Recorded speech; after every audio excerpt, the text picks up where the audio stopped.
Good morning. I think we're waiting on Councilman Chestnut. I believe he will be here.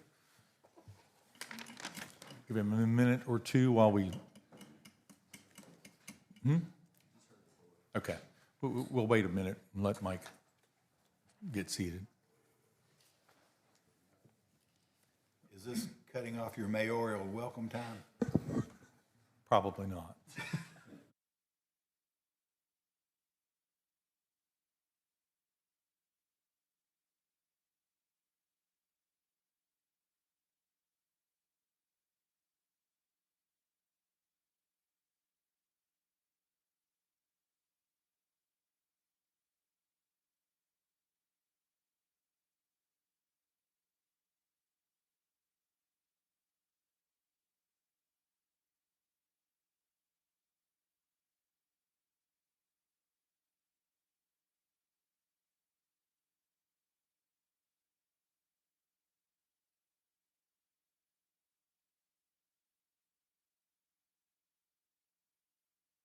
Retreat for the fiscal year 26-27. While this is my first budget retreat from this seat, this is my 26th budget retreat for the city of Myrtle Beach. So I've seen many changes, many improvements, many additions to staff, many wonderful things here for the city of Myrtle Beach over the last 26 years, technically 28 years probably by now that I've been involved with the city of Myrtle Beach. Historically, most of these retreats for the past 25 years that I sat through them were held at Santee Cooper's Wampee Conference Center in Panopolis, South Carolina, outside of Moncks Corner. It's a lovely facility. They treat us very well when we go to Wampee. It's not terribly expensive at the end of the day, but it's 2 hours away from Myrtle Beach. And I believe all of us here would agree that going 2 hours away from the city to talk about council's biggest vote during the course of a year just sends the wrong message. This isn't going to involve pound cake today. We won't eat too much for lunch or dinner. I think there is There some is pound out cake. there, but yeah. Well, shoot. Thank you, Marla. This will involve pound cake today. Thank you, Marla. But the other accoutrements that usually go with our visits to the Wampee Conference Center will be dispensed with today. We have a tremendous opportunity here for the city of Myrtle Beach, particularly with this budget year. We need to look at the city as a whole and not concentrate on one piece of the city. We've got a third of our long-term debt occupied with the downtown area, and we need to broaden our vision to include the rest of the city. Those of you who were out in the public over the last few months, I would encourage you to remember the conversations that we had with the public, the ideas and concerns that the public raised during those conversations. We have the opportunity to elevate Myrtle Beach, to take the city to the next level, to create the new Myrtle Beach for tomorrow and the day after tomorrow. And it begins now. We need to move on from the status quo, be creative, be thoughtful, be intentional with our decisions. The budget is the biggest vote again for the city council that we do every year. Under our form of government, city council, those of us up here, are the board of directors, if you will. We direct the manager. The manager is responsible for the day-to-day operations of the city. So the city council approves the laws and ordinances, sets the policy for the city, and at the end of the day approves a budget for the city. I know this has been a challenging year. Right up front, we'll say thank you to the staff for your hard work to date and what will come in the next couple of months as we reach a finalized budget.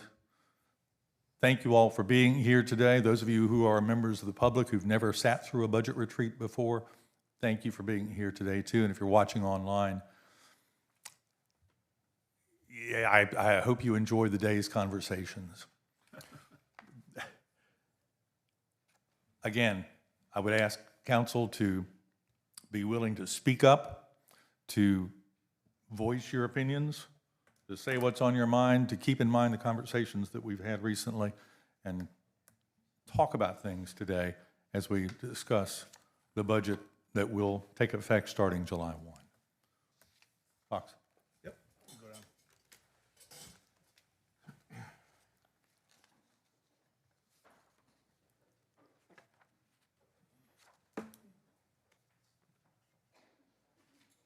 Morning. Good morning. Morning. Is this on?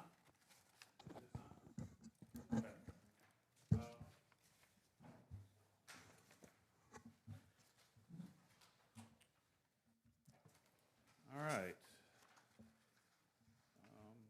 Again, appreciate the comments, Mayor, Council.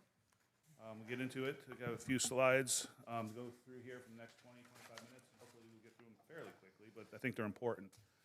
Kind of set the tone for the rest of the conversation for today. This has been a challenging budget. There's no doubt about it. We're going to talk about the challenges. There's 4 main challenges we'll get into later. But one of the biggest ones is the economy right now. It's very, very unstable. We'll get into that a little bit more. It has been is a challenge. There we go. But I always start off with this quote from Martin Luther King. I think it's very poignant for me. It resonates with me because it speaks about collaboration. Anybody knows how I try to operate is a very collaborative style. It takes council setting the vision, it takes staff carrying it out, it takes all of us working together. Go closer to the microphone. Okay. Takes all of us working together to achieve the city's vision that we all are here to do. We're all here in public service for a reason, to serve our community, and it takes all of us working together to achieve that. Silos do not work in this business. This is the calendar that we're at for our budget for this year. You see the highlight is where we are today, which is the budget retreat for today and tomorrow. So that's just kind of laying things out. As I just mentioned, the budget presented to you is not balanced at this point. We're about $1.5 million out. The CIP projects we're going to be discussing at a later workshop. But regardless, we need to pass a budget by June 30th, and we will. We don't have the ability, as you know, to pass continuing resolutions or some funky stopgap measures that other maybe levels of government can. We do not have that ability. So we will pass a balanced budget by June 30. We have tentatively scheduled May the 5th for our next workshop, but I know the mayor and I had a brief conversation last night that probably is a little bit too late, so I got to get with Michelle. Have not even had an opportunity to talk to her about that. We may be looking at mid to late April to have a second type budget retreat where we'll discuss items from today that come up, see where we're at, and then also talk about possible CIP projects. But stay tuned on that. It may be a special meeting like this one on the 3rd Thursday or something like that. Got to get with the judge to see about availability of the courtroom and some other logistics, but stay tuned. There'll be another meeting coming up. Challenges, as we mentioned, has been a challenge. There are 4 challenges associated with this budget mainly. There always are challenges, but these ones are pretty big. One is the TDF versus residential growth. We've talked about that before. We're going to talk about it again a little bit here, and right after this presentation, Michelle's got a longer presentation where we're going to talk about it a lot more. Second challenge has been revenue declines in our tourism revenues. We have experienced where it's no secret that we are a tourism-driven economy here in Myrtle Beach, and we have seen moderate to no growth for local tourism. Michelle will go through with her presentation. We're projecting about a 4 to 5% decline in our tourism revenues for FY27. And we also have some unique challenges given where we're at with our demographics. We're one of the fastest growing communities in the United States, but all the people moving here are retirees who are demanding services, and we have a struggle with trying to hire labor to serve all the people moving in. We don't make widgets, we provide service. We need people when you call 911, we need someone to get there. Water leak breaks at 2 o'clock on a Saturday morning in January, you need someone to go out there and fix it. We just don't have the possibility of scaling back some things that they may have in some manufacturing facilities. We provide service. You want your garbage picked up once a week. That's our expectation. And then we'd mentioned briefly, and we'll talk a little bit more about the geopolitical issues in the economy that are affected this budget. But we're very fortunate. We are very, very healthy financially. We're starting the year in a very strong position financially. So while it's a challenge going forward, we are very strong when it comes to what we have in the bank. This is a chart of our general fund balance as of 6/30/2025, our last audit. And as you can see, our general fund unassigned balance, which is money that could be used for things, other things, is $46 million. Back in FY20, that was $12 million. That's a $33.5 million increase, or if my math is correct, a 265% increase. That is fantastic. Does that include the campground money that's in reserve? Okay. So the fund balance, the general fund balance, which is where we have money for rainy day funds and for hurricanes, money set aside for encumbrances and things of that nature, is $50 million. That's a 270% increase, or $36 million in growth in 5 years. That is very, very healthy. You should all be very proud of where that is. Likewise, our tourism fund balances are also very healthy. Our hospitality tax, as of June 30th, was sitting at just $29.7 million. Our hospitality fee was at $16.4 million, and our local aid tax fee was $4.6 million. And you can see where they were in FY20. So in 5 years, we got tremendous growth in those revenue streams as well. But that's a good spot to start. But you don't budget on fund balance. That's a bad idea. That's your savings account. That's what we use for rainy day funds. That's what we do. We need some one-time infusions for something. But we do not balance our budget on fund balances. That's a bad practice. So TDF challenges. So we'll go into the challenges of this FY26-27 budget. This is a chart you'll see, shows the historical perspective, I guess, of the 4% growth versus the revenue stream coming in, and you can see this doesn't really have it over there in FY25 and 26 with the tax growth outgrowing the revenue stream. This one is a little bit more telling of what projects going forward. It's not going to stop. This is a projection of the 4% assessed value growth all the way out to June of 2040. If you'll see, I didn't circle it on here, I did that this morning, but in FY27, we're just under $200 million, and in just 6 years of June of 33, we're going to be at just over $300 million. That's a $100 million growth in projected 4% growth in 6 years. That's 50%. The TDF revenue is not going to grow 50% in that short a time. And Fox, is that only a function of rooftops? What? And value, 4%. and assessed value. And the growth in assessed value, the value of that's the where I property is increased. thought. So you got a double whammy there. And you just see the projected on the next slide that it just keeps getting wide. The spread gets wider and wider and wider. So I think the biggest challenge for council to face in this budget is going to be what to do with the TDF. We have those 4 challenges I just mentioned. I think the biggest one, I think Michelle might agree, is the TDF structure has to be addressed in some form or fashion.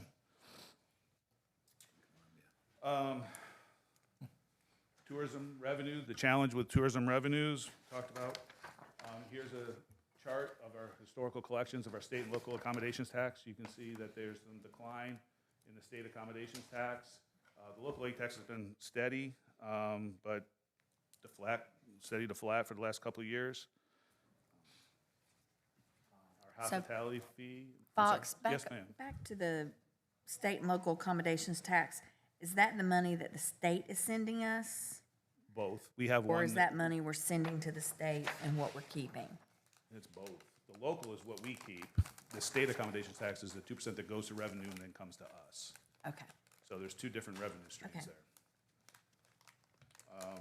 would like to take this opportunity, thank you for bringing that up, Dr. Connor, that the state does take a haircut of the state accommodations tax for their own coffers. Yeah, So when I it's was not 100%. reviewing this, I wondered if that's what we're sending to the state. The but state that's- is, the 2% is going to the state. The big number of $13 million is going to the state of South Carolina Department of Revenue. They in turn remit it back to us after they take a little administrative fee.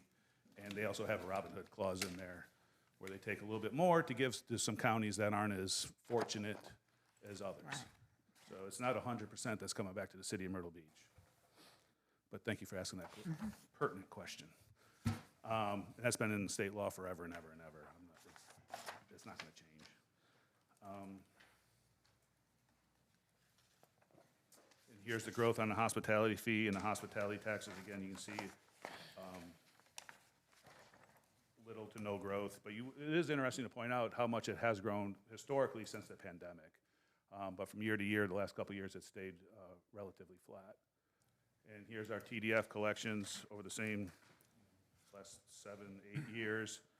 You can see the growth and where we're at and the little decline we started seeing this past fiscal year. As I mentioned earlier, Michelle's budget, our budget, I should say, for these revenue streams is projecting anywhere from, a 4 to 5% decrease. I will share that you will share a chart where the state accommodations tax is down 7%, projected. So she'll be talking about that in a little bit. Demographics, as I mentioned earlier, we're one of the fastest growing states and cities and regions in the country. These next few charts came from South Carolina Revenue and Fiscal Affairs Office. You can see in 2020, our population was about 35,006. In 4 years, we've increased 13% already. So growth is not slowing down. That's the 4%, a lot of that's the 4% rooftops we just talked about. It's growing up 13%, but the revenue of the TDF to pay for that is going down. So that's that widening that we were just showing in the past slide. Since we're so close and intertwined with the county, I thought it was appropriate to share this population chart with Horry County. They're growing a little bit faster, which makes probably a little bit more sense. And that's growing just about 18% in 4 years. So we're not slowing down. If anybody's driven out Highway 9, out in the areas, you can just see all the homes, you can just see all the pads ready for new rooftops. And a lot of those people come to City of Myrtle Beach where we have to serve them through our various services. This one was an interesting chart. It's a little busy. But what this is showing is the percentage of folks moving in from out of state and the median age of those folks moving in from out of state. And I circled 4 regions. One is our region with Horry and Georgetown County. You have Beaufort County, and then you have Oconee County up in the northwest.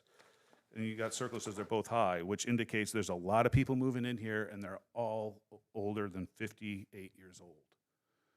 Percentage of that. So those are people that are coming in, moving into our area that are, as I said earlier, demanding services be provided. And we don't, and then that couples with the next chart where the workforce is not keeping up. So we have a situation like many employers in the region where we have demands for goods and services, but we don't have as many workers to compete for those to hire.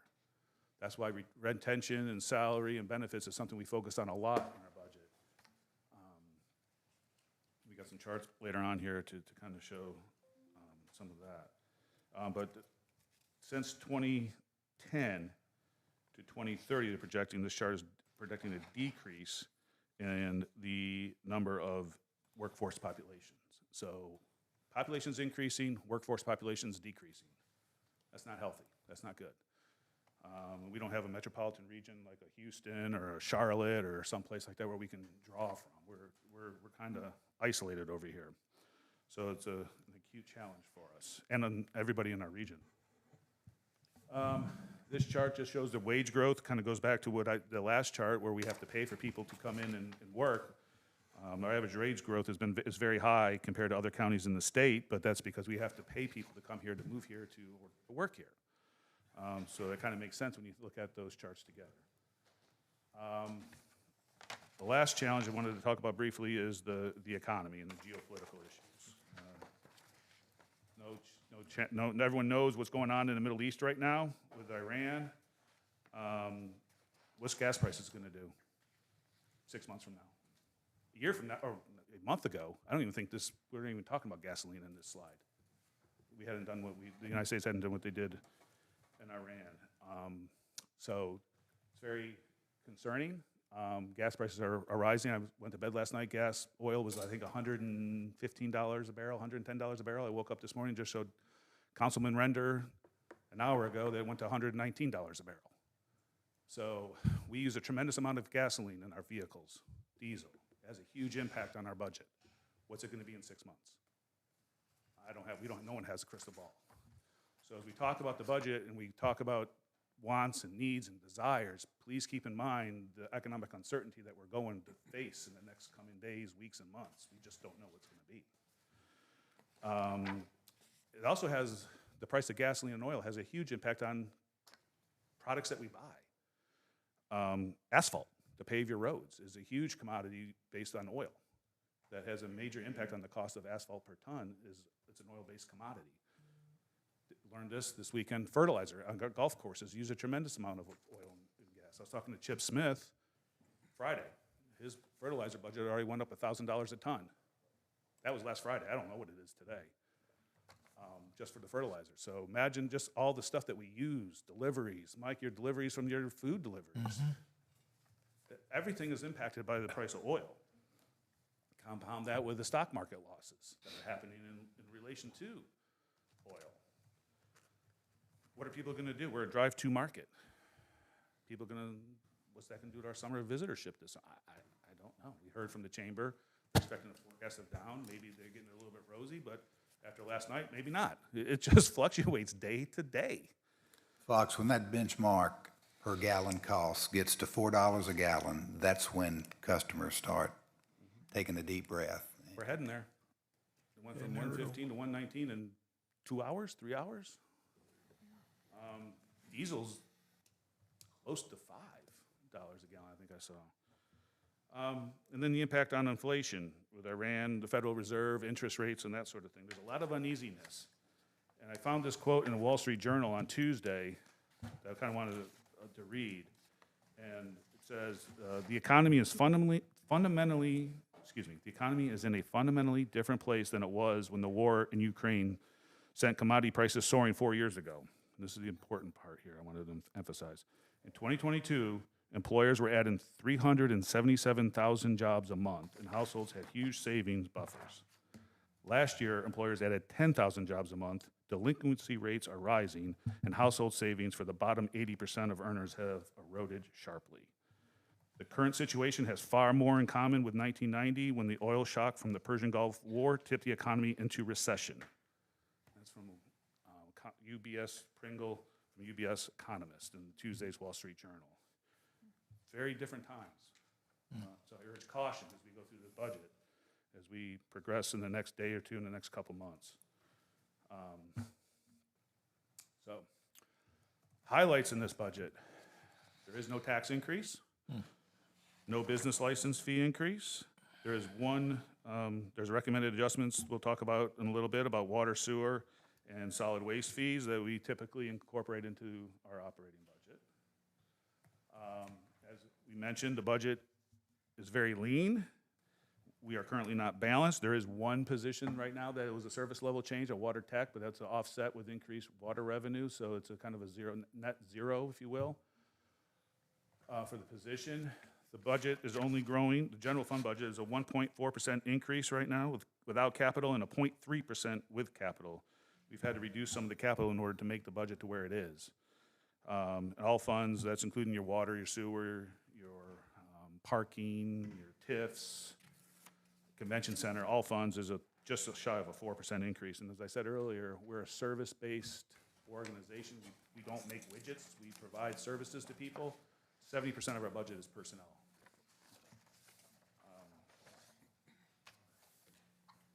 We were asked back in January to examine the splitting up, if you will, of the planning and zoning department. This budget does not do that. We evaluated it. As you can see from the chart here, we did a survey of 7 or so organizations in South Carolina, and they all have a unified department. When we talked about that further and tried to say, you know, why that is, it became a couple things. One was from an operational standpoint, it promotes efficiency when we keep it together. Communication, coordination, working together under a single framework. When you have planning and zoning, you're gonna have two different, you don't have one, you have two. Two different directors who don't, communication, everything's just better when you have one area there. And so we feel, and we can talk about more if we want to, about the merits of it, but this budget does not, we evaluated it, and our evaluation, our recommendation is to keep it unified. For historical context, we had separate planning and zoning departments for many years, just combined them 7, 8 years ago, probably. Longer than that. But yes, that is correct. And that suggestion came from conversations with the public over the last year, basically. I appreciate it. We were looked to evaluate, and that's our recommendation. If we're going to talk about it now, We can. well, let me say this, the comments I've heard, well, you have the planning commission who writes the ordinances, and then you have zoning who enforces them. And the comment was, it's not good to have both, one doing this and the other one doing that when they work like this. There's a key factor that we don't talk about. Planning creates it, and yes, zoning enforces it. However, there is a key to the center of this. When the ordinance are written and presented, this council is the one who approves it. So once the council approves it, then zoning has no choice but to follow the rules or the ordinances that were approved by this body. So there is a separation there, even though there's maybe working under the same umbrella, there is a separation by this council approving those ordinances. And that's my argument with separation. So my point is worked, it is working, and this body decides on what will get enforced and what won't get enforced. So the idea that the two, that doesn't hold water to me. That's my, So what are you saying, leave them together? put them together. Okay, what is the cost of separating? Michelle, do you know that offhand? Did you run a model?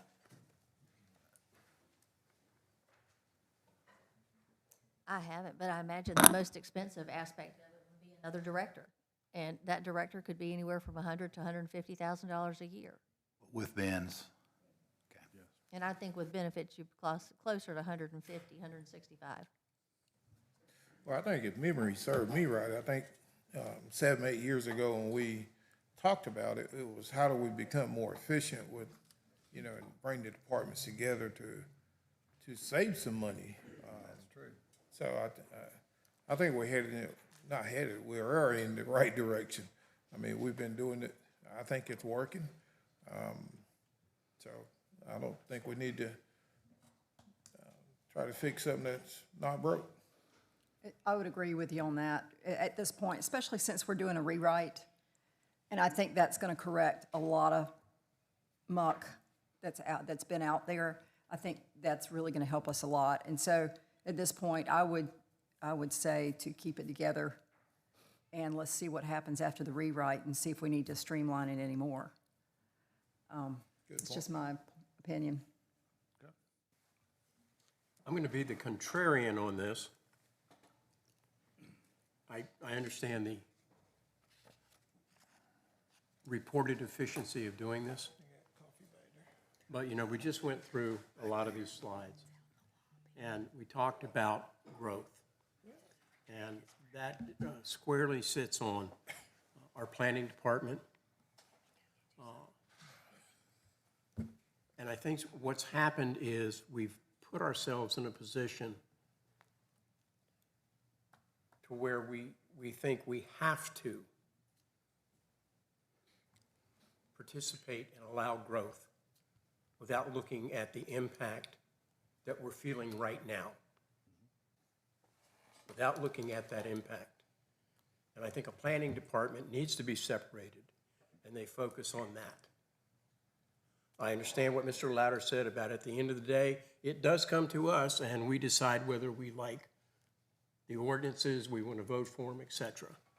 But I firmly believe that a separation, and I think we can, in efficiencies, find if we have to have a so-called another director, we can find a way to make that happen. I know that we face not just this budget, but the budget after that. We're not looking at 1 year, we're looking at 2 years down the road. But I firmly believe that a separation is needed, and we need to focus on that. You know, the example that I use when I'm talking to people is that if you have this area in the city, it's residential, and the way it's zoned, and it allows for X amount of equivalent residential units. And let's say that is 1,000. 5 years down the road, we filled it up with 800. But we also find out that things have changed, like in the Market Common area, where a lot of the condominiums and townhouses went the way of the dodo, and they're now the 4% rooftops. They're now the 4% rooftops. My point simply is, just because we have available additional units, we do not have to fill it up. We do not have to do that. And the record clearly shows that we haven't been thinking that way. And that's one of the reasons I think we need a separate planning department with guidelines from council to talk about what we expect them to do and why we expect them to do that. We have followed along with their direction, and that hasn't played out well. Now, is that the reason we're where we are facing the budget now? No, it's only one of them. But we need to find those areas that we can control. So I really believe that we do need that separation. I see on council, the rest of them don't agree with me, but I think that's a consideration that we need to look at. If it's not this year, it'll be next year. Mayor, if I may, I do tend to agree with Bill with regard, I view it somewhat as a check balance type, and, you know, the $165,000 salary notwithstanding, I think we can weather that. It's more of how can we do the best job that we've been assigned. And I feel like that's a separate department. I see the other municipalities, and I appreciate that. But on a larger vote, the way I look at these procedures today, when I find myself in the minority, I'm not going to kick and scream. I'm going to count votes, and simply, our form of government, we move with the majority. So please don't consider any of my dissent any personal slight to anyone. You know, it's about trying to render judgment as to what I think is the best path for the city. That's a little aside, so I'd like to respond to what Mr. Bill just said. Separating, and as it's been right now, the Planning Commission's been doing these things all along. But this council has the one who's decided that if it got to 800, that we moved on forward to 1,000. The Planning Commission didn't do that. This council did that. So again, everything goes back to when Planning Commission comes up with something, this council, whether it's an ordinance or whether it's to allow this construction or these houses versus single-family dwellings versus multi-family dwellings, everybody, and Market Common is a good example. How many times has this council, current council, since the conception out there, has changed that over the years to what the market demanded at that time? And that's the exact same thing we're talking about here. So again, the group that stands in the middle of both is right here. And Debbie and Mike. Let me address Okay, that just sure. real quickly. First of all, I'm not talking about the Planning Commission, I'm talking about our planning department. Planning, well, I'm saying not planning commission, I misspoke, planning department. Yes, sir. And if you go to planning commission meetings, you will see that they tend to follow the direction of the planning department. Planning department has an individual designated to sit on the commission and to work with them and to answer questions. We have a tendency, and it's probably the right tendency, that we have to, at the end of the day, try as best we can to rely on what staff tells us. Budgeting. I asked Michelle. That's where we have to rely on it. And so what I'm saying is, in this particular situation, our planning department influences, to a great degree, the final decisions of our planning commission. And the planning commission is relying on the planning department because if you look at those members which we council appointed to them, while they go through some training, they are not the experts. So again, I think a separation is due, and so we can give clear direction for the future. Now, the argument's going to be, well, we can still do that. I understand that, but I think we need a complete paradigm change inside the planning department. But as Dr. Render said, we're going to have different opinions on this. Our form of government, we're going to go the way the majority of council votes. There's no question about that. But I firmly believe we need a separation. And I would say, And Debbie and Mike, let's let Fox get on with this presentation. they may want to weigh in. Let me put it in a little bit of context, if I may. And this was an idea that came up from the public over the last year during the conversations that we've had. And I don't believe you're saying, Fox, that having separate planning and zoning departments would not work. I believe you would agree that it would work just fine if we had a separate planning and a zoning department. Because historically, we've had that.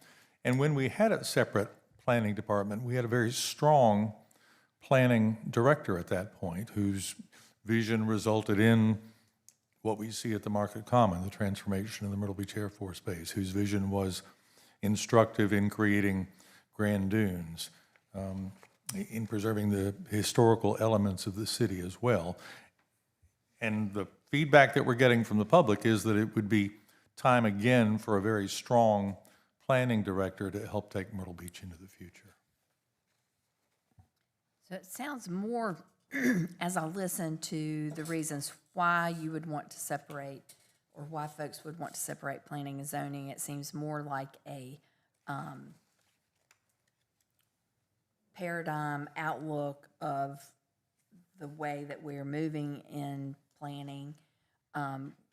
I'm saying would be the opinion of some, and in having a conversation with someone from Conway, Horry County, and in Charleston, they were perplexed based on the size of the city of Myrtle Beach that we were even having the conversation to separate. And so they asked me several questions of which I could not give a useful answer as to why. Until 7 or 8 years ago. So it feels like a push to separate is to run around a merry-go-round to do something of which is different than actually what you're accomplishing by separating them. So. We also asked Mr. Klepper, and he was, to Dr. Connor's question, he was a little perplexed why this was out there as well. He was a gentleman that talked about the excellent staff that we have and doing the zoning rewrite. So we consulted with him as well, and he was a little confused as to the purpose why. Mayor, to your question, it could work. Obviously, we'd try to do the best we can, but it's not as efficient. You have two directors. If they disagree, then we got to play referee. You got one now who's in charge of it all, and as Councilman Louder aptly pointed, everything comes back here. comes to the city council, and we enforce what city council adopts. And we'll do the same thing here. If you tell us to go one way, we'll go one way. If you tell us to stay the same, we'll stay the same. But that's how this kind of works. Our job is to make a recommendation based on professional opinion. We did that. I feel we did that. I'm confident that we did that. I feel strongly that this is the right decision, but it's ultimately your call. And we go with how we go. And most of the complaints that I hear are specific to us not being out and doing code enforcement. Either we're doing that it's very, some folks are getting written up because they have a strand of Activity. lights, but then someone who's had a broken sign that is non-functional that needs to be fixed The squeaky for wheel. 10 years, right? So We deal with, it seems some inconsistent from comments that we hear. I think, Understand. or at least what I hear. I understand. I've been doing this for 25 years, and But I don't know that that changes with the separation of, Probably not. I'm doing it for 25 years, and I've had those complaints for 25 years, and so. Having 25 more. This budget, moving on, if that's all right with everybody, does include a 3% COLA adjustment, July 1st for all full-time employees. That does not include the city attorney or the city manager, nor does it include the judge. But for every other full-time employees, this would be it. And again, we go back to the recruitment intention, those slides on the demographics I was talking about. We need to really take care of our people. If this budget passes, you can see what the recommended starting salaries for these selected positions would be. Thought this Max, was a- could you go back for a minute? Sir.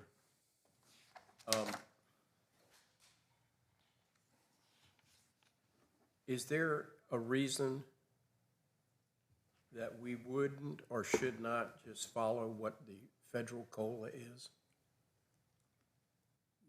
I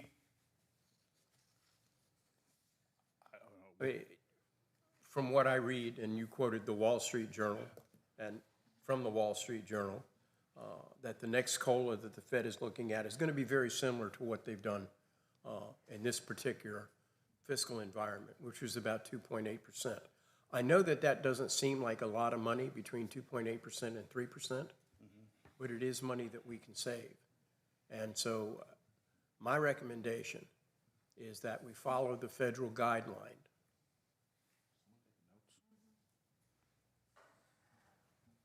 We'll take a note and take a look at it.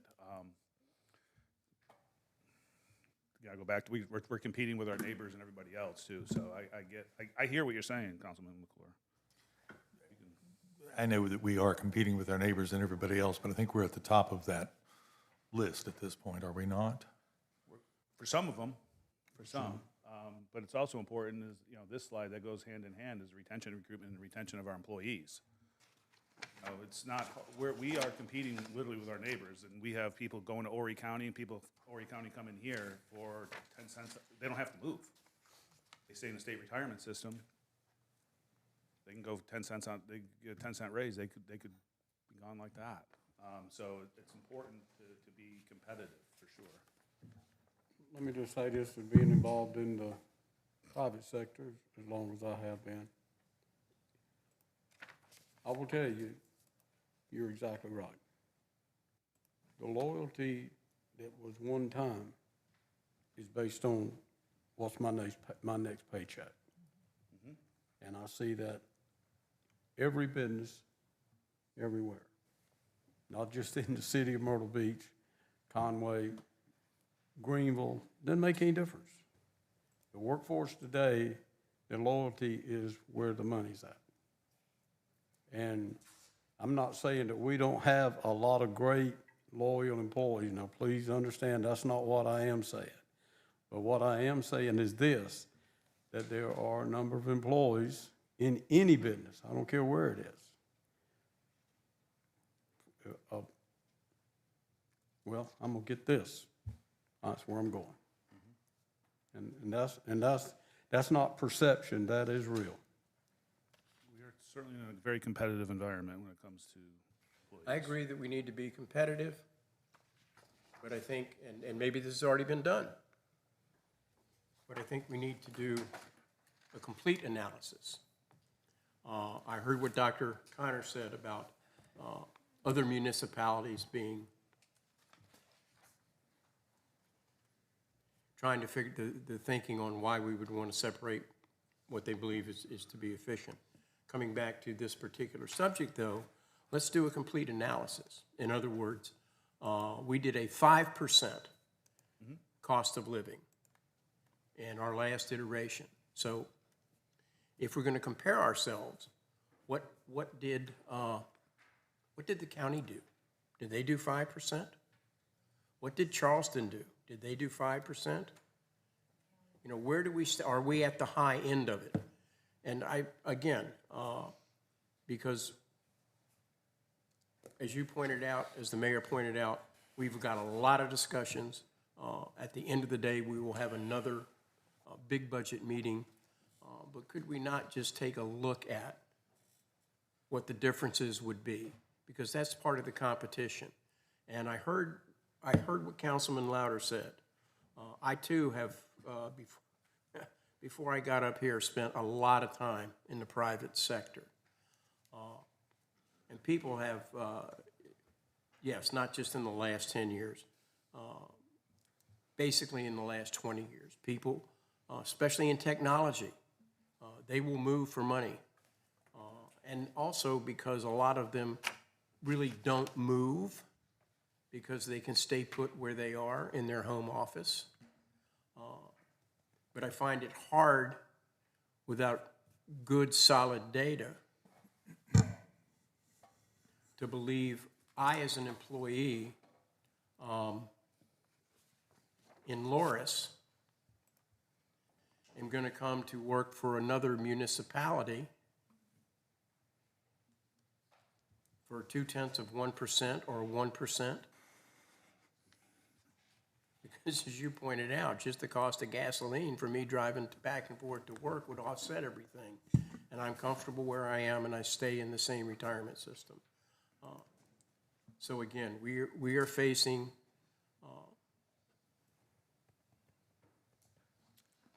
budget challenges.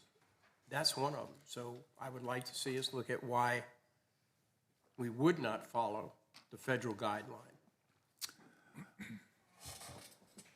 Fox, not to. Be the will of council. I'm sorry, Bill, but not to disagree, but I tend to agree with Mr. Louder on this, and the 3% would be a reasonable estimate. I think the fact often escapes folks that there's some stats that list the city of Myrtle Beach as the largest city in South Carolina with regard to average daily population.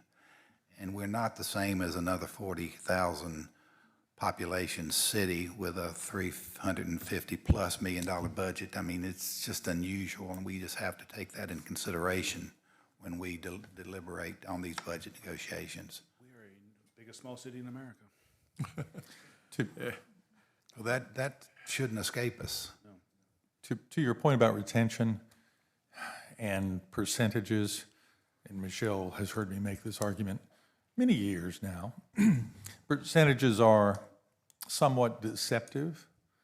3% across the board sounds moderately fair at the end of the day. 3% of $50,000 is $1,500. 3% of $200,000 is $6,000. So in terms of actual dollar amounts, 3% of someone on the lower end of the pay scale's salary is a much smaller real dollar change than 3% of someone on the upper end of the pay scale. I'm not sure that we're losing $200,000 employees. I suspect it's more the $50,000 employees that we're losing at the end of the day. I could comment on that a little bit. The math, I understand the math, but that higher paid employee is also doing a higher level of service and providing higher level analysis and things that they're generally your upper management, where you rely on the expertise that you've talked about. They are also very elastic in terms of where they can work. So while they may be making more, and the 3% for 200 is more than someone at 50, it is just as important to that person at that level that it is as the person with a lower salary. And I do understand that. My point is that between the 50 and the $200,000 person, the amount of the increase is literally 4 times more actual cash. And then you get into then you will start dealing with compression as we go up. And that's a very delicate, we've been dealing with compression for a very long time in this organization, since the beginning of time. And that type of, what you're talking about, does not help compression at all. Let me just say this. One more thing to say about the difference between Myrtle Beach, Conway, Lawrence, other places. There is a difference. The workload, that the amount of all of our employees is far greater than what it is for the same employees in Florence, South Carolina. Far greater, actually, than the employees in Columbia, South Carolina. That is the thing that we have to keep in mind about when we talk about our pay structure for the employees here. Because as our population grows in-house, I'll put it that way, in the corporate city limits of Myrtle Beach, that causes that daily population that we spoke about to increase as well. And so the difference is these other areas have that daily population almost annually. And they have the staff that handles it almost annually. We have a staff that handles what we have year-round. And when you put what comes in here starting next month through the end of, especially through the end of September, that workload significantly increases. And listen, I know I always speak about public safety, but that's not just an increase on the police department, the fire department. That workload increases on every department represented here today. And so, especially even in our court system, it's the same thing. So we can't base what is the national, we can't base that on that way. We have to look at and have to be willing to look at, well, what about that workload that this city staff, when I say staff, all of you, all of our employees, has to deal with. Let's leave that at that. I just say that that 3% to what I call rank and file, the everyday worker that goes out there and picks up the trash and keeps the roads clean and the sidewalks clean, and that 3% makes a difference to them. And I think it's important that we, during these times, you know, we look at doing all we can to give our employees an incentive or a raise like this every year. I think it's important. So I don't have a problem with the 3%. I would like to do more, but I'll take your recommendation at 3%.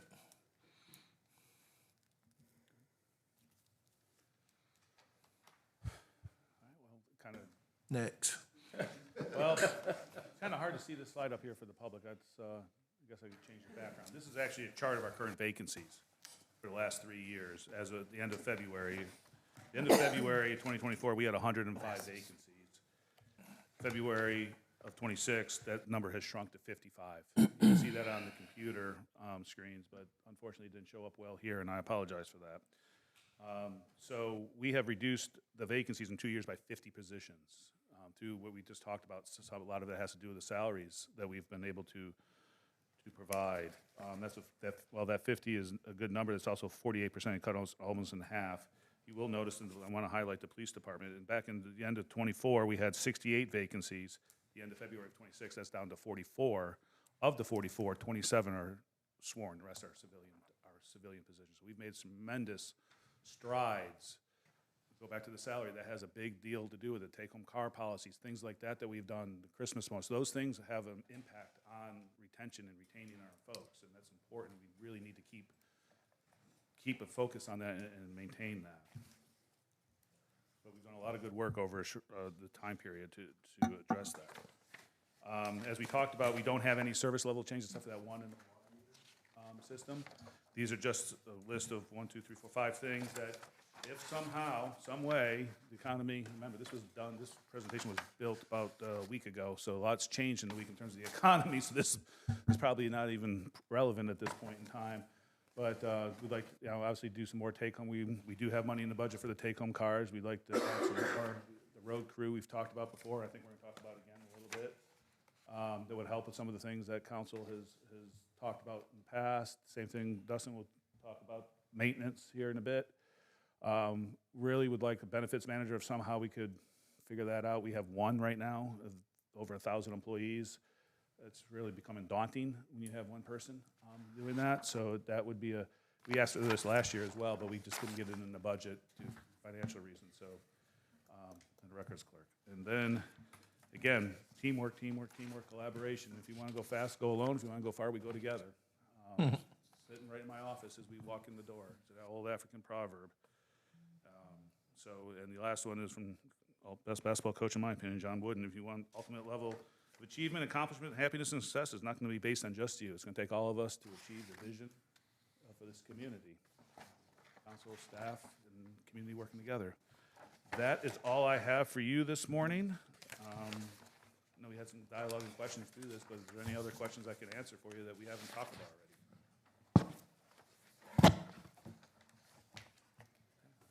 So the one thing I want to come back to the salary piece. And I was just thinking about, it took me a minute to get my thoughts together, how to put this out there. But I agree with our mayor in regards to I think we should consider some flexibility in how we create the percentage of cost of living.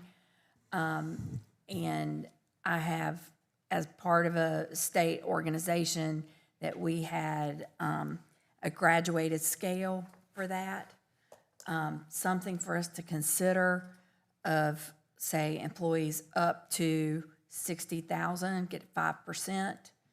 And then between 60 and 100, 3%, and over 100, like a 2%. Something to consider. I know at multiple times within my 30-year career with a state agency, when it was, when the state gave a percentage increase, everyone got it. But when we did a local institutional increase, it was often graduated.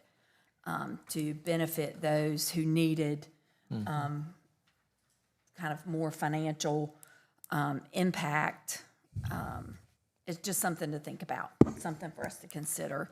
And if not for this time, but I think it would be a smart move as we look forward.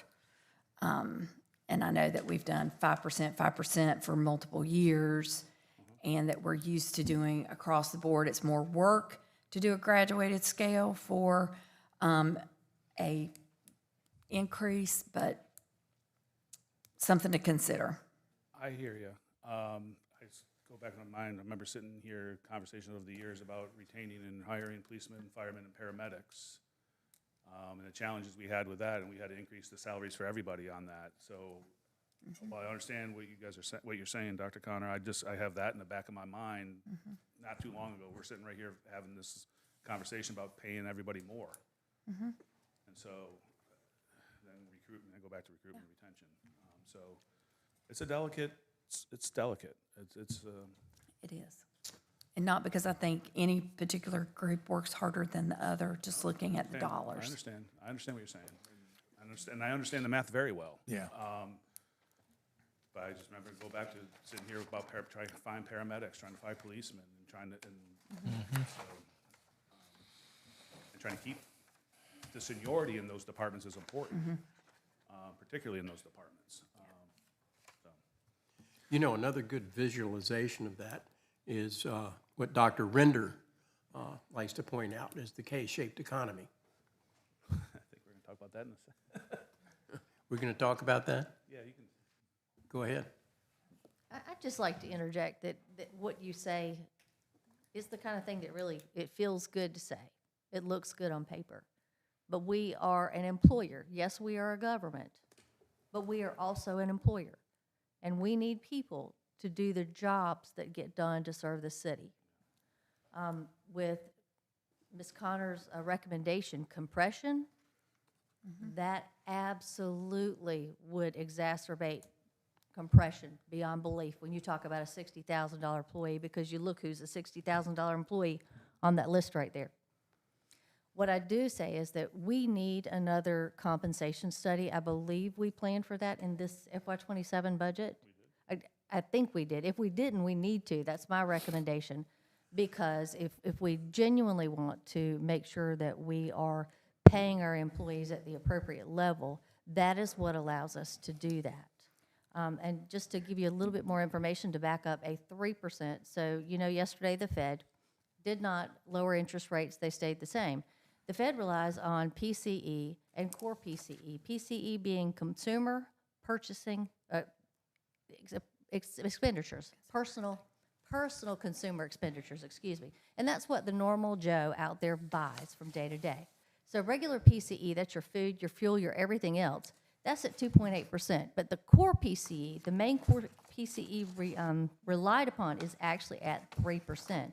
So that's sort of where we look when we talk about what that cost of living adjustment is. It's what your core personal consumer expenditures are trending at this point, the growth in those costs.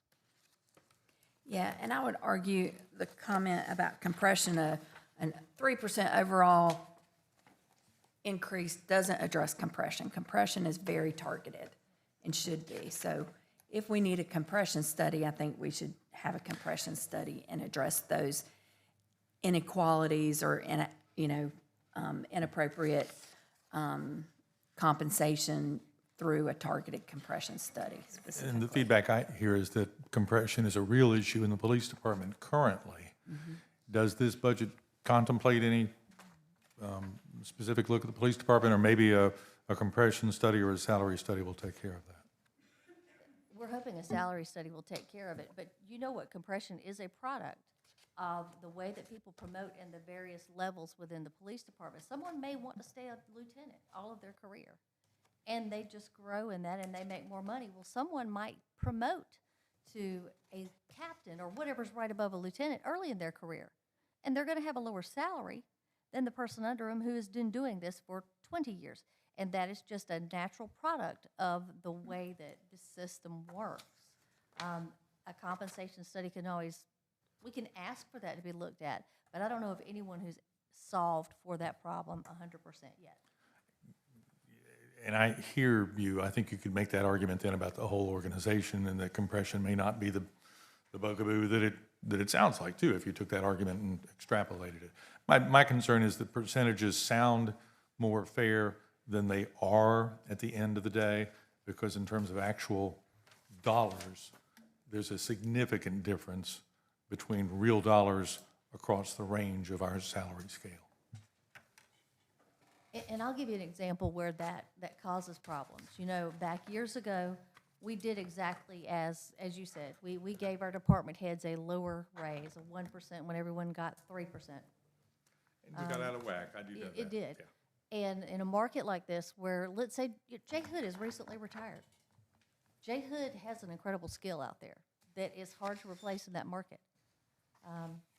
What happens when we have to bring one department in at a higher level of pay than our sitting department heads are? Our construction services department head, our planning and zoning, whoever that might be, our police chief for that matter.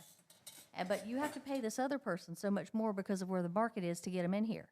Well, then you create a ripple effect with your whole employees, your whole upper management staff by doing that. And that's something we have seen in the past happen. And that's very true, and I accept that we were out of whack on several occasions in the last 30 years, so yes.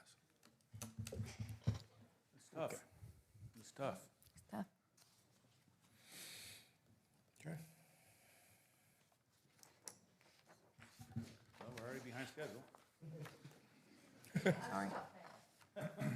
Michelle will talk TDF next. Thank you for your time.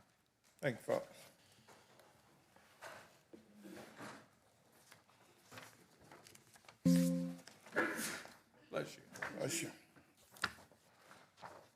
I know I'm about to sound like a broken record. I've been talking about this now for the past couple of years. Tourism development fee and the situation we are currently facing with the 4% credit that we are providing to our residential taxpayers outpacing the revenue available to fund those credits. We've said all the words. It's here. These are the same graphs that Fox showed you before. Just depicts where our ability to fund that credit fully versus the actual credit we are giving is that the gap is widening further and further. 1.6 million estimated for this year. It was 1.2 million in '25. And then for FY '27, we're talking about the possibility of 2.3 million if some correction is not made in that credit. Here, I just want to point out on this particular table where you see some years of just absolutely extraordinary growth in the 4% property. Looks like around 20, it's 104%. Then again, here in 25 and 26, you've got over 100% again. That's just extraordinary growth in the 4% property. That's not a level that we're seeing growth in our tourism development fee, particularly not now when that's really stabilizing after the pandemic peaks. And the pandemic, I think, accelerated people's desire to move here to Myrtle Beach. And for a while, the elevated revenue we got from the tourism, it took care of it. It is not any longer. Fox showed this graph as well. This is what happens if we don't make an adjustment to the TDF. Now, nobody expects that we're going to go all this time and not make an adjustment, but just to show you the divergence between the growth in 4% property value and the TDF. Here, this graph shows where we'd end up this year, again, at the $2.2 million if we don't make some adjustment. And then the other information, well, the information they show, if you look, oh, let me go back. Oh, how do we go?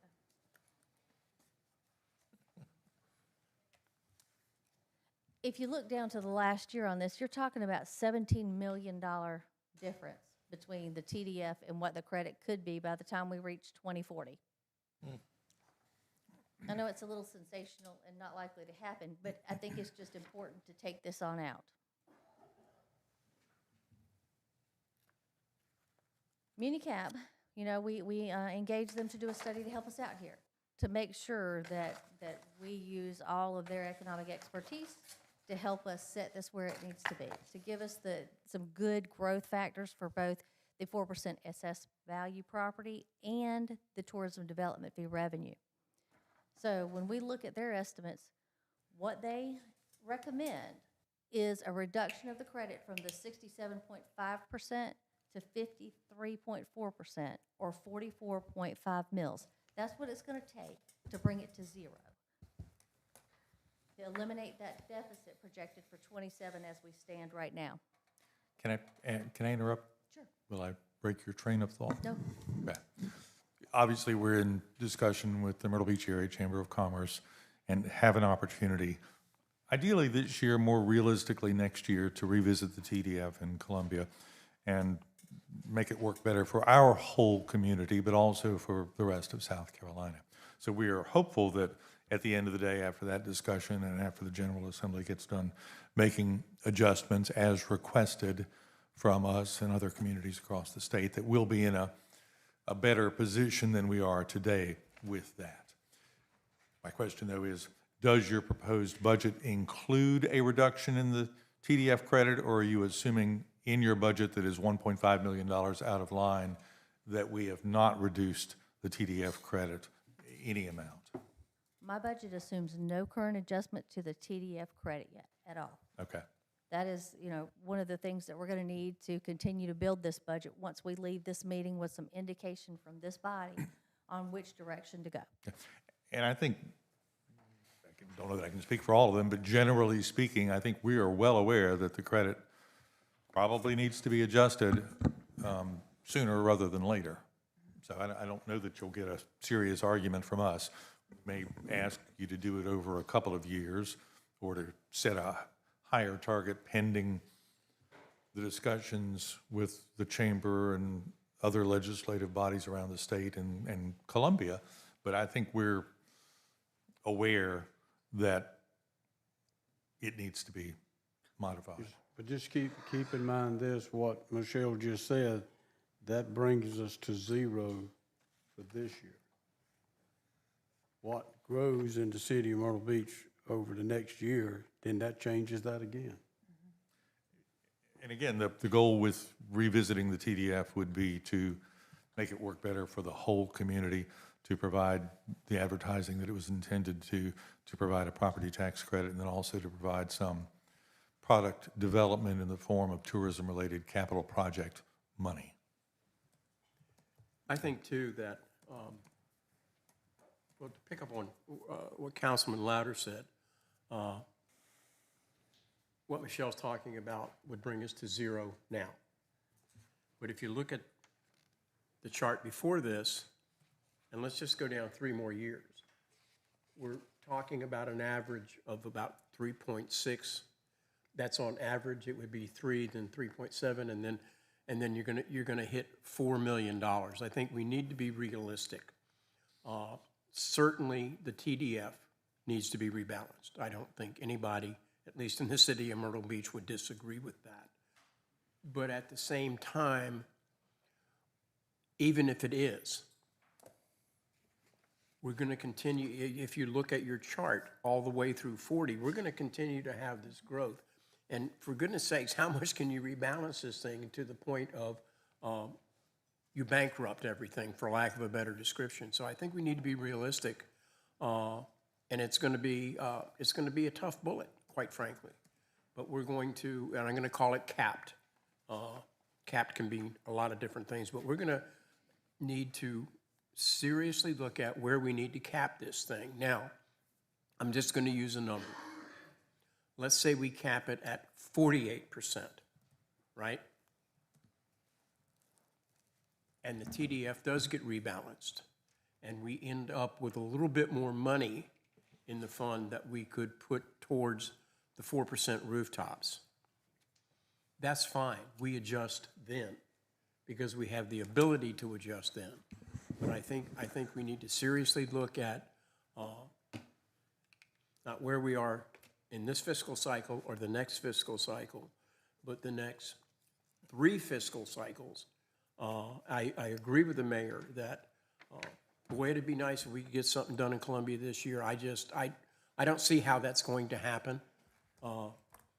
Next year, I think, is a super chance to do it. But even if we do that, it could be the following year before we see any results. And I would hate to have to be coming back here every year for the next 3 or 4 years trying to figure out and juggle this stuff. Why don't we go ahead and grab a hold of this thing now as best we can? And I understand that you need direction from us and that we still have a lot more to look at. But that's my thought. We need to look at it, not this year, not next year, the year, but 3 to 4 years down the road, because we don't, even if we get rebalancing, we don't know what that's going to be. I mean, I have my wish list, but I don't know if that's going to be practical. And I hope council would agree with me. It sunsets in 3 years, 4 years. We'll come back to you in 2028 to redo the ordinance. And one of the talking points with the Chamber of Commerce and statewide would be that it'd be nice to extend it so that it was more than a 10-year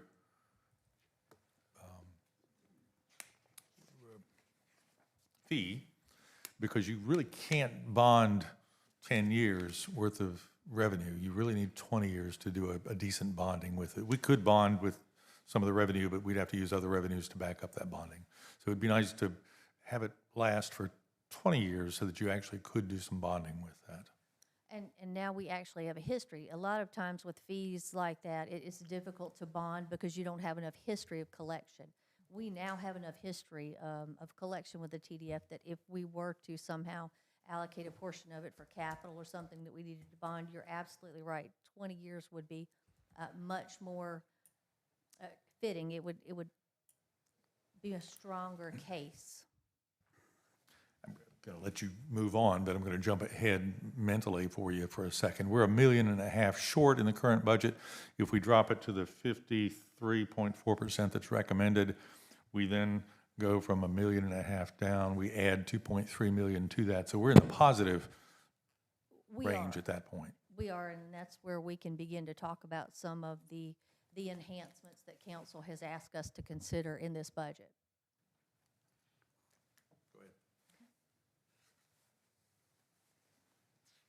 So I have here, the two scenarios where, if you wanted to gradually address this, which I cannot, as your CFO, recommend after this being the third year of a loss, but I am providing the information. If you were to reduce it by half, you would come up with a 60%, 60.5% credit.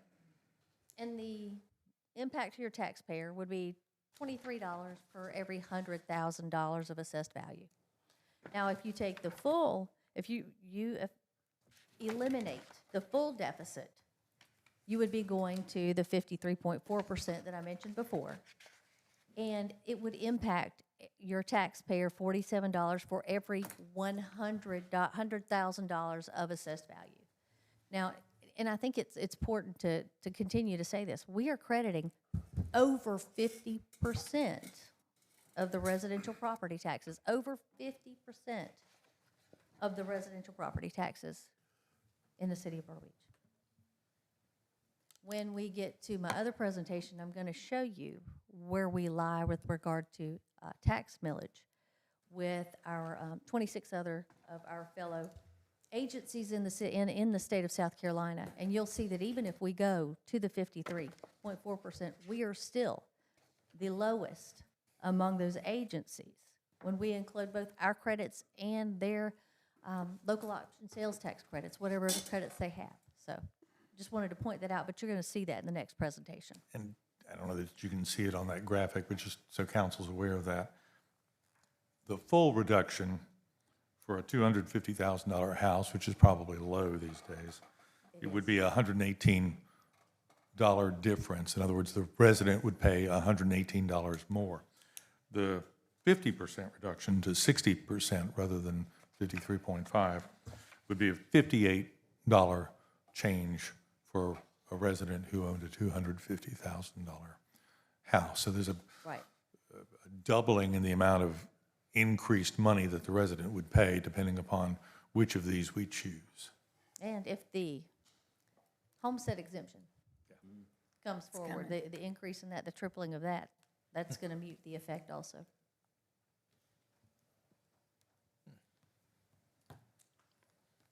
This is just more of the same. The 4% residential property tax credit will directly impact the general fund. The recommended general fund budget for 27 is not currently in balance.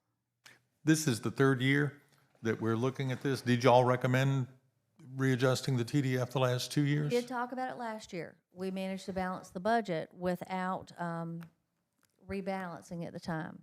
So We now added- we're looking at 1.6 million. Okay.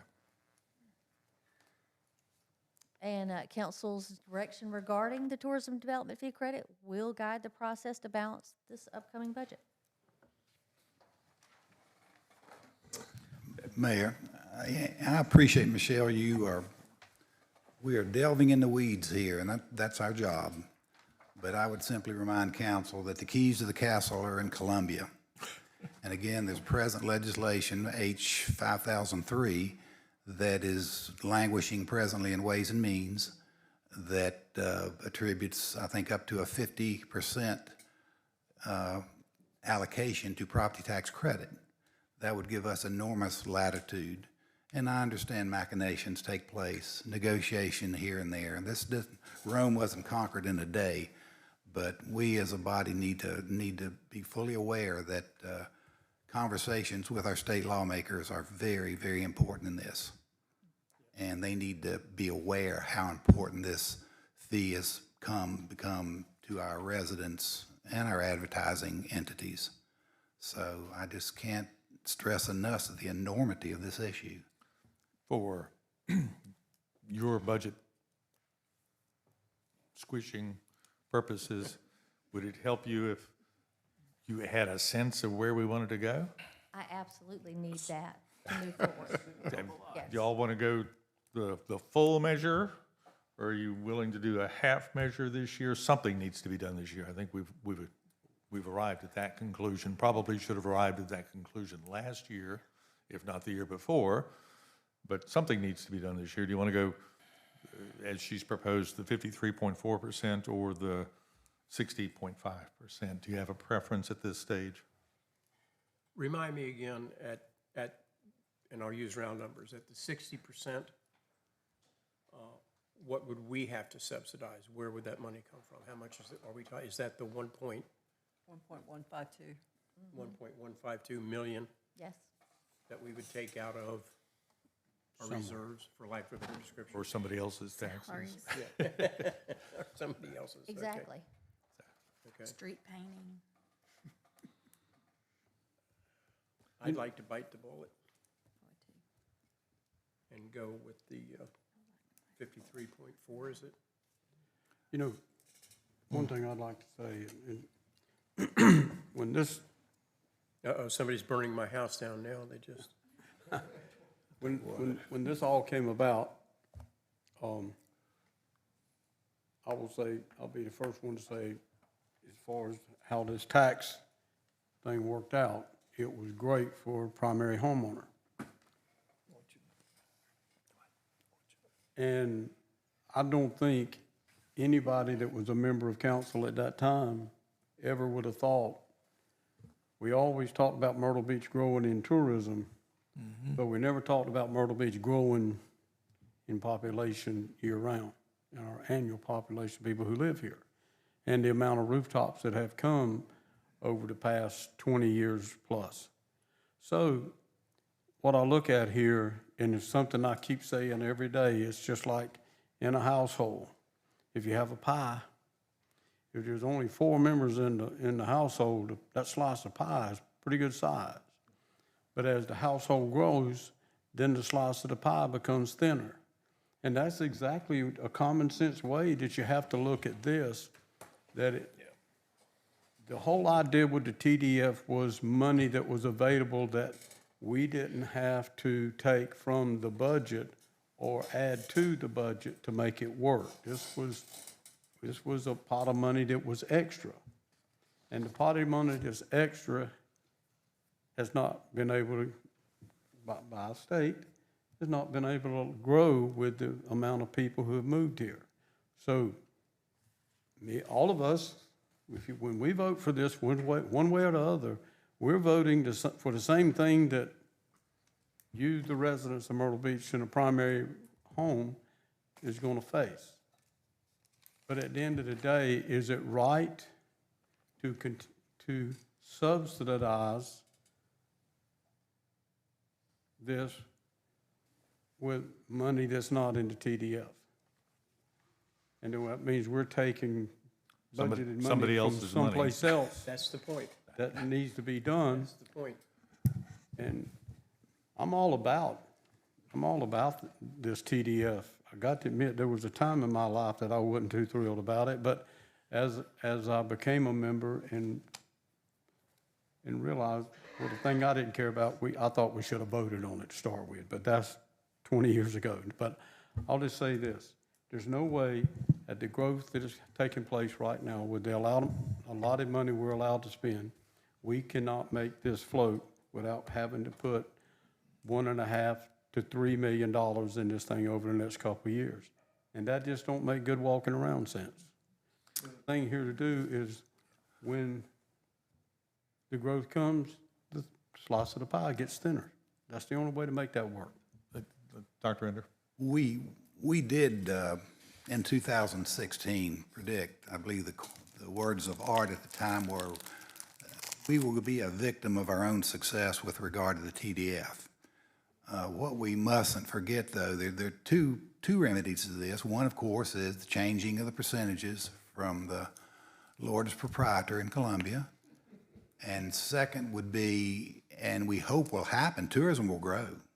You know, this pie, instead of one pie, we hope to have two pies. And that's where, while we can't directly influence the increase in tourism, some of our actions, some of our decisions as part of the budget process, some of the things that we, I think, need to do to create this new Myrtle Beach very much can indirectly affect and positively influence the tourism that we Yeah. have. I think currently the way that we, in hopes that we will see a change in the TDF in Columbia over the next 2 years, but I think it doesn't make sense to, the purpose of this was to divide it up, what we received.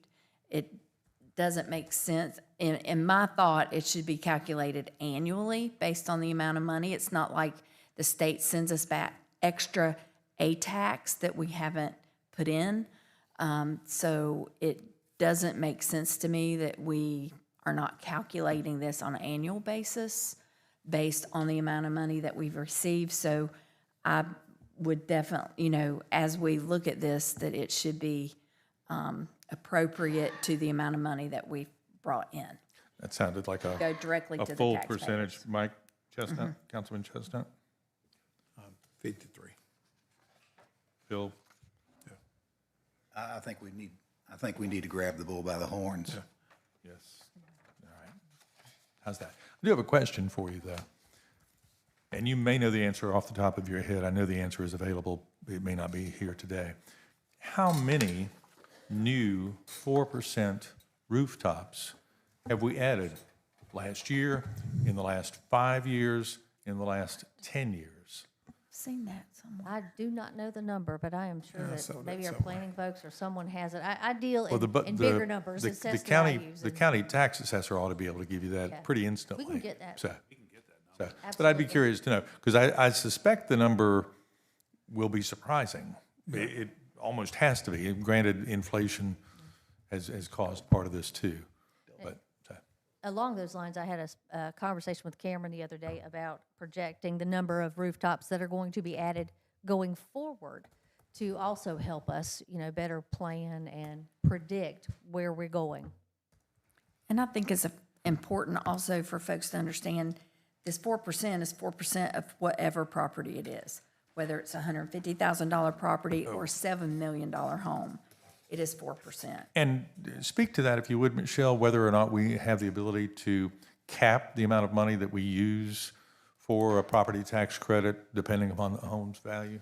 Yeah, that has been debated with this council. I know that, it doesn't maybe feel fair that the $7 million home gets the credit the same as the $250,000 condo. We're back to talking Okay. about percentages, aren't we? Right. In real dollars. By law, by the TDF law, we cannot do that. It is a set formula that applies across the board to all property owners.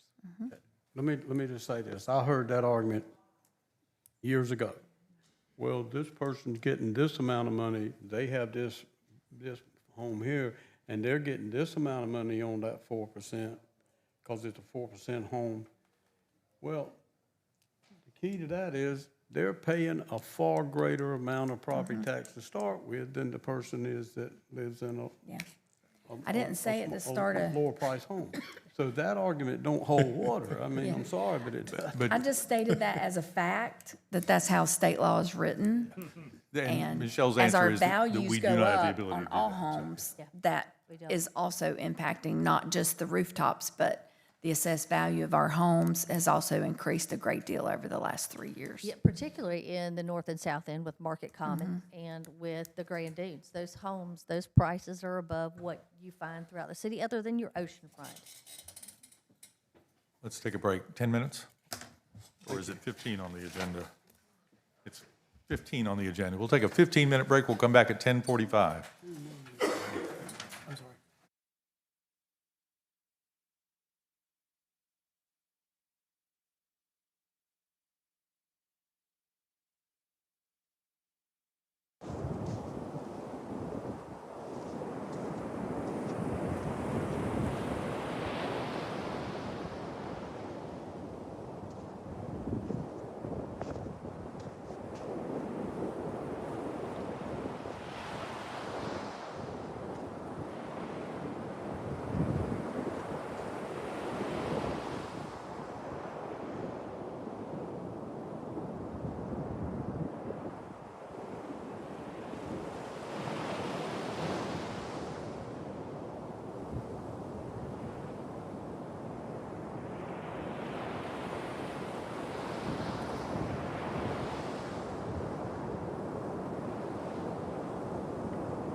All right, thank you for your patience.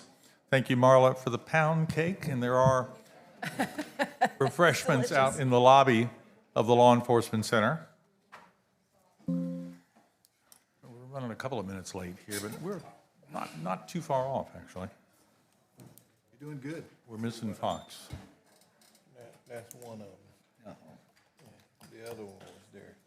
Just now, they up there. I was with Maxine for a few minutes. Okay. Run around.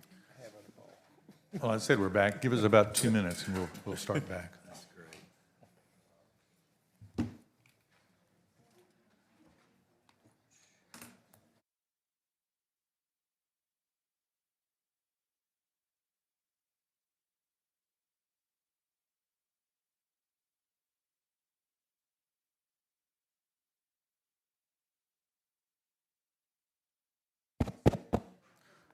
While we wait, just curious, if you're from the public, not the city staff, raise your hand if you would, please. And then for whom in the audience is this your first budget retreat? Okay, just curious. Councilman Louder will be right back with new eyes.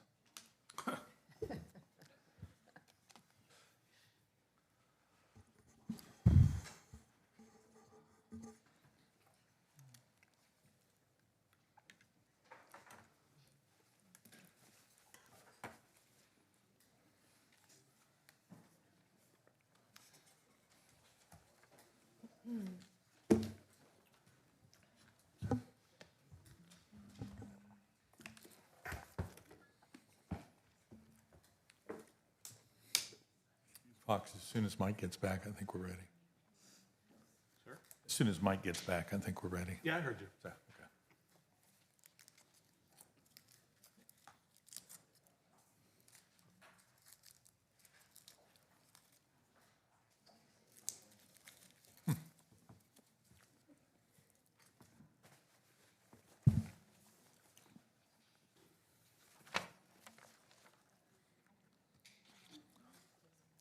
You should be walking in any minute if you want to start.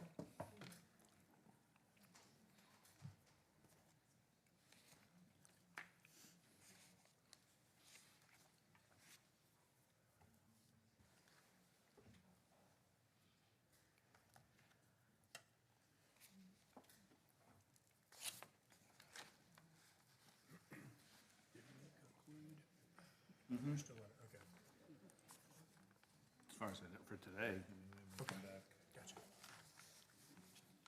Shall I tell a joke?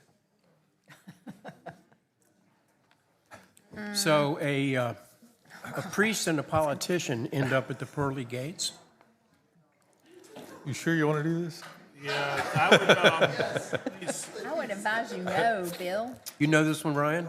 no, Oh, but okay, see so the attorney priest and the getting- politician end up at the pearly gates. St. Peter meets them and, gives them the rundown, what goes on and everything, and he says, so both of you come with me, I'm gonna show you to where you'll be staying. And they go down a bit, and here's this very nice room, modest room, well-furnished.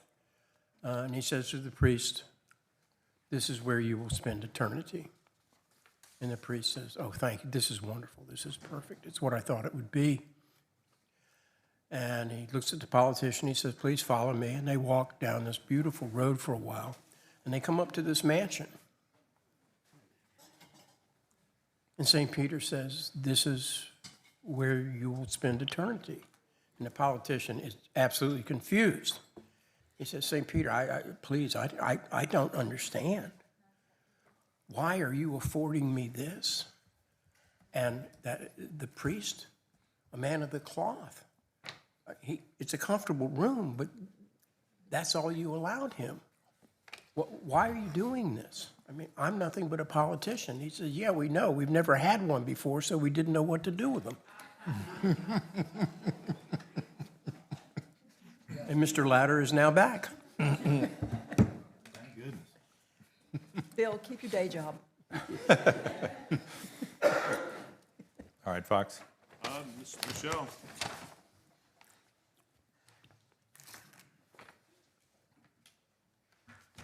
Everybody got drinks, snacks, everything? It's gonna be a while.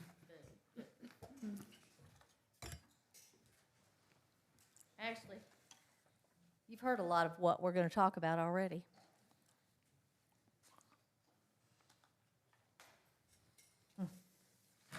All right, the economy.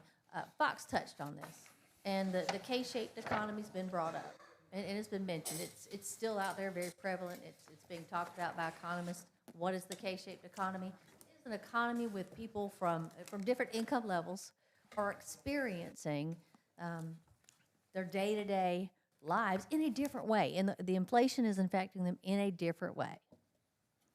The folks who are higher income aren't feeling a pinch so much. The folks who aren't making as much money, somebody under $75,000 a year, so much more of their income is going to groceries, fuel, home, repairs, lease, whatever, that they're feeling quite pinched. As a matter of fact, I think the last survey was 72% of Americans feel like the economy is not good right now. Around 40% think it's going to be worse next year, and a year from now. And 31% think it's going to be good a year from now. That's kind of the public sentiment we're dealing with right now. How does that impact us, really? First, I want to say this. I'm going to reiterate what Fox talked about with the economic characteristics that are going to inform our budget. Naturally, inflation has slowed, but prices are still rising. War with Iran and oil price uncertainty and all that goes along with that. Interest rate uncertainty. And right now, consumer debt is at an all-time high, as well as delinquencies. At the same time that personal savings is at a 3-year low. Means people have less disposable income, they've run up their credit cards, and a lot of them are delinquent. We're looking at a time when car prices are rising. People can pay less now. Streaming services are more expensive. One of the other things I read earlier in this week was McDonald's is proving a true indicator of the K-shaped economy when they're now focusing on their $3 value menu and $4 deals.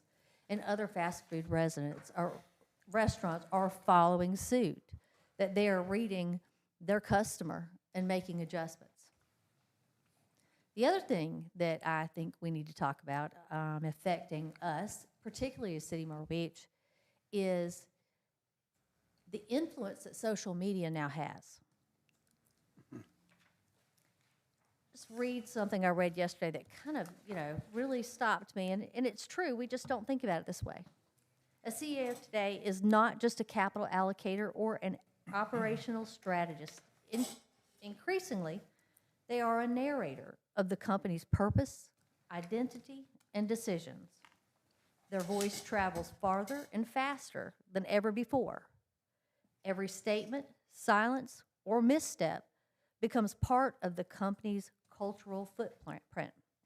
The author goes on to say that I believe the same thing about elected officials. Today's leaders thrive in an environment, who thrive are the ones who understand the architecture and the influence of social media. What used to drive the economy, or what you read about the economy in the past, really was, your market trends. Is there a yield inversion? What's the GDP? What's the jobs count? Right now, someone can go viral in one tweet on X, one TikTok video.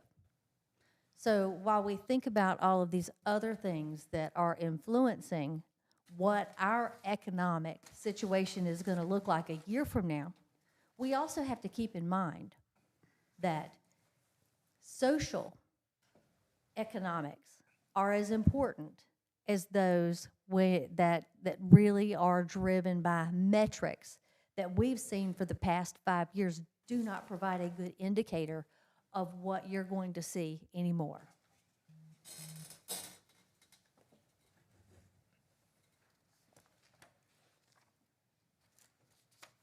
And as we're talking about the impact in the next few years, I think I've shown this slide before, I've talked about it before, but it's very important.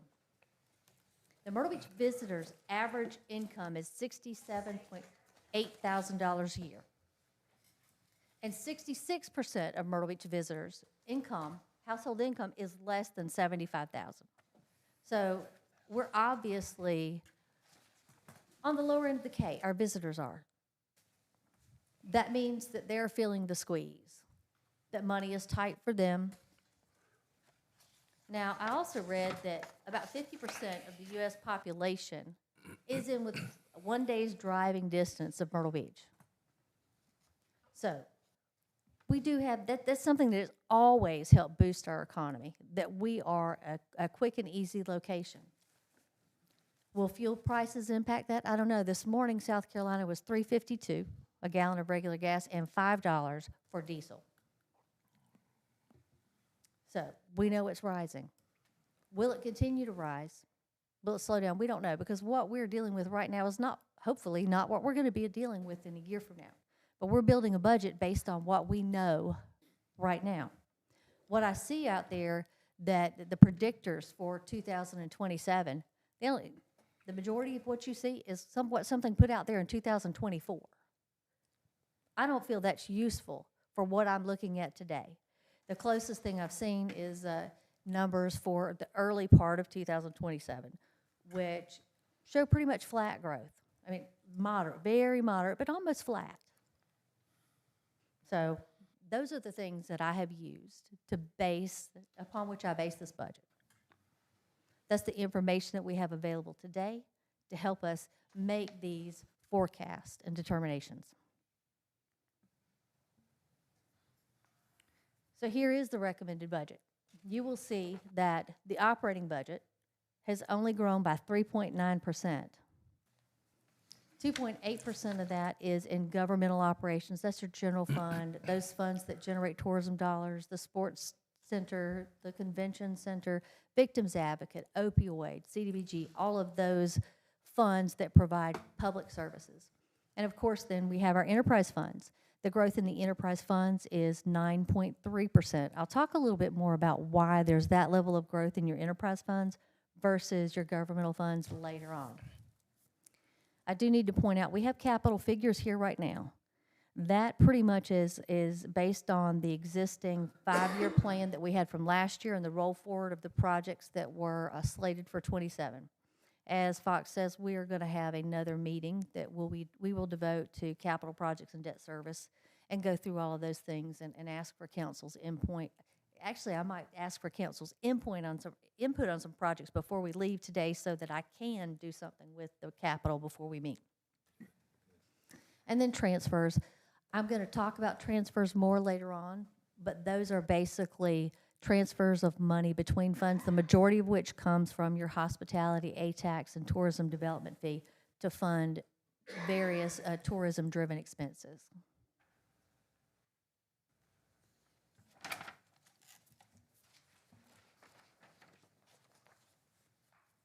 I can't read that from up here, so I need to look at my paper. All right. So, a little more detail on the recommended budget. There's no proposed property tax increase, as Fox said. The TDF adjustment is to be determined, which we've thankfully just gotten some direction. No proposed rate increases for recreation, business license. We do have proposed increases in the cemetery fee schedule, which Dustin will talk about later. Some proposed increases to encroachment permits. Ken or Cameron will talk about that. The proposed 3.5% increase in solid waste and the 6 and 9% increase in water and sewer will be covered by Janet later on also. Is that water increase a pass-through? For the most part. And I will talk a little bit about that on my slide about the enterprise funds. On the encroachment permits, how much extra money is that to the city at the end of the day? I don't recall. I have to defer to them about how many they expect to. I'd be curious, curious to know that. On the water, going back to what Dr. Render said about a pass-through, and you said most of it is, but the other portion of that is used to improve infrastructure with water and sewer, correct? That's Where correct. we replace pipes and all that kind of stuff that goes along with it, right? It's not like we're getting that pot of money and doing something else with it. No, it's not, and I'll talk about that. I think we've got a slide that's pretty demonstrative of what we're spending that money on, and we will hit on that for you. All right, as Fox said, we have a 3% cost of living adjustment in the budget effective July 1, 26. Our insurance and premiums, we are still working on making those adjustments. I'm meeting with the firm next week in Kathy and hope to continue to work. We all know medical, health insurance claims are increasing. And they're increasing faster than the core PCE, GDP, any of it. It's just up there. So what we are going to be doing is looking at changes that we might make to our health insurance program to make it more affordable. Are there any entities, municipalities, where it's not trending up? Not that I'm aware of. Do our representatives negotiate the different parts of our plan? RX, clinic, reinsurance? Yes. Well, I still would like to see the snapshot. Our third-party administrator should be able to provide you with a single sheet, outlays per patient, per employee cost, that kind of thing. PEMP, yes, we have got it. PEPM, Great. yes. And those are still being revised, and we're working on it to get that final plan, but when we do that presentation, we'll make sure to include that. Thank you. Michelle, just real quickly, from getting information on how to handle this, how many outside firms do we consult with, or do we just have one primary firm? For insurance, Our overall insurance needs, yes. for the health insurance, Yeah, health insurance, start with that, one firm, one firm. yes. Would it be, would it be advisable to possibly have one or two more? Yeah. It's good that you bring that up. So this year will be the year that we put an RFP out for insurance services. So we'll be I think it is. Maybe it's either 4th or 5th. It's coming soon. Yeah, we got the way the RFP was written and stuff, that may give us a little bit of a problem to do it this year. But Right, so it might be next year. it might be, or the year after, but it was a 5-year deal, we're in year 3, so. Well, we're having conversations. All right, we've got, as Fox said, continuation of the police take-home vehicle program. The education reimbursement has been increased. Thank you. I got a question about the take-home vehicles for the Yes. police department. We've been doing that now 3 years? Two. I think this is the 4th year. I think, well, maybe 4 years. I think this will be the 4th year. I was just wondering where we are with, where the need started at, the amount of cars that we're gonna, I guess what I'm asking, how many more officers are out there that don't have the take-home vehicle that should? Now, I understood at the end of last year, we had purchased enough vehicles to supply all of the officers we had on staff at that time. I don't know where we stand right now.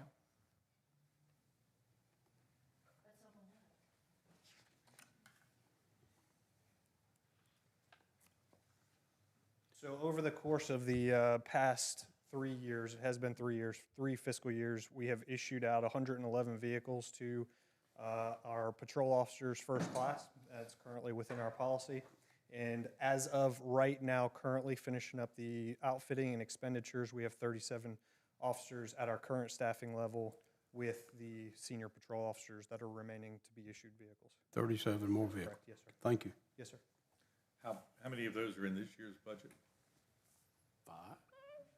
This year's budget recommendation is for 10 additional vehicles. And I didn't ask that well.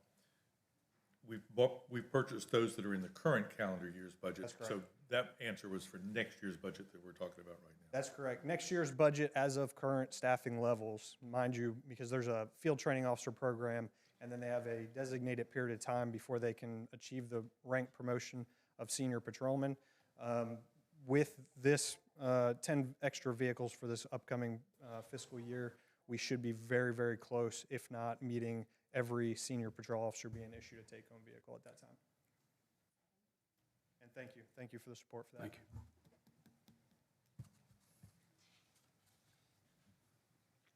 So when cutting the budget to get to at least where we are, some of the police vehicles that were requested for the year, that amount was cut by $200,000. So there are currently 7 funded in this current year. You'll see, Fox already mentioned that one of our recommendations, if we do get the budget balanced and have some additional funds, is to add back that $200,000 to the police department's request for those vehicles.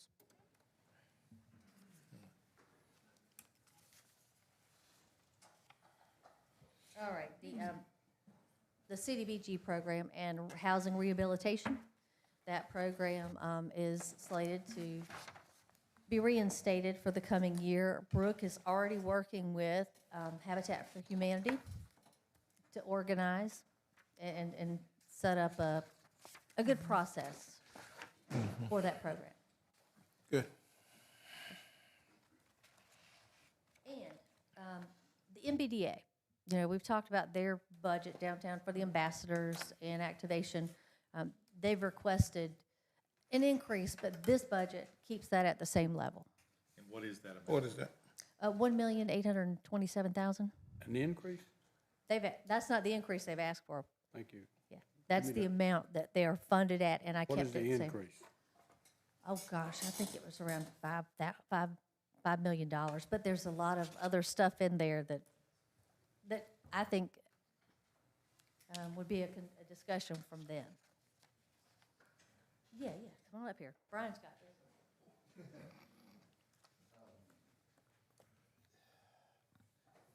I know Jason's going to give you all a presentation this afternoon from an operations standpoint.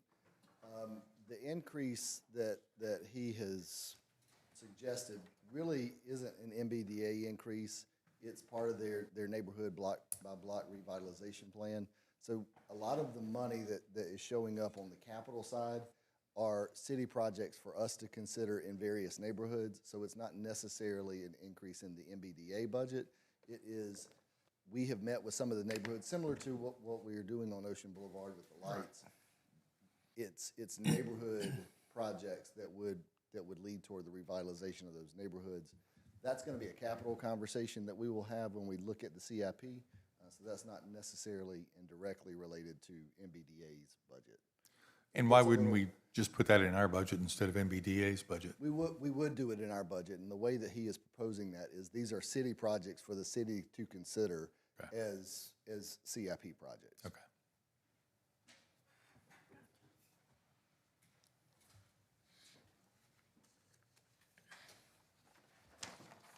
As I promised earlier, this is one of the graphs that compare us to 26 other agencies within South Carolina. Our current tax millage ranks us about 19th in terms of tax millage.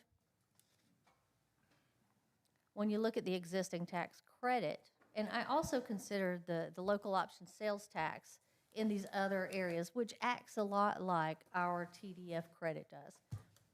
And that puts us at the bottom. It puts us in the lowest rung here with the 27.1 mils is the equivalent of what the taxpayer is paying.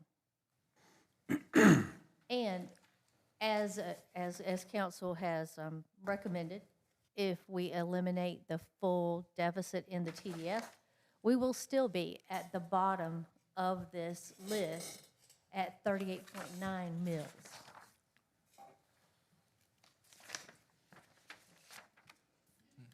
Now, our governmental funds, like I said before, governmental funds are the general fund, capital projects, debt service. They're the sports tourism, the performing arts theaters, downtown development, the opioid fund, CDBG, all of your tax funds, workforce housing. Those are the things that we call governmental funds because in these funds, we support activities that are basically a public service in nature for the most part. Some people wouldn't consider sports tourism a public service, but here in Myrtle Beach, it drives our economy. So That's why you would sort of look at it in that manner. The budget is 364 million, recommended budget for all governmental funds. You can see there that, you know, transfers make up the largest part of this budget. And one of the Go over reasons. transfers one more time, please. What's included in Thank you. transfers? Okay, yes. So the transfers actually, or the majority of those transfers are coming between these funds. And the majority of them are coming from the hospitality, ATAX, and tourism development fee funds to other funds within this group. That's why when we do that Exhibit A, you see us back those transfers out so that they're not distorting what the actual level of the budget is. The big budget number annually includes all of the tourism development fee money, even though we give 80% of that to the Myrtle Beach Area Chamber of Commerce. Absolutely, that's an expenditure. When you look at our community and economic development line item in the budget, the biggest thing in that line item is that TDF payment to the DMO. You can see the increases here. I thought it would be a good idea to kind of show you where we do see increase in the budget. You got property taxes. We're looking at about a $2.2 million increase. The transfers from other funds, that was $5.5 million. Charges for services, $1.4 million. You know, that's going to be the convention center, cemetery fees. It's going to be recreation fees, sports tourism fees, stormwater fees. And I will say that stormwater fees for the last few years, outside of the rate increase that we have, we've been growing about 1.5% in our stormwater fees per year. I'm projecting the same thing here this year. Proceeds from long-term debt, up $9.5 million. Now, that is attributable to Fire Station Number 1. And if we move forward with building Fire Station Number 1, that debt's about $26 million, and that's more than what we had projected for debt for other projects last year. And then use of fund balance. So when we put these exhibits together, it has to balance. So we're using fund balance. That's partially because of the general fund and that 1.5 million. That will change once we end up balancing the budget. And miscellaneous revenues are down. The big reason they're down is last year's budget, including that $6 million payment from Horry County to offset some of the baseball stadium costs. The intergovernmental revenue at $2.3 million. Road fees, local option, let's see, I had some other things on that one. Oh, a big part of that too is a lot of the grants, the staffing grants that we had for police and fire, we've now exhausted those. And it's not like for police, like if we went out and got another grant for 10 employees, we can't hire them to start with, but we also have those vacancies out there. You can't have vacancies and then hire police and not fund your budget because it looks like supplanting. So until we get a better handle on hiring, we can't really do much with grants unless it's for a specific program. Like with the victims assistance help we had, you can do the one-offs for specific programs. We've got some grants for SROs and that type of thing. But just a sweeping, add 10 other police officers for patrol, it's a little bit difficult to do that and justify it. Michelle, back to the baseball 1 second. Yes. You said $6 million is accounted in this, No, the decrease, yeah.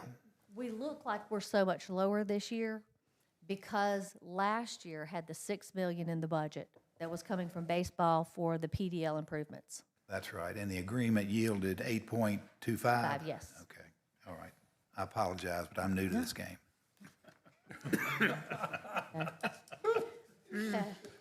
Another component in the decrease in intergovernmental revenue is where, Ms. Connor, this goes kind of back to your question. The state accommodations tax is treated as intergovernmental revenue. So that's why you see some of that decline. We've already talked about the fact that your hospitality and other accommodations tax, the local, are down, are projected to be down, as well as the tourism development fee and license and permits. Now, the permits, the bulk of that decrease is really what we're expecting to see in business license. Michelle, Yes. I'm sorry, I should have caught it earlier, but when you said that we give go back, how much money we give the chamber? Roughly 35 million. Yes. Is that by choice or? It is not by choice. Okay. And the reason I ask that, because a lot of people don't realize that. Can you explain that? Absolutely. Both with accommodations tax and with the tourism development fee. We are statutorily required to pay them a certain percentage of that revenue as it comes in. Them or another DMO, they are the DMO here at this time. The chamber for the TDF must receive 80% of that revenue. We have no way to change that other than going to Columbia and our legislators approving that change, as you all have talked about. And that's the conversation we're having now. Okay. Now, the accommodations tax, legislation states that we are to give them 30%. However, back in 2023, we did work with the chamber and the legislature to implement a proviso that gives us 15% of that. So they're only getting 15% of the state accommodations tax at this point. We were able to kind of claw back a little of that. Thank you. I mean, I just thought it's important that people, I mean, a lot of times the perception is that we just take money and just give it to the chamber and, you know, we just want to give our tax dollars. Trust me, we don't want to give it to them, but that's what the law says we got to do, right? Absolutely. We Anyway. don't have a choice at this point. Thank you. You're welcome. State requires it. I just want to reiterate what you just said. That 35 million that we have to provide to the Chamber of Commerce, that's not because we want to do it. That's what we are required by the state law that created this. We are required to do it. That is correct. And we're working, hopefully, to change that. We would like to revisit the percentages so that it worked better for the whole community. The chamber benefits to the tune of 80% of that revenue, which in the past year was about $35 million. And my earlier point was that $35 million shows up in Michelle's big budget number. So you subtract that 35 million out in terms of what the city is spending. I think we happily give some money to the Chamber of Commerce, and we may not be happy about the whole $35 million, which is why we're talking about how to revisit that and make it work better, not just for us along the Grand Strand, but potentially for other communities around the state. And when that law was passed, we were coming out of tough times. And advertising was needed at a premium, along with building the boardwalk. So you have to be proactive sometime when times are tough. And And additionally, Michelle, I'm sorry, just real quickly, again, it's the chamber because they are currently the designated DMO, is that correct? that is correct. And I think the way that the state law is written, it actually has some statement in there that has to be an experienced designated marketing organization. So you have to have some sort of background. You got to have the to right establish- credentials. You do. You got to have the credentials. Be nonprofit. And I'd just like to add to what Dr. Render stated was that also when this thing was implemented, I don't think there was really any thought that you would be hitting $45 million in revenue with the TDF at the point that we began to hit that level of revenue. We only estimated 44.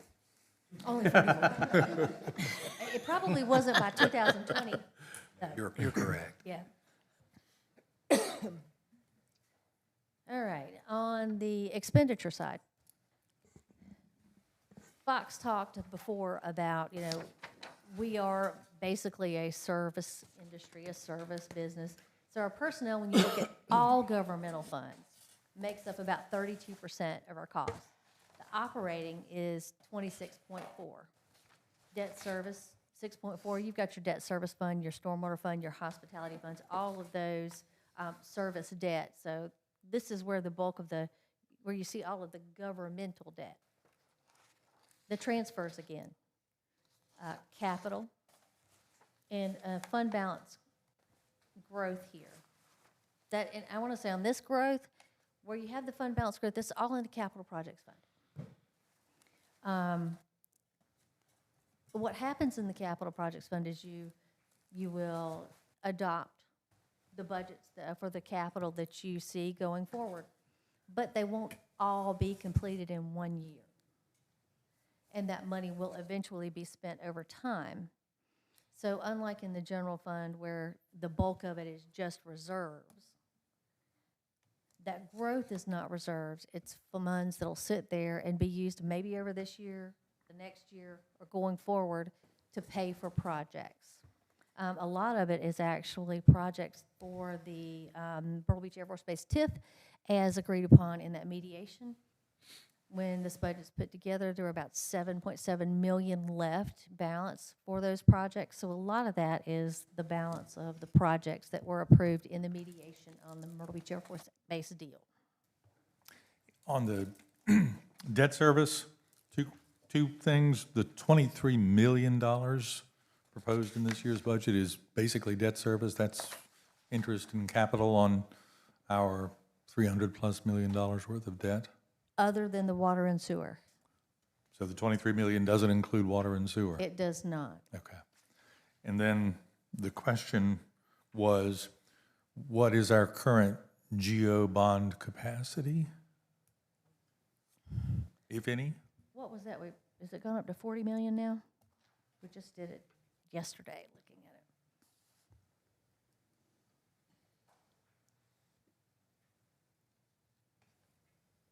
And these are estimates.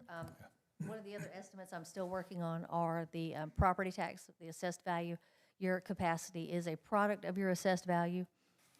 The county has said that it'll probably be May before they have final numbers. They'll be close, very close in April, but I've still got some adjustments. So this is a product of that number. I don't expect it to vary widely, but the debt, we know what that will be. 33.2 will be our capacity at the end of June. Okay, thank you. 33.2. Yeah, yeah. And we had gotten down to, I mean, when we built the solid waste transfer station, I think at the time that was 5 million, we had like 11 million. So the capacity has grown as a product of both paying down debt and the assessed value growth. We have very little GO debt left. Let me make sure that I understood that answer. So 33.2 million literally in capacity? For GO debt, only GO debt. Is that unused GO debt? That's my question. Is that unused GO debt, or is that the total 8% of the assessed value? That is unused GO debt. That's unused GO debt? Unused GO debt, Okay. yes. That's good to know. Thank you. Yes. And it will only continue to go as that debt is amortizing off. Okay. Want to talk about what those increases are. Personnel, wages, and benefits, about $2.8 million among all the governmental funds. The Performing Arts Theater lease, this is the first year that lease will be paid, $2.4 million. The stormwater outfall is really what drove an increase in debt service. That debt service on that last issue we did for the outfall in the lift station has increased about $2 million. And then workforce housing projects. So when I budget for workforce housing, I budget for you to spend all of the money that it is in that fund in the year. So money is accumulated. And what was accumulated since last year and this year, I budgeted for you to spend it all. You don't know when a project's going to come. It's kind of like that thing, just because you have it there, you don't have to do it all. You don't have to do it all. But if you have the opportunity, if a project comes about, I already have the budget there. And you know, these are the kind of things that are going to have to come to council for approval anyway, if we're having contracts or buying land or leasing or whatever. But I want to have that. I want everyone to be able to see exactly what's available so that it's easy with you to work with it going forward. So that's why you see an increase in the workforce housing projects expenditure line. And then capital projects, cost allocations. We redid our cost allocation formulas this year and allocated a good bit more to capital projects because we are doing so much more with them.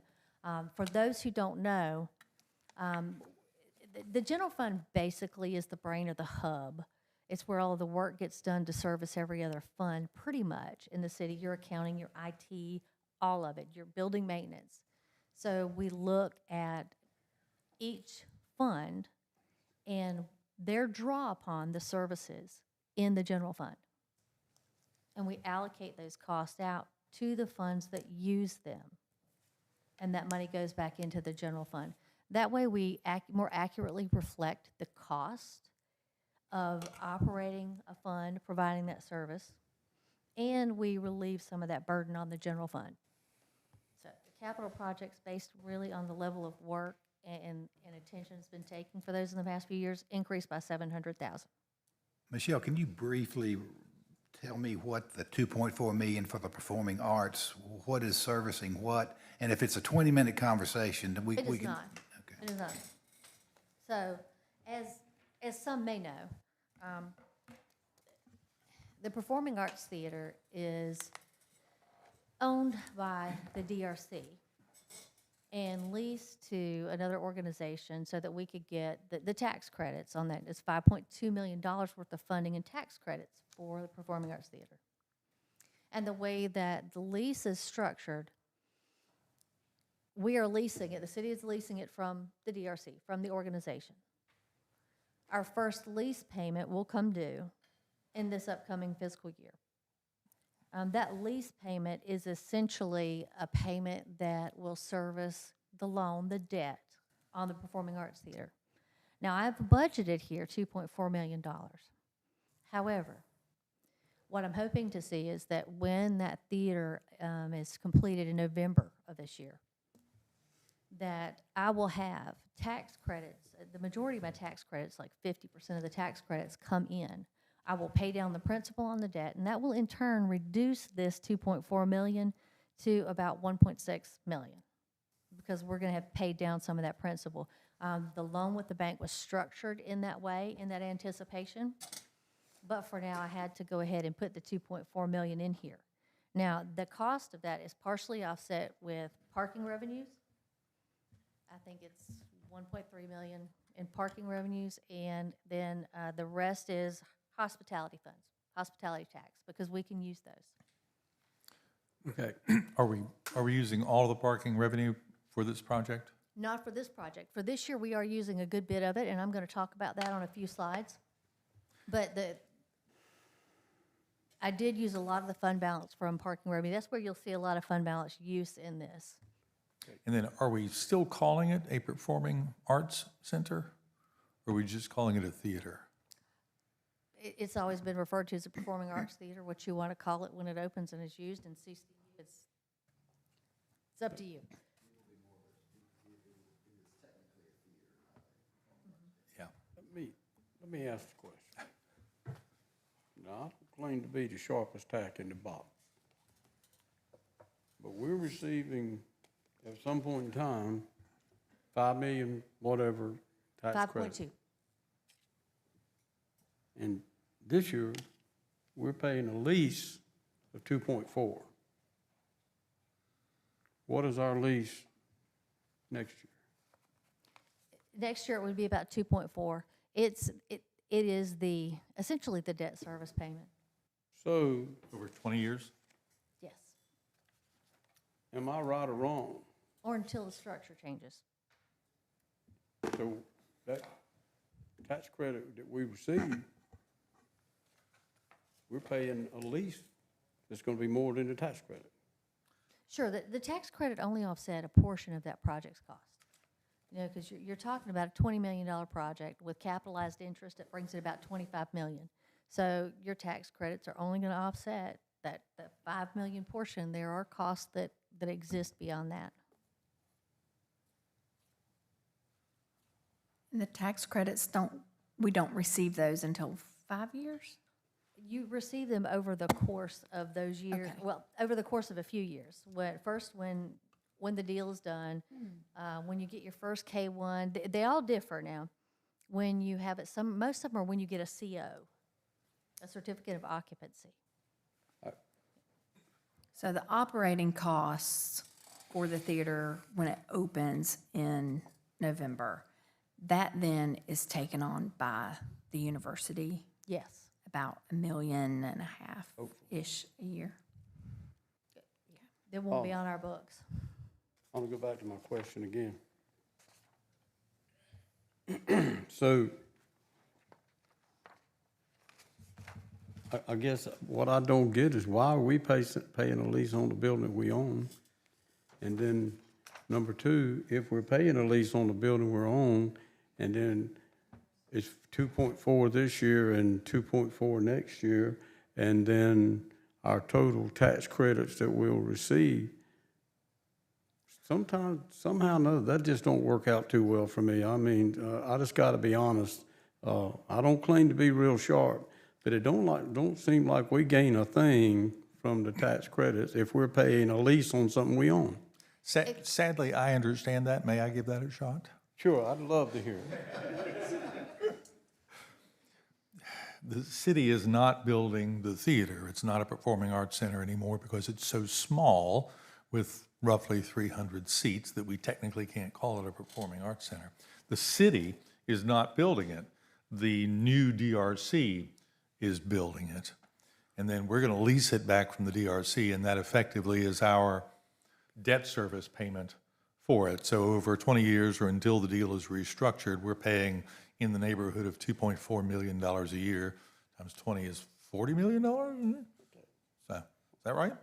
Somewhere in there. I kind of sort of get that. The payments do drop once the tax credits come through. I can't quote you on all of it right now, but they do drop.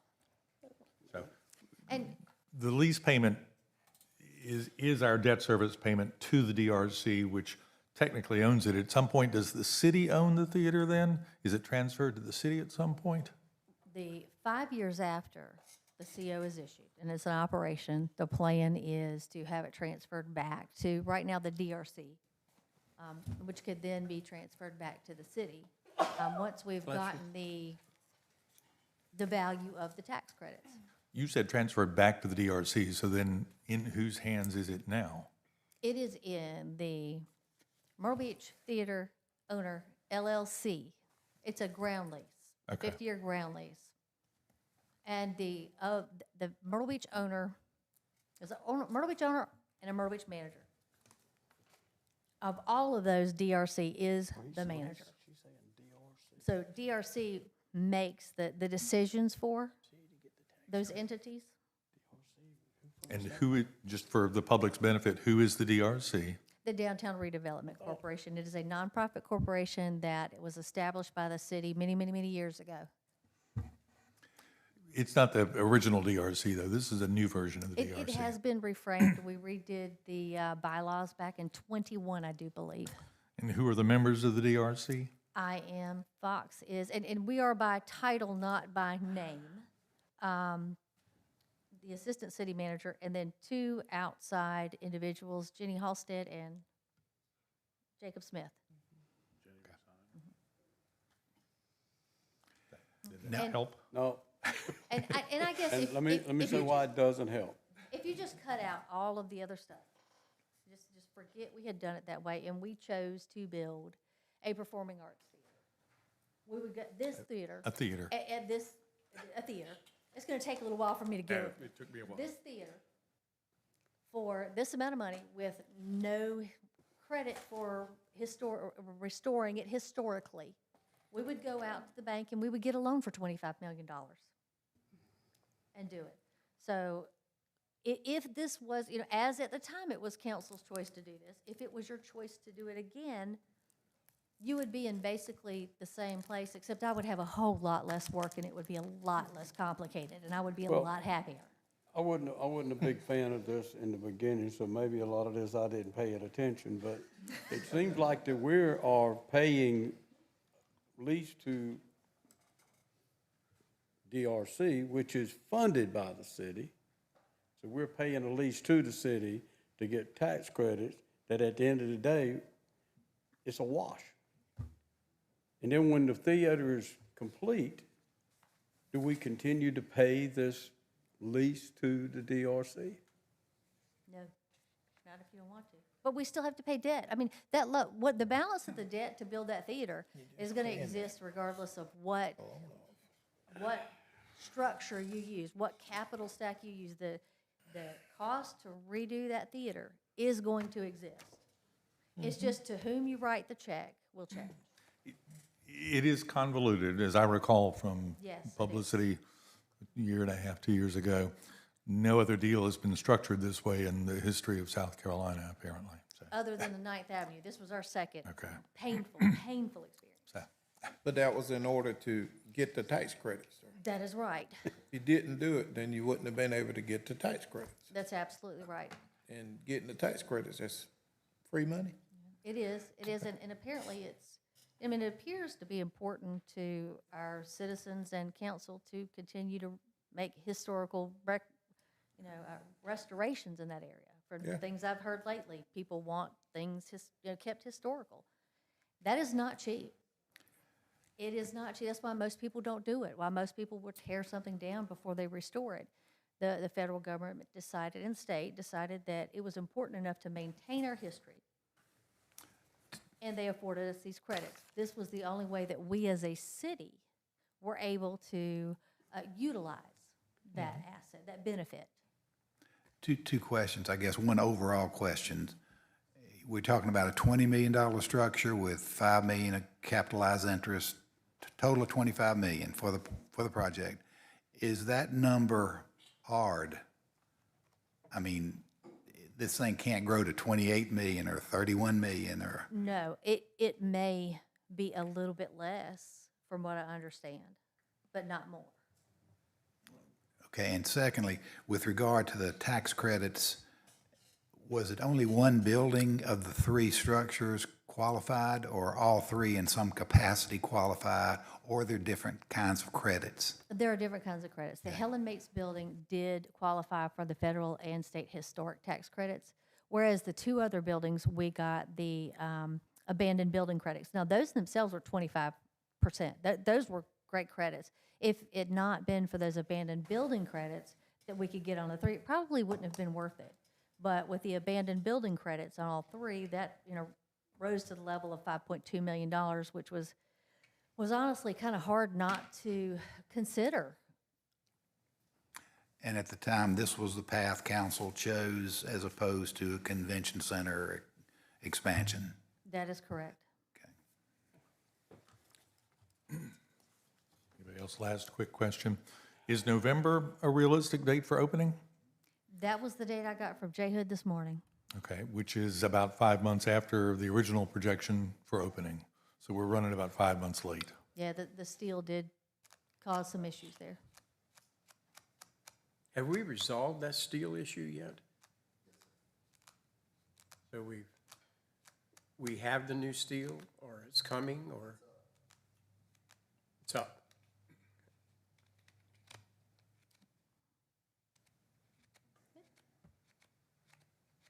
New steel deal. All right. Now we're going to talk about the general fund. Thank goodness. And as you know, and maybe some of the audience knows, the general fund is the main operating fund of the city. That's where our police, fire, public works, recreation staff, that's where they all live. So naturally, it's going to be the largest fund in the city. The budget for revenue for the general fund this year is $141,242,589. That is 1% above, 1.4% above last year's. That's what we talked about earlier.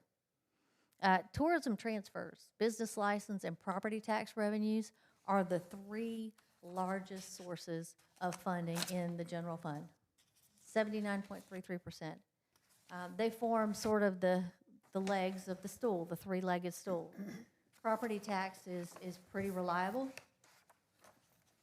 Tourism transfers are the most volatile, and business license kind of lies somewhere in the middle. So it's important that we watch those revenues, and we do everything we can, like, the mayor and the rest of you have talked about, to preserve and enhance our tourism experience and the revenues coming here to the city.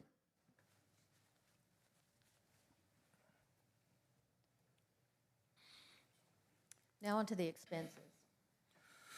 We got $142 million in expenses. As you know, that's more than what we had in revenues. hence the $1.5 million deficit we were talking about.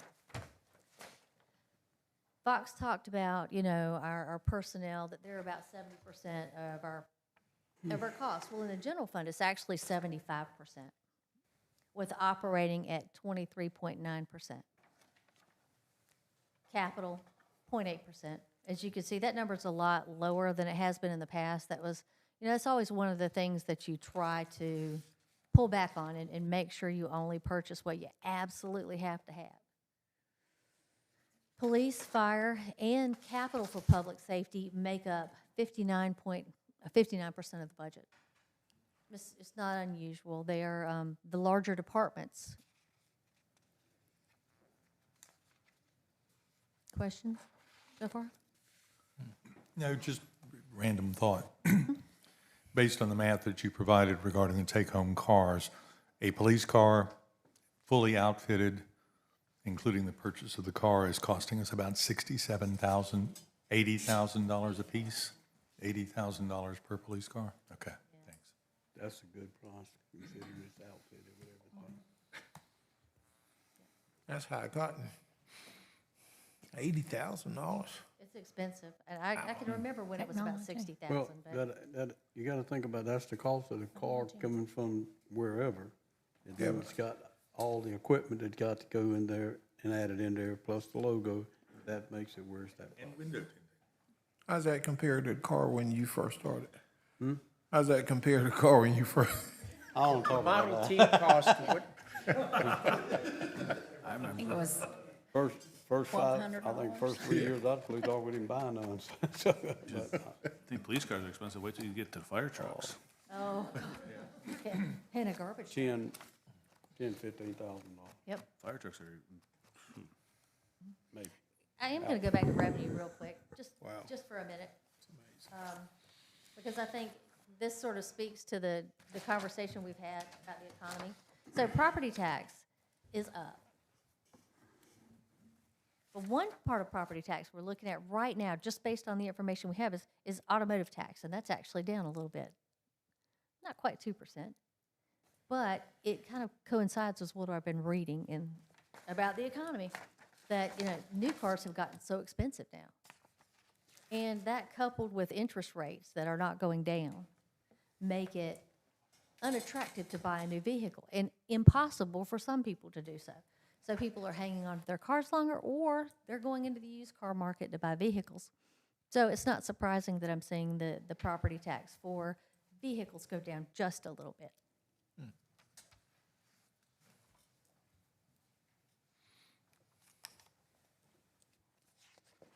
The capital that we are including in this budget for the general fund,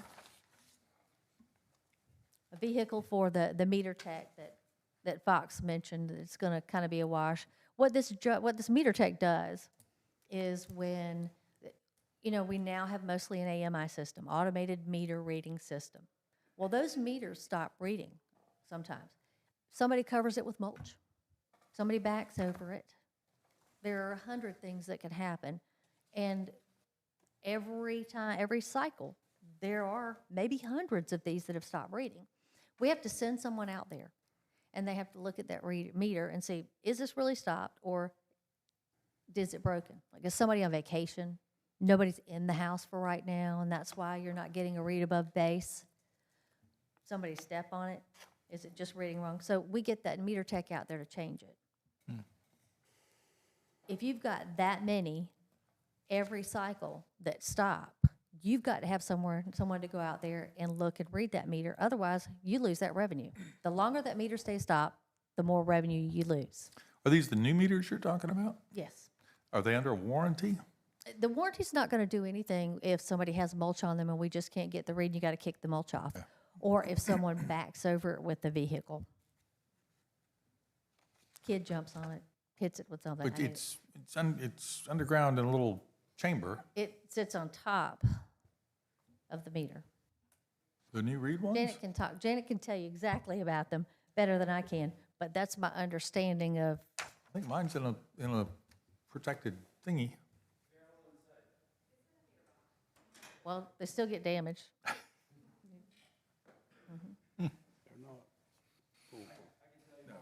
Yeah.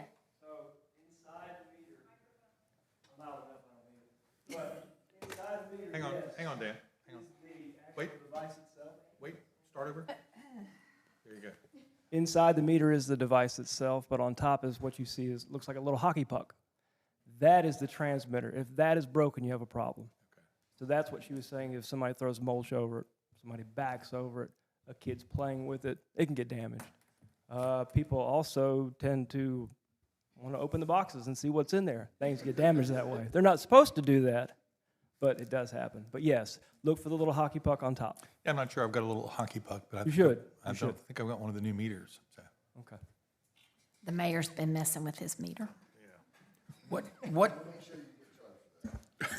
Actually, for the record, mine broke and stopped reading. At some point, it was one of the older meters. It's been 5 years ago or so.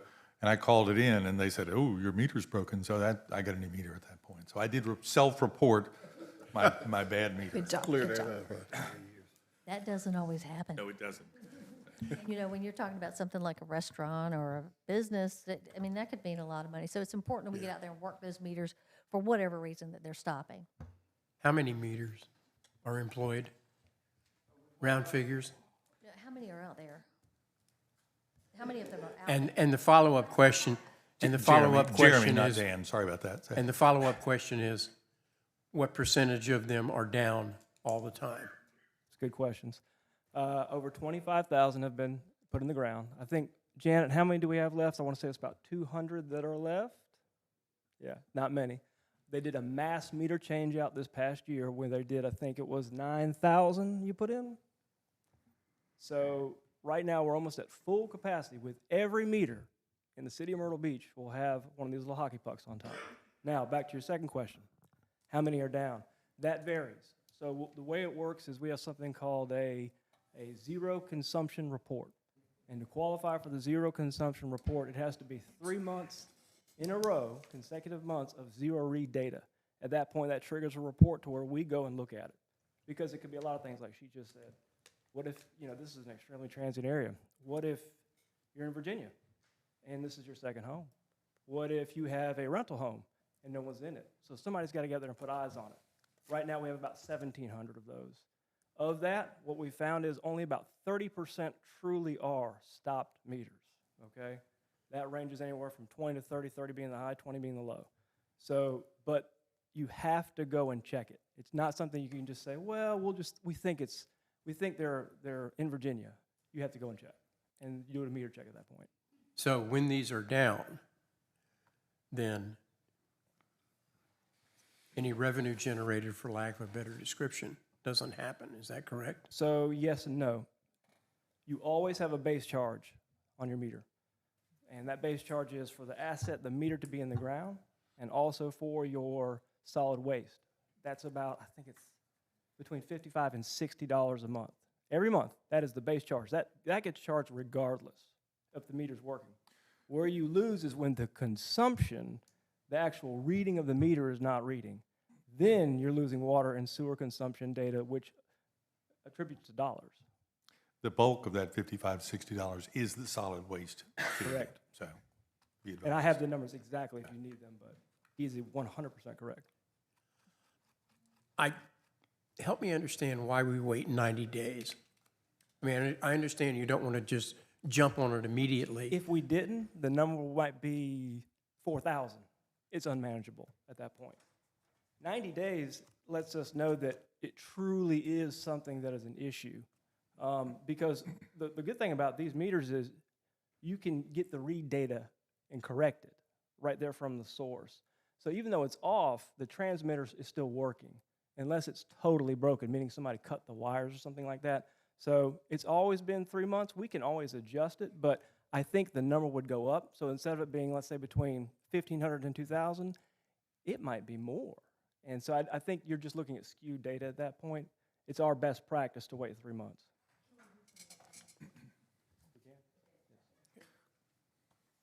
He was saying, can we reclaim the revenue? We can. Oh, you can reclaim the, We for the most build part. back okay. For the most part. because you use the water. That was my third question. Thank you, Michelle. And Jeremy, while you're standing there, this is a minor issue, but someone has raised to me the fact that they're paying their utility bill through through an automatic draft, Yes. and yet when they get the bill in the mail, it's got a return envelope in it. Is there any way to not send a return envelope? Yes, so what we did now was we just had another campaign that went out about 2 months ago, and it is called email billing. And so what this does is we sent a letter to everyone in the city, and it basically did this. It requested, do you want to stop receiving your bill? And if you do, you're going to fill out a little form, and send it back to us. And at that point, you get an email. And in that email is your bill. And so most people that are on draft, you will never have that problem anymore. You'll get your bill in email, and then you'll pay through draft, and you'll never receive anything. Paperless billing, correct. Thank you. Thank you.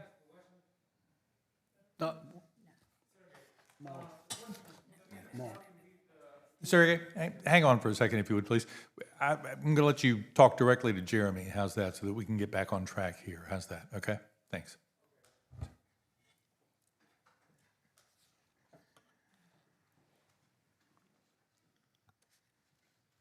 All right, the Capitol. We have some IT hardware that we need to replace. VM host replacement and the Galaxy hardware replacement. If you've got a question about that, Brian's gonna have to answer it. I just know we need them. They're about servers and Widgets? really good stuff. Grounds maintenance, a couple of Z-turn mowers. We buy those about every year. That's pretty commonplace. We go through them pretty quickly. The cemetery compact utility trailer. You know, we've expanded the footprint out there at the cemetery. Yes. On the cemetery, where are we on paving or not paving the roads through the cemetery? Oh, I that don't know if they're we gonna went- pave. We went that direction and we changed course. I don't know the answer to that question. Yeah, when we do it on CIP, there's the last leg of the funding for that expansion. We'll talk about what that involves. Tony Payne. Is that in CIP then? Yes, it is. Oh, It okay, is. good. That and the new columbarium. Okay. Police. So these are some of the things that they really needed this year. The medical grade refrigerator, the shot spotter phase 3 expansion, citywide camera. You know, every year we allocate funds for more city cameras in different areas throughout the city, just sort of expanding our camera footprint. That's 180,000. How many The cameras is that, and where generally will they be deployed? How many are we at now? I don't know where they'll be. 1,200? 1,200? How many That'll be a how many conversation. more will 180 buy?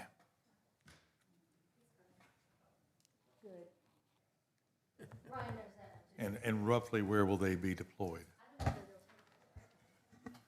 We can see them. So the budget roughly covers about 20 cameras, plus we budget another 10 cameras for what we call like spots where we don't know they need them, but now they need them right away for that year. We have a 6 to 7 year plan for literally 2020, all the way out. So. And are the market common cameras, I think 2.5 million through Colonel Steyer's organization, are they all deployed now? No, sir, we have about 38 sites left to deploy in Market Common. But all that's, Kind of separate from this project, so, all that's funded though? yes, sir. Okay, good, thank you. And that includes replacements for ones that are broken as well, or is that just new and we have a separate budget for replacement? We have a separate replacement budget. Okay. Thank you. Amy, before you go, do other towns call and say, how did you guys do this? Absolutely, yes. I mean, Absolutely. We've actually had several tours from different agencies from here regionally all the way across the state, and actually throughout the nation have come and done tours of our real-time crime unit. Very proud of it. Thank you for the well, support. good job, thank you. Absolutely. Good job.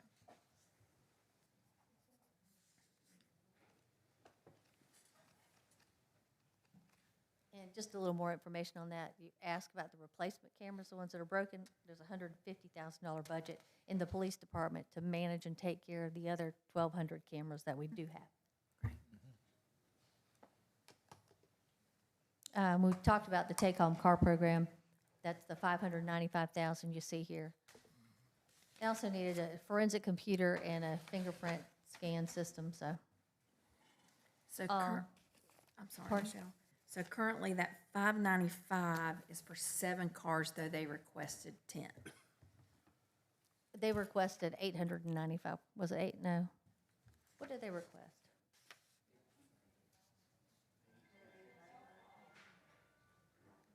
Yeah, that's $85,000 a car.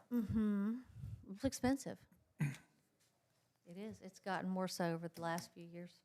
You know, I just talked about the fact that vehicle costs are going up alone. So even ours are.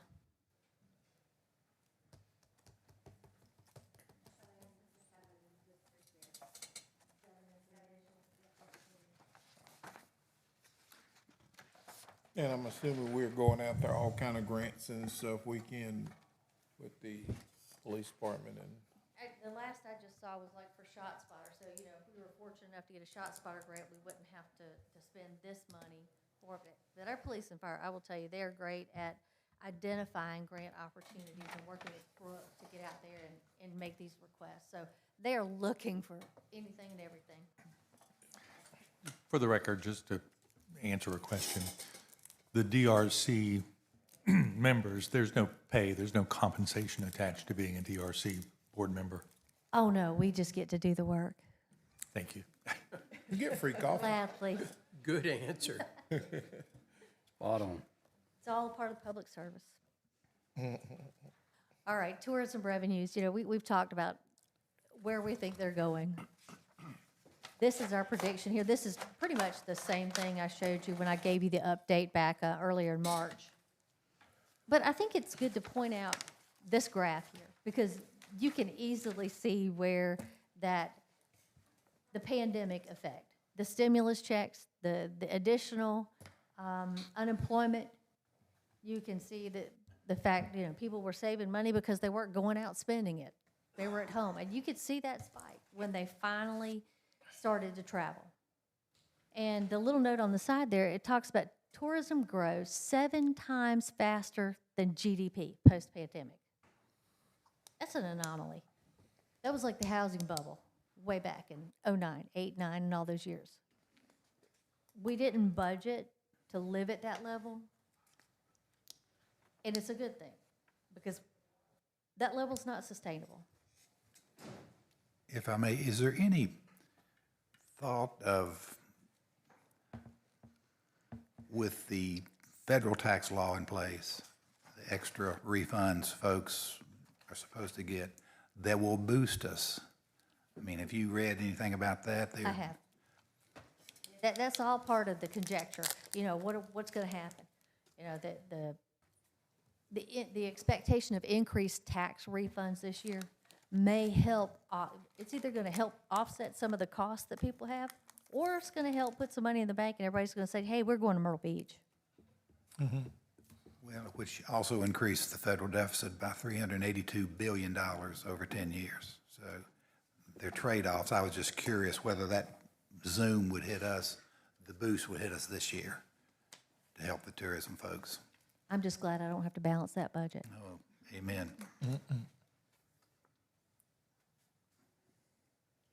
All right, transfers. I told you I would talk about transfers. What makes this part of the conversation so important is how much of our budget, how much of our services are supported by these various tax revenues. Now, they're not just paid by tourists, but the majority of these revenues are paid by tourists. The accommodations tax certainly are almost all tourism-driven revenues. For operating, you know, these transfers are for operating. About 54% of the transfers for operating. What that means is like the $15 million that goes into the general fund from the hospitality tax to help offset the increased cost of public safety. The state accommodations tax funds, that's $8, $9, $10 million any given year that comes into the general fund. It helps offset the cost of police, fire, beach services, all of those things that we provide that are provided at a higher level than would be in a non-tourism community.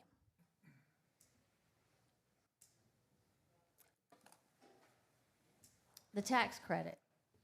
8.7 million, that, naturally that's tourism driven. The more credit we have, we've already talked about this one, the more credit we can give to our taxpayers.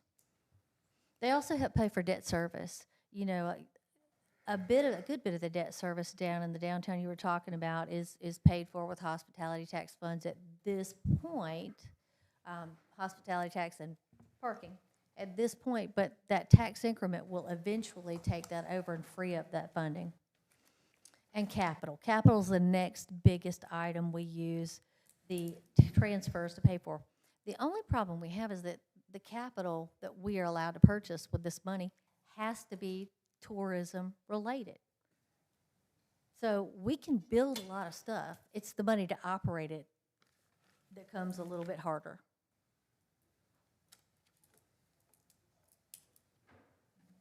Does anybody have any questions about our transfers and how they work?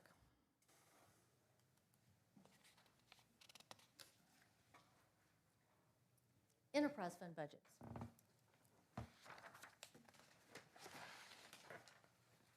Our enterprise fund budgets, I believe they only increased, what was it?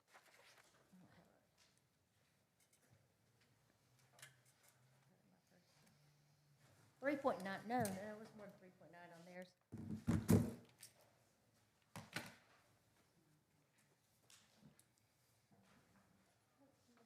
Here it is. 9.3, just transfers. So the enterprise fund budgets, the operating budget increased 9.3%. We've got a 9% and a 6% water, 9% increase in sewer charges, solid waste charges, 3.5%, parking fees, miscellaneous revenues. I want to point out now, parking fees, they were budgeted to estimate for the off-season free parking areas that we're talking about. So these numbers do reflect An adjustment. the adjustment. It was a fairly small amount at the end of the day. It was $300,000 or less, I think. Right. Not that that's a small amount, but compared to the total parking revenues, it is. And I would suggest that y'all did a half measure last year in terms of not charging in the core part of town during the off-season where there actually would be parking demand, but you still charged on the wings where there's not so much demand. I would ask council to consider just making the off-season free, period, and not doing that dual feature. So it's not something we have to do as part of the budget, but. Right. I would agree with that, Mayor. Yep. As I will only say that the beauty of the parking revenue is that it allows us to offset the debt on the projects that are in the TIF. Okay, because just like Market Common, the TIF starts out, it doesn't pay for itself with the tax dollars initially, but in a few years it does. Our oceanfront and downtown TIF is really beginning to do that. So other sources to help offset that are very helpful. And I'm going to say what Brian's going to say.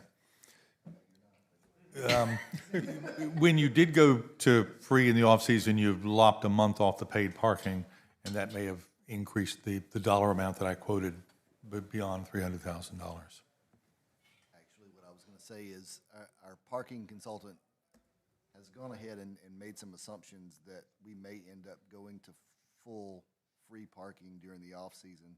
That would be another $215,000 impact in lost revenue.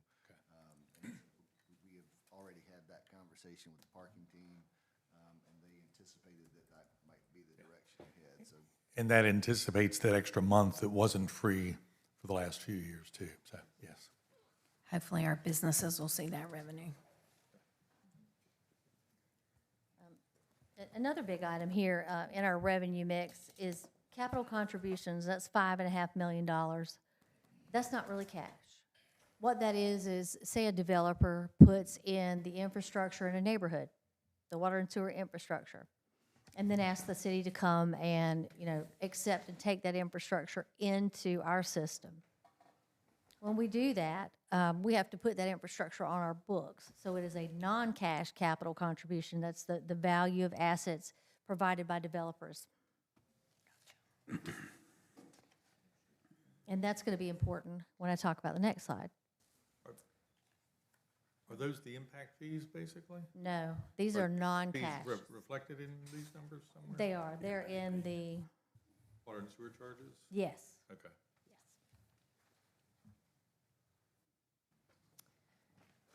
So, in the water and sewer, solid waste, and parking utility fund, personal services are a good bit smaller percentage of the overall cost. But that's because of the type of operation that it is. Over to the right, I've got some little tables there that I think are interesting and very informative. So in the water and sewer fund and solid waste fund, your wholesale water and sewer cost and your tipping fee cost, that's like 56% of the total operating cost in those funds. So that's what we pay for actually for the water and sewer, or what we pay to take the trash out to the landfill. We do make a few transfers out of the water and sewer fund. The first is a franchise fee. There's a 5% water and sewer franchise fee that's paid to the city of Myrtle Beach, just like any other utility that pays us a franchise fee. The water and sewer utility pays a franchise fee.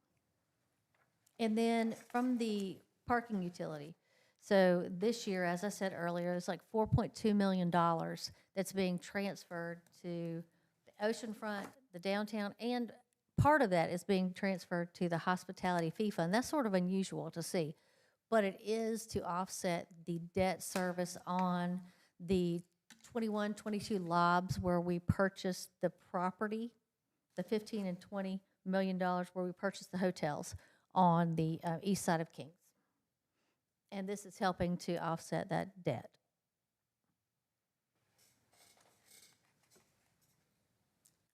Yeah. The other thing I wanted to say, net assets. So we have a gain of net assets of $4 million. That's kind of like the fund balance in general fund or whatever. Remember, I just told you that making up the capital stack, the funding of the whole water and sewer system is that $5.5 million of non-cash contributions that we have to book, we have to bring in. Well, the bulk of that $4 million net asset gain is because we've got $5.5 million of non-cash assets coming into our system. Any questions? All right. So, I watched a video that was pretty funny. Talk about the social media. You know, 70% of people are on social media. I'm one of them. So, it was a video of a guy who said, and it was for accounts. It said, you know how people are always asking you to find money? As a financial person, you're always supposed to find money. We haven't lost any money, so there's really no money to find. But they say, you know, you always say that, but you always manage to find it. You always manage to fund it. Well, at the core, our job is to budget conservatively and hope that the numbers come in higher on revenues, lower on expenses. When that happens, thing a responsible, conservative CFO is supposed to recommend is, all right, if we get more money in, what are your priorities? What do you say we need to do? And we need to go ahead and have that list going so that we spend wisely and we spend efficiently. These are the same that Fox spoke about in his presentation. The additional funding for those police cars, the road maintenance crew. I think Brian kind of mentioned or talked through what that road maintenance crew would entail at our last meeting.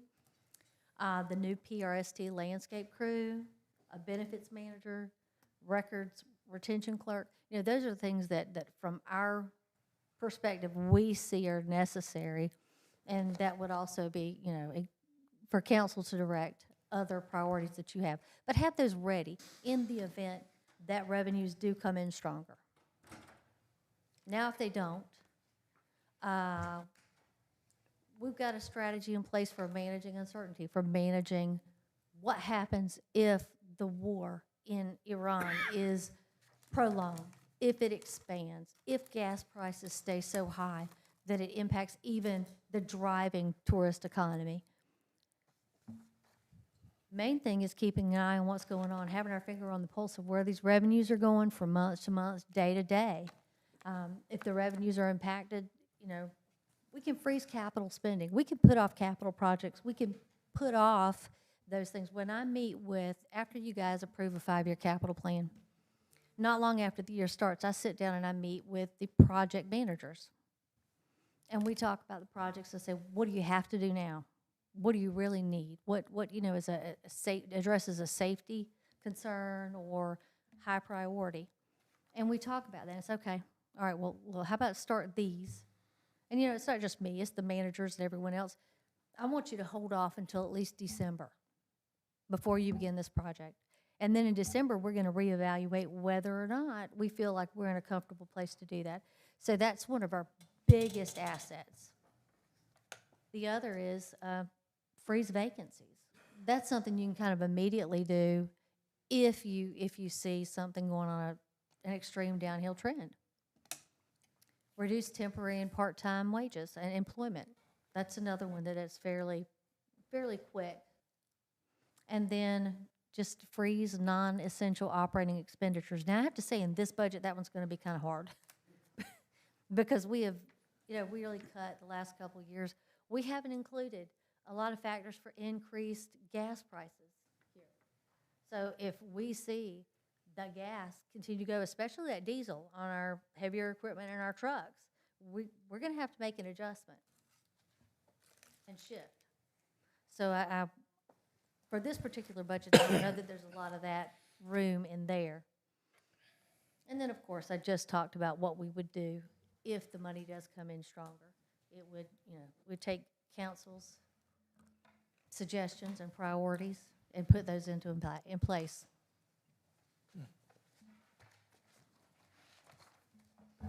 And that's it for me for now.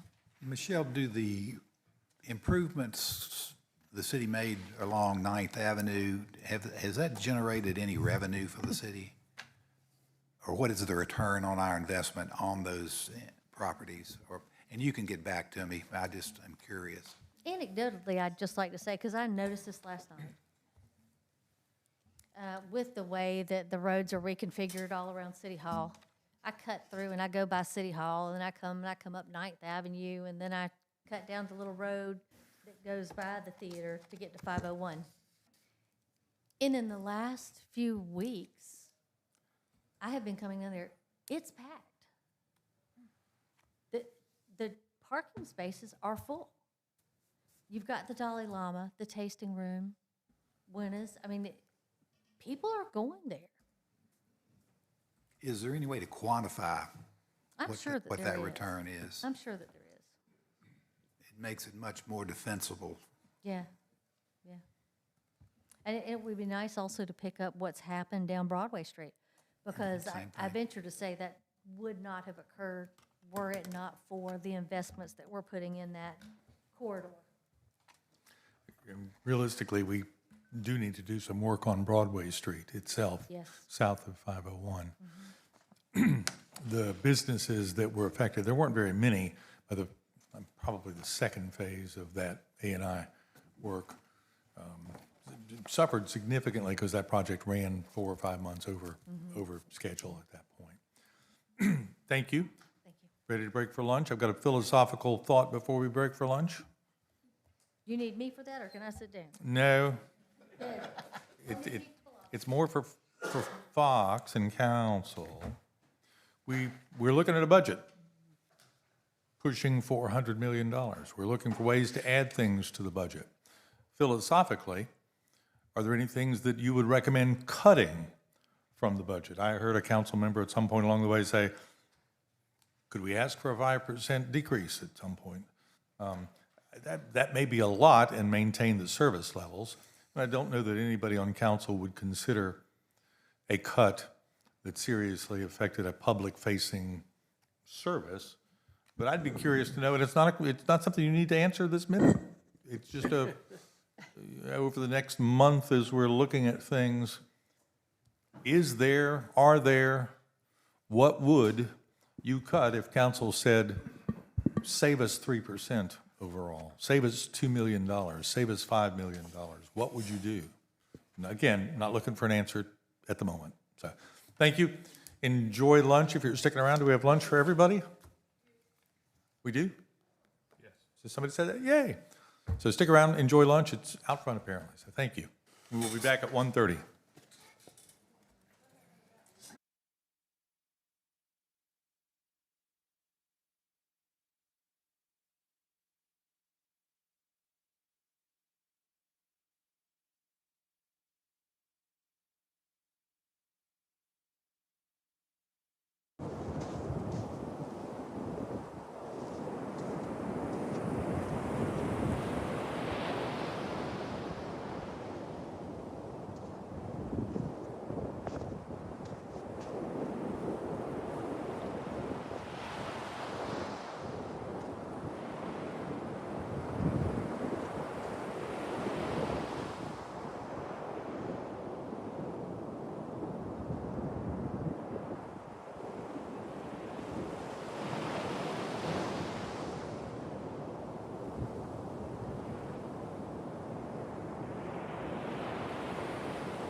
Good afternoon. Thank you all for sticking around. It looks like our attrition has been very light. After that great lunch, we'll come tap you on the shoulder if you fall asleep. Starting with the people on council, probably. So. All right, let's move right along. It's 1:30. Budget discussion, service enhancements. Josh? Yes, sir. Get to go right after lunch. I don't know if that's good or bad, but we'll give it a go. I know one of the priorities of council, both in the upcoming fiscal year and the couple of years I've been here, has been landscaping. And one of the things I thought might be beneficial is to talk about some of the challenges, some of the opportunities that we have with landscaping. And I know we talk about adding more crews, but I think it's important that we be intentional if we're going to do that, and really have a focus for that and a consensus so that we can give our folks the best direction possible so that we don't have mismatched expectations if we add a crew and you don't see what you think you should be seeing from them. And so I just want to talk about kind of what we've done and some of the challenges that we have. One of the things that we just wrapped up and launched, I believe this week actually, was creating an app, working with the innovation folks to create an app to better direct our folks, because one of the problems that we had was our folks were kind of all over the city. And so there's different crews, and they weren't necessarily geographically assigned, and so they may bounce from area to area. And so looked at it, and how can we improve the process? How could we make them more efficient? And so we've divided the city up into sectors, and we're going to assign different crews to each of the sectors so they're responsible for those sectors, and they're not bouncing around. And the other thing that come out of that, too, is a little bit of ownership. If that's your area and you're responsible for it, that you own it. The other piece of that is the app on the back end that was created, and the crew leaders are going to have it. And every day when they come to work, there's a list of tasks on there of what areas need to be addressed that day for that crew. One's accountability. Two is when you call me and say, hey, y'all haven't mowed wherever and however long, I can say, you're right, we did it 2 weeks ago and it's scheduled to be tomorrow, things like that. So that should help us a little bit as far as workload accountability. The other is, if a crew's got 5 tasks on a Thursday, and every Thursday they can only get 4 done, then maybe we need to look at, do we need to rebalance workload and things like that. So, again, it just went live, and so it's going to take a little bit of time to work the bugs out, but I think there's some opportunities there at least to improve some of the service and to be a little more organized with the schedule. So I think that will help, and that's going to be a good thing. Just for perspective, when we talk about right-of-way, we have 198 miles of right-of-way and 50 miles of center median that we maintain. That's between 23 employees. And so it's a lot of area to maintain. And so we start talking about capacity and adding things. You may or may not know, if you don't, we already contract out some of the maintenance just because of capacity, and we don't have the capacity to do it. And so we start adding things to the folks that we already have. There's already somewhat of a capacity issue if we're contracting some stuff out. So just to keep that in mind as we add things. Again, I just want to manage expectations going forward. The other thing is, I say constantly, we are regularly adding roads, which adds right-of-way, adds more trees to maintain, all of those things. And so as these new neighborhoods are built out and we start to take the roads, that's more that we have to take on. Josh? Yes, Can I ask ma'am. you a question? Yeah. Of that 260,000 that's contracted out, what specifically are we contracting there? Is it mowing? Is it? Yes, it's everything. Okay. The bypass is one of the big ones. We contract the bypass, so the entire bypass, but any of the areas, they will mow them. The landscaping that goes in any of those areas that they contract, they take care of all of that in the contracted areas. And the reason for the bypass is it's a state road, but the state doesn't mow it with the frequency that we need it mowed to make sure that it looks good for our residents and visitors. Correct. And I think Grissom Parkway is one of those that gets contracted out too. Yep. Harrelson's another one. And you bring up a good point, and it's going to come up here in a little bit, and it's something you and really all of you have talked about over the last couple of years, is kind of that level of service and what that looks like, right? And I think the Market Common is a great example, and we'll talk about that. I have a slide on that kind of as we get to that. But kind of what the expectation is and that level of service. And Staff's going to cringe. I mean, with enough money, we can do anything, right? I mean, that's the reality, and it's how do we, allocate it and do those things.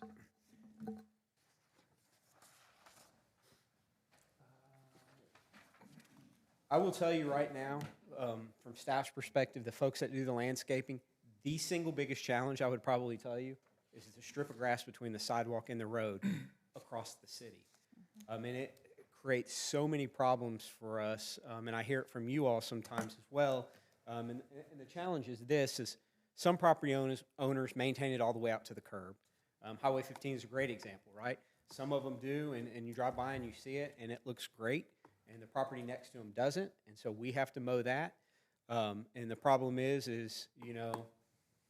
neighbor A who mows theirs, mows it on Monday, and we don't come through until Friday, and so it's grown, and it looks like we haven't mown, and it just creates a lot of challenges for our folks. And so if anybody's got a solution for that, I would love to hear it, because that really is a big challenge throughout the city. Some folks mow it, some folks don't. And then you may mow it this time, and 2 weeks from now you decide you're not going to mow it for whatever reason, and we don't mow it because we think you mow it, and then somebody's calling us upset because it's not mowed. Yeah, but there's nothing to mow in those pictures, I don't think. And that's an example of how that's not terribly attractive at the end of the day. I would be curious to know whether the landscaping crews have any ideas that they could bring to the table. And at one point, a long time ago, we talked about xeriscaping and did not go there, but maybe there's a way to do that and not have it look ugly. Right. So, What, can you define that? xeriscaping is the use of non-living landscape materials, rocks, colored rocks, that sort of thing, maybe. River stones, that sort of thing, maybe. But along with rocks comes maintenance to the rocks, because the weeds grow through it. Everything requires maintenance. In I fact, was I've just about to seen. say, there is nothing that doesn't require some type of maintenance. Somebody was out spraying weeds on the major road yesterday, so. What would it take to, what if you just concrete those, maybe not all of them, but some of them? I mean, I was riding 17 going south, and it's real bad in some areas. We've got the money, we can concrete it. I mean, that's the reality, and we've talked about it on Ocean Boulevard as well. Some of the strips, and I think somebody asked me not long ago, why is it like that? It's the way it is, but I mean, we could concrete that strip of grass that exists between the sidewalk and the curb. It's just money, but. And I'd lean a little bit towards that as well, and yet it exists there because it was intended to be a beautifying factor, and it's not, but it would be nice if it were at the end of the day, but I fully appreciate that's a possibility too. And I would say not concrete, but some type of impervious surface that would allow for. So some of the other water challenges drainage. that exist in these areas too is irrigation, right? Because irrigation's not there. So summertime comes around and it's 100 degrees out there and it's gonna burn up. And so you start talking about rocks and things like that. I mean, you've got to come up with other things, because we can go plant grass there, but Way outside the box, when we change out the field turf at the fields, could we use the old field turf there? 30-yard line right there in the middle. 50-yard line. 30-yard line right there in the middle of the curb there. Half of a 5. If you start putting it out, don't start on the south So end the first. one thing I want, it's not to say we can't do a better job in some areas. I just want to understand some of the challenges that really do exist, especially for our crews out there as they're trying to do this.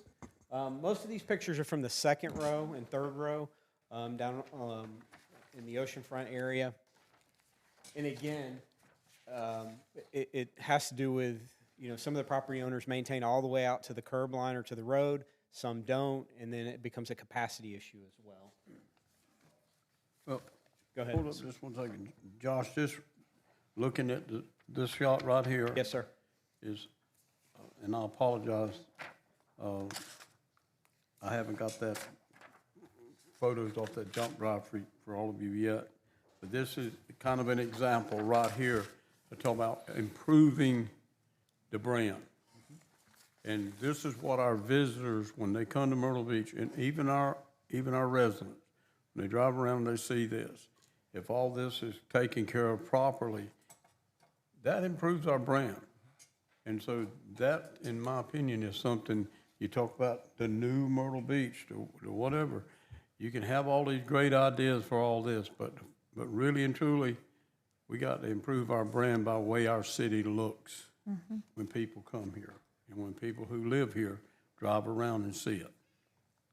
I was riding with Dustin and his crew the other day looking at some things, and it was on the second or the third row, but there were city meters, and then the property behind it, you know, looked similar to some of this. And you know, and on the, you talk about the code enforcement side, construction services, things like that. Again, it comes back to capacity issue, right? And a lot of these would go out, you know, they do write citations for it, things like that. Someone asks for a jury trial, and it's, you know, months later until it, you know, it gets adjudicated. And so a lot of this stuff ends up on hold oftentimes until that finishes, and, you know, no different with buildings and things like that. Agreed. A lot of that, though, looks like it's right-of-way, so we need to set the example. If we're going to require to the private property owner, we need to live up to that example, too. And this is where, if we're gonna add crews, you know, are we adding them to this, or are we adding them to put more flowers, right? Because again, it's a capacity issue of, or are we gonna add more to contract and contract some of this out? Because it's, you know, capacity and, you know, the work that needs to be done. And so it's a, you know, push and pull what we're gonna prioritize. The other is, you know, this is the picture on the right. It's over by the old Dagwoods in that area over there. The left side of that picture is private property. And so if we maintain the other side of the sidewalk, which is the strip there between the sidewalk and the road, and it looks great, that's fine, but it doesn't necessarily fix the issue when, you know, just feet away on the other side of the sidewalk, it doesn't look great. And so again, these are some of the challenges that we face. And again, we can add a crew, but it's not going to fix that right there. And so how do we address that right there? That's some of the struggles and the challenges that we're going to have. And Josh, is there a common denominator as to why a property owner would not want to enhance his property by doing 2 feet landscaping? I mean, I could only surmise that it's a money issue, that, you know, the investment, whether they see the return on the investment would be my guess. I don't get it. It's a struggle. You know, and then you look at these pictures here. These are also along Ocean Boulevard, and the picture on the left, I think might be in front of the Hilton, maybe the Camelot. By the trees on the far left picture, that's city right away, but they've taken it upon themselves to mulch it, which is great, right? One less thing that we have to do, but they do it this year, and what happens when they don't do it next year? And we start talking about a standard. Well, if they do red and we do brown, and the next one is, I'm not saying it's not a bad look, but do we want it all the same? That's, you start talking about, you know, but all of these are right of ways that are maintained by the business that has that property. The one on the left's red mulch. The second one is pine straw, darker mulch there, and then I guess they put sand on the other one. So, again, go ahead. For the little bitty strips, like on the other picture, the picture backwards, we've had a facade grant program downtown. I don't think it exists currently. I think we probably will talk about it. On that, yes. Talk about a facade grant program. Could you do a nominal cost landscaping grant program as well that would would go a long way to bringing up that left-hand side of that piece of property up to standard? Not talking about a major thing, but, you know, $100, $200, something like that. If they matched it, we could get some landscaping in there. Again, put money there and have a program, certainly, you know, we can do it. But again, that's the challenge. If we maintain the piece on the right and they don't maintain it on the left, then we're not necessarily. It would be nice to see some flowers or something on that piece on the right. And it goes back to irrigation, right? And so plant flowers in there and there's no irrigation. Or bushes or something. Be short-lived. Ground cover even. I think one of the things there is we have, when someone opens up a business, someone builds a commercial property, in our ordinance, there's the landscaping part of it that has to be done. Well, the downside of that, and some of you guys can correct me if I'm wrong, you got to do this to get there. But once you get there, there's no teeth in the ordinance, and that's something that's got to be worked on. There's no teeth in the ordinance that requires that to maintain that same level, and that's what we're seeing. So that's a part of it. And I think somewhat it's got to be a multi-pronged approach, kind of to your point that we can put more money toward landscaping, but there's also got to be an enforcement piece on the back end, and staff struggles right now to keep up with what, all the code issues that are out there. And so is it, creating a landscaping code? Just throwing something out there, but there are other things, that have to be considered here. Yeah, but what I'm saying is, the code itself, it doesn't have the teeth in it that would cause the property owner, especially in commercial areas, to keep the same level of landscaping they had when they opened up or built the property. And to your point, it's got to be a multi-pronged approach, right? Is it fixing that and adding, a code enforcement element to it, and us adding to the landscaping? I think it's some combination of that and not just one of them. Talk about the ordinance, and I think there's been some confusion on who's responsible for what. We start talking about the strip of land. By ordinance, property owners on the second one, they're responsible for their lot or their parcel, and if you look at the definition of a lot or parcel, it's all the way out to the street. And I think there's been some confusion on that in the past, but if that's, the position that, we all are going to take, then that the property owner is responsible all the way out to the road, then, that's a position that we can take. But again, that's, getting direction from council, and that, everybody is on board with that's, the position that we're going to take. The only challenge is, or there's several challenges, but the challenge on the right, if you read, it's not to an HOA standard either, right? I mean, the grass can get up to, you look on the right, up to 12 inches before it's, a problem. And so while they can maintain it, it's obviously not going to be a fix-all, because it's not going to maintain it to a market common standard or a Grand Dunes type standard. One of the things I've heard a lot lately, and in talking to some of you, is, the market common standard, and whether that's conversation right now or a conversation that we have in the future, is really giving staff direction on, what does that mean?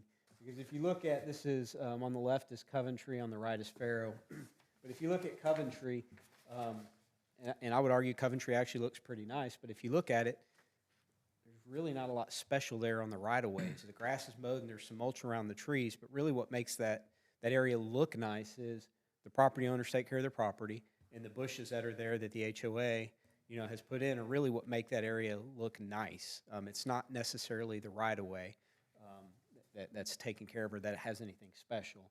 And then if you look, the one on the right there on Faro, one of the challenges that we're really having now is the trees are starting to mature and get bigger. And so they're providing shade, which is causing us to have a struggle with grass growing in there. And so I know I've gotten an email or two from residents about, the lack of grass there in the median.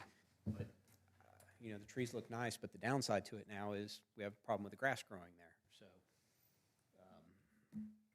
So I would agree with you that those are reasonably well maintained. Not all of the city has that level of maintenance. There's, grass growing over the curb down into the street. That exists as well. When I talk about the market common area, I'm thinking more of the actual market common, not the area, but the 110 acres that is the market common itself. These are Ocean Boulevard medians right now, what they look like. And irrigation, no irrigation? They do have irrigation. But I would submit to you, they look pretty similar to what's over on Faro right now. I think where we can do a better job is the second and the third row, and trying to, again, it's a capacity issue. How do we solve for it? Is it contracts? Is it more staff for us?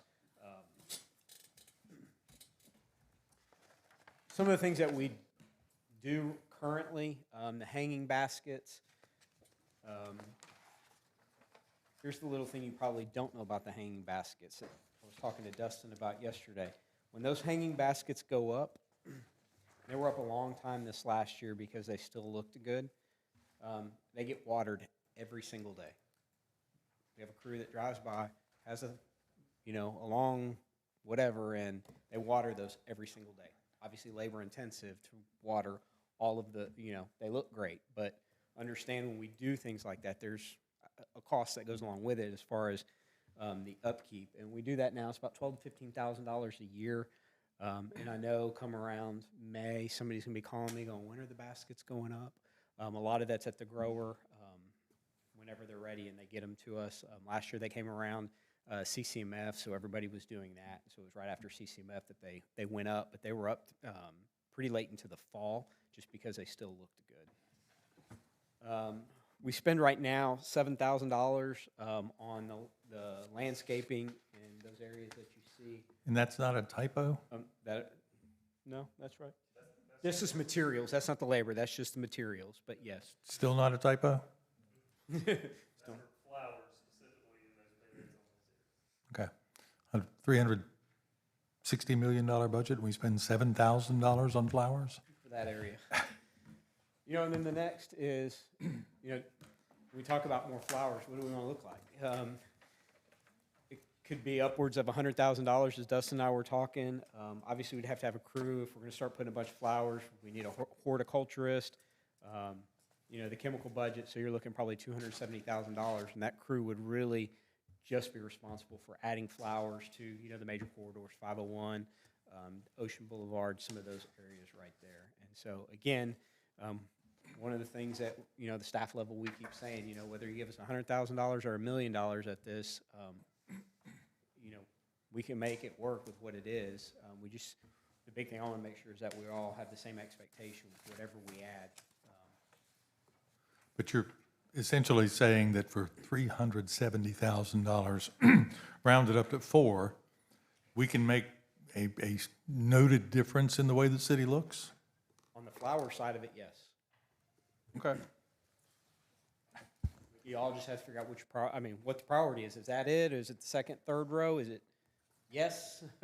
Because that's where the costs keep coming up. And that would be my question, because whatever you do in one place, other folks are going to want it. Me too. That's just human nature. You're right. So then it does get down to at what cost. And also, maybe there's a small education part of this for both residents and businesses as to why it's in their best interest and everyone's best interest for them to maintain things, how they can do it. A lot of times they just don't know how to do it. I know in my particular neighborhood, you talked about the trees along Faro that are now maturing. Well, that's happening in my neighborhood.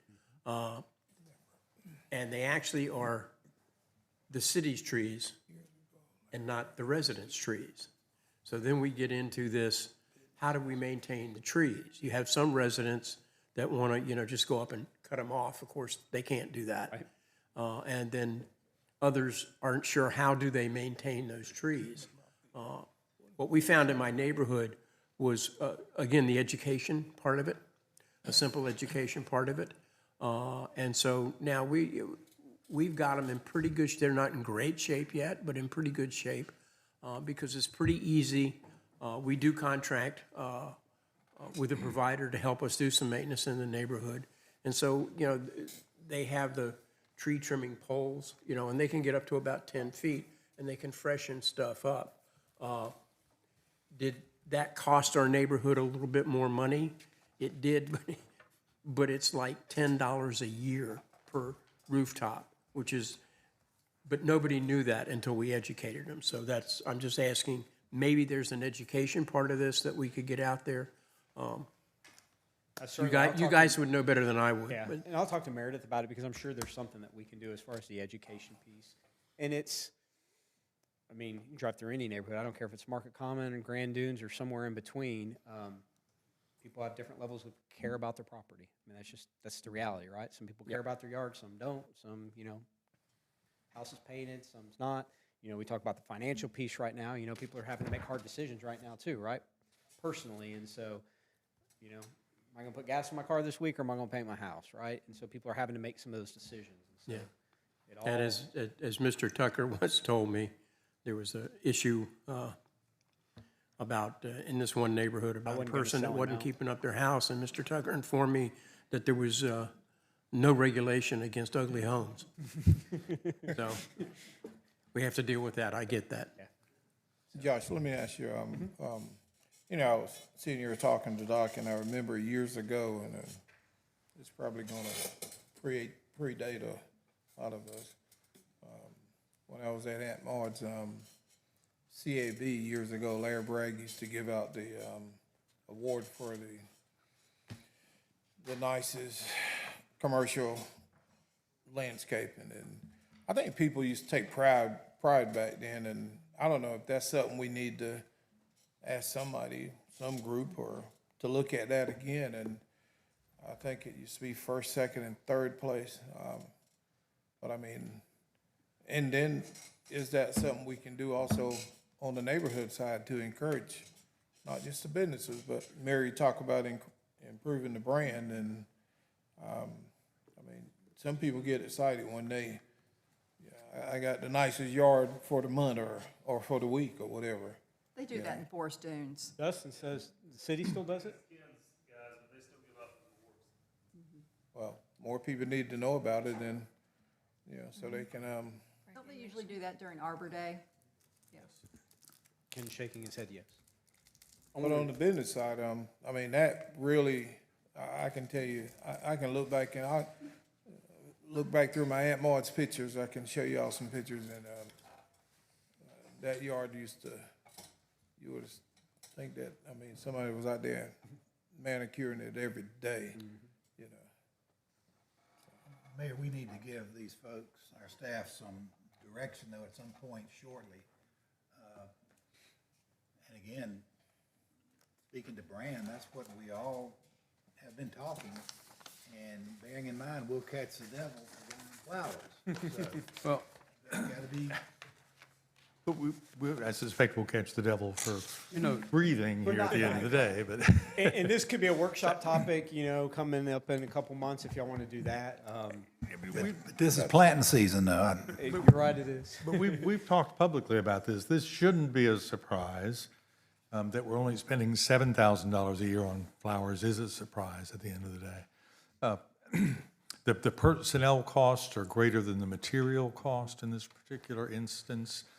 But if you're saying for that smallish amount of money, we can make a significant impact on the city, I would recommend doing that. You've used the words that I've used with the council and the public. Elevate the city of Myrtle Beach and be intentional about it, and I'm happy to defend that sort of cost if it will make a significant difference in the way we look at the end of the day. Going back to all of this goes back to what I continue to say forever and ever and ever. What we need to keep in mind here, there are people all the time coming to us wanting to do, and some of the things it's a big ask. Some of the things that on the drawing board, so to speak. But some of those things, we may have to say, well, okay, but we need to do this first.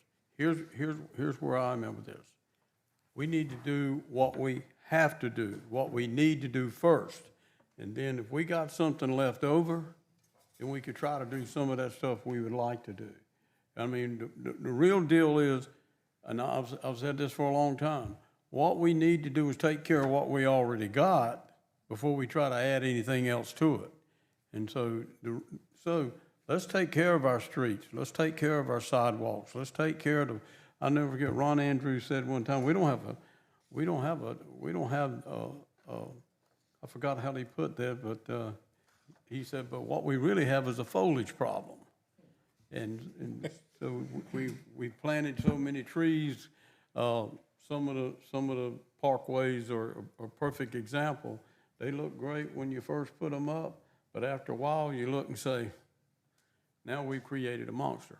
And so there's a lot of truth in that, in my opinion. So when I talk about, again, improving the brand, and I want to say this, the brand just not necessarily Highway 17, Farrell Parkway, the Boulevard, wherever. There are a lot of streets that people travel up and down. One of the busiest streets in this city is Highway 15 and Oak Street and some of these other streets like that. On Highway 15 that I live on, and this is dear to my heart more than anything else. Whatever's being done to a street in Market Common, that same service should go to a street on Highway 15. Perfect example. You drive up Bob Grissom Parkway above 21st Avenue North, and then you go 501 and go south on Bob Grissom and tell me it's the same. I agree. We need a That's, standard and look. that is my point. It's not just one area. If we're gonna, we already said it. Because whatever's being done up there, people where I live, they expect our streets. We get our sidewalks and the right of way on Highway 15. It gets mowed with a help me out. Bush hog. I wish. Bush hog. Bush hog. Thank you, Mike. I couldn't remember that. And why? And I'm looking to say, it would look a whole lot better if it was mowed with a regular mower. But why is that? And I've asked that question 100 times. Why is that? Nobody disagrees with that up here, period. So I'm That's just the saying. charge. Nobody disagrees with that. Yeah. Well put. So anyway, thank you. You know, But does this, oh, I'm sorry, go ahead, Jackie. you know, you've got pictures here of Disney World and stuff. So if you go to Disney World, there's a lot of areas that they have that are sponsored by businesses or sponsored by organizations or whatnot. And they put their little plaque, says flowers provided by. I mean, that wouldn't be a bad idea to do on the north and the south are in good shape. But the center part of town, maybe we need to come up with a program to have sponsorships from businesses or organizations. But something that perhaps will come back every year that we know will withstand, you know, Snow? snow, exactly. So are we saying this is a need, not a want? No question, in my opinion, it improves the brand of the city of Myrtle Beach. And in my opinion, that's a need. There's your direction. Debbie, you've been quiet. Mike, you've been quiet. No, I agree. We need to improve the brand, but I just think that there's a way for the city to do it, but also encourage the public to do more by what Jackie said on the programs, and whether it's CAB coming up with something or some committee. I don't know. There might be somebody out there in the audience who want to form a Beautify Myrtle Beach committee, and Don't we have a couple garden clubs in town? I know Forest Dunes does. We do. One of the garden clubs used to take care of the flowers at Savannah's Playground, but with the redo of Savannah's Playground, I don't know that they're doing that again. Okay. So, But yeah, all great ideas. I think if we set the example and make our pieces of the pie look better, I think other people will be more inclined to follow along. And I think Mr. Bruker is right. Besides this conversation today, this would really be a good topic for a workshop. There's a lot here to unpack. I mean, it's, you know, you sit here and you go, add another crew, it'll fit. There's a lot of moving parts. You know, one of the things I've said a lot the last couple of weeks as we've been talking about this is, you know, 198 miles sounds like a lot, but you start talking about the other property that's owned in the city that's not city right of way, that certainly has a bigger impact than, or can have a bigger impact than, you know, the little bit that we have as well. And so it's not just a city fixing this, it's collectively the city, not the city of Myrtle Beach, but everybody in the city working together to fix the brand. The whole city vision, how about that? And certainly defer to an horticulturist, an arborist, but you visit Brook Green Gardens during azalea season, and it's eye-popping. You drive to Wilmington during azalea season, and it's eye-popping. Or Somerville, same thing. Doesn't the Annapolis. cab have an arborist? they do. The cab has Jeff an arborist, Eaton's. yeah, they do. So there's another resource for us.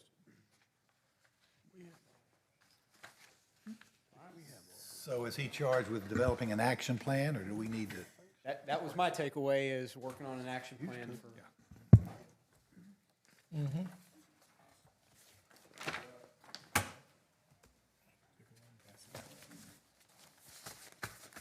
As they pull that up, Councilman McClure, back to your comment, yes, one of my former mayors in a former place was the first one who ever told me people have the right to build and maintain an ugly house, and that code doesn't necessarily equal pretty. And that's, that's part of the conversation all the time, is how do we get to pretty? The code doesn't necessarily require that. One of the other questions posed is, Dr. Render, it might have been you that said, why don't these property owners care about the aesthetics of the property? Well, we have a higher concentration of non-resident property owners, non-resident business owners, and statistically, if you don't live here and look at it every day, you don't care about it as much, or you don't know that it is in the state that it's in. So Maybe it's. there's a lot to that. One page.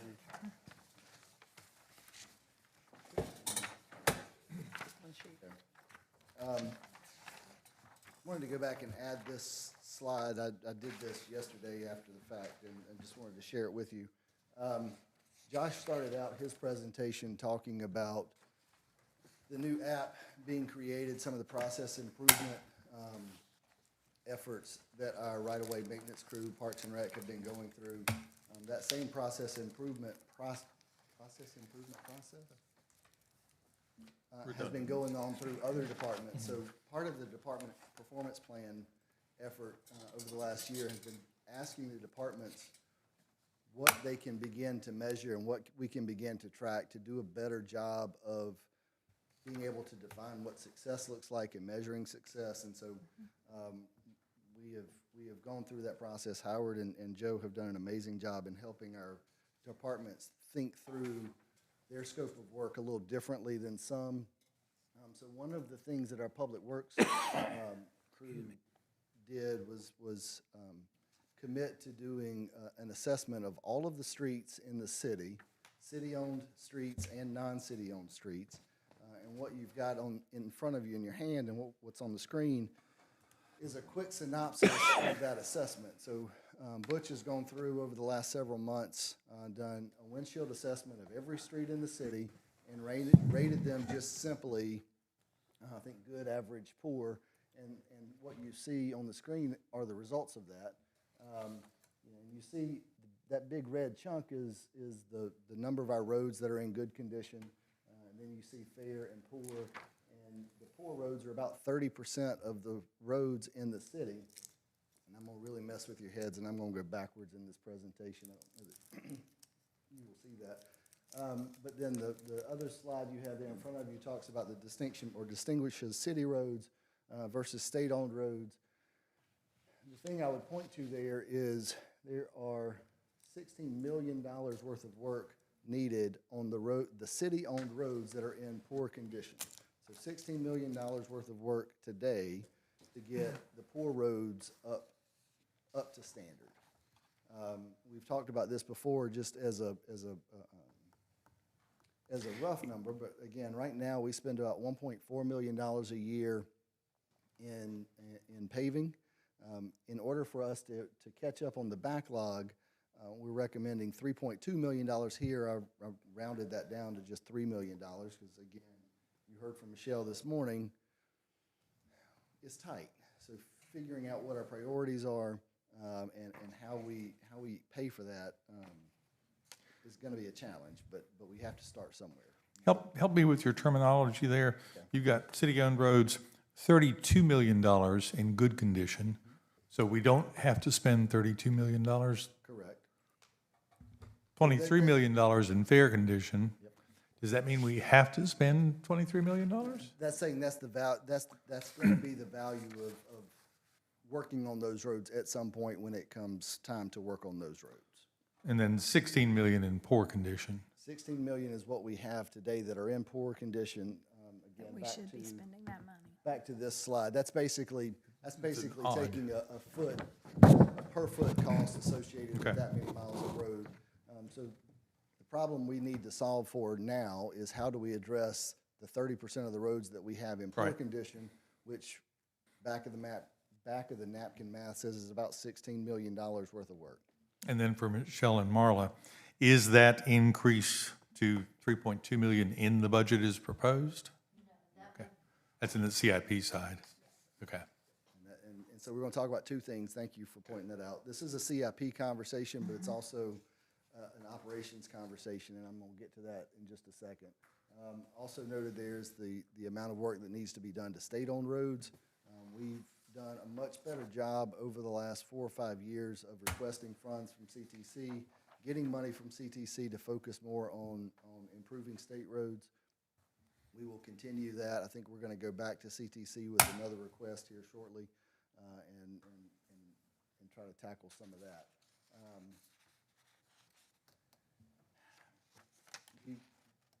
None of this is necessarily new information. We've talked about these numbers in prior workshops. $250,000 we spend right now on sidewalk maintenance. The funding there is fine. It's sufficient. Where we struggle is with the staffing. We have a concrete crew that's pulled in every direction. Just a couple of weeks ago, we had the concrete crew out pouring and leveling slag in some of the street ends. Concrete crew is a bit of a catch-all miscellaneous crew. So when we have an issue that pops up, they're the first ones that gets pulled off a job and they're sent somewhere else to fix something else. If it's a significant full-depth patch pothole, we need to tap into that concrete crew to get them to go help the patch truck and the operator there to fix that. We don't have a dedicated street crew. If we wanted to go that route, there's some cost estimates that you have there. I think that number's around $670,000 that's for the capital and for the positions. Again, this conversation is easier than the landscaping conversation. This is purely a function of money. Right? The more money we have, the more roads we can pave, the more staff we have, the more we can do. I mean, it's On the sidewalk side of life, $250,000, we struggle to spend $250,000, or we don't? I won't say we struggle. We struggle to have the staff capacity to spend $250,000. Now, I will say that's an increase. 2 years ago, I think we're at $50,000, and we increased it to $250,000. That might be the first. This budget year may be the first year we're at the full $250,000. Yeah, I was thinking it was more than that for sidewalk. I was thinking it was like $150 a year for sidewalks. 150 to 200. Yeah. We're at $250 now. Okay. And the money is not the limiting factor there. It's staff capacity. Okay. So if we can use the if we can use the concrete crew to just work on concrete, then we can spend $250,000 a year. Again, so we've got the road crew, and again, the other two pieces of this puzzle will be CIP conversations when we get around to that, and that's just the paving funds and the striping funds. And we've talked about these numbers now for several weeks, maybe even a month or so at this point. We're spending 1.4 on paving. We need to spend $3 million at least to catch up on the backlog of roads that we have that are in poor condition, and we're at $250 a year on road striping. If we want to do that on a more regular basis and restripe everything every 4 to 5 years, you're looking at closer to $1 million per year to get on that annual rotation of being able to hit everything every 4 to 5 years. Does that million, and I asked this the last time we talked about it, does that million include the state roads or not? We believe it can cover the state roads. So for the city roads, It would be less than. realizing that we're not likely to do the state roads unless the DOT gives us permission, which we need to figure out how to do. So it is less than that dollar amount. It would be less than that dollar amount. So you're probably looking at $700,000 to $800,000 Okay. to just take care of the city roads. And I don't know that we can not stripe the roads as needed. I mean, is that my imagination, folks? Brian, was there an issue with regard to us interdicting state property, state roads, a liability issue? There is a lot, there's a lot. He speaks. Yeah, I mean, there's a pure liability issue, and then there's sort of a presumption of ownership issue. Like, once we touch it, we own it. From a maintenance standpoint, once we touch it, we own it. And so, Yeah. between that and the liability issues, I mean, that would need to be an extraordinarily serious conversation amongst you all. At the top of the list, may I say. But if there's something we or I, in what little capacity this office provides, can do to light a fire under the DOT to get some permission to do that sort of thing, I'm happy to do that. But the real number is less than $1 million just for city streets. Correct. So not that. And then I think earlier in the presentation this morning, we had a 3-person crew for the road maintenance listed, and it's technically a 4-person crew. Yes, sir, it for the road maintenance. There was a typo in the earlier part. So, Oops, sorry. Yes. So, yeah, the breakdown that you have there in front of you is accurate.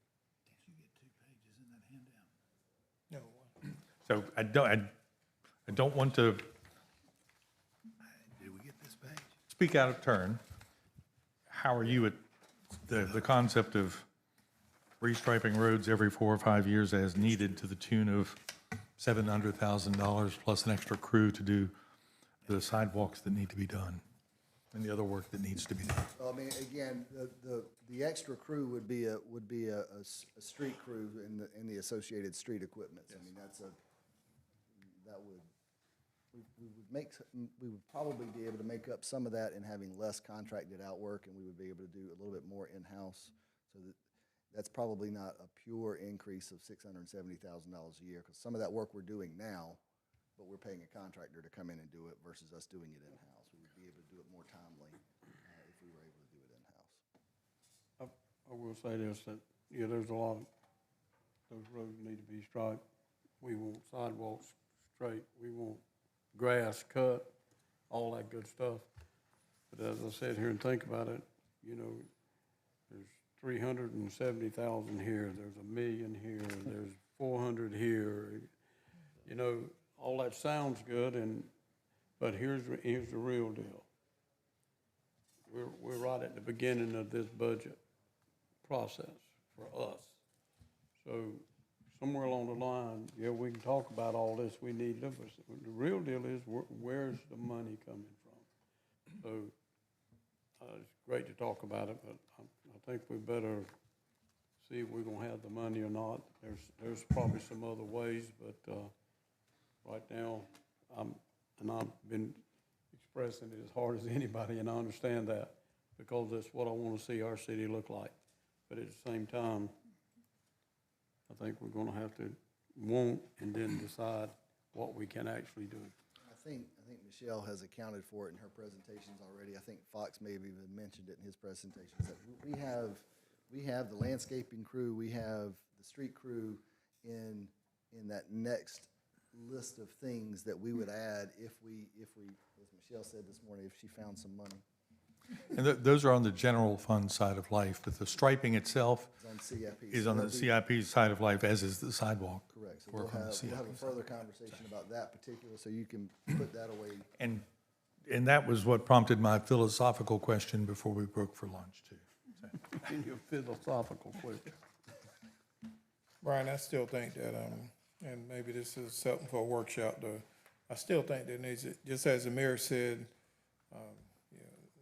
maybe he can, or we can ask DOT to do this and do that, but I think there's somehow we need to encourage the public, if they know that they're living on a state-owned road, to encourage them and somehow to, hey, you need to talk to your delegation. And not saying that we got to get into a campaign, but there should be a way that we can, I guess what I'm asking, is there a way to mark a road or something so people know that it is a state-owned road? I would happily come up with a sign that says "Not the city's problem." Yeah. But I don't think that's Call I'm just saying, I mean, really. 800-295. Because, I mean, they don't know and they don't care. All they care about is that pothole. Or a sign that says state-owned. They see our truck drive by and then say, well, why aren't you fixing my pothole? Your SCDOT dollars not at work. So, We'll follow y'all's lead on that. And, I mean, I would say, as we're prioritizing, it feels to me like roads, making sure that they are in good condition, that they are marked, is a clear priority for safety before we do some other things. But it seems like a basic with the water, sewer, and our roads seem to be pretty Eric doesn't smile much, but I think he's smiling back there in the back if you're talking about giving him some more money to do more roads. It just feels like that to me. And there's a lot of things we need to do. Just money.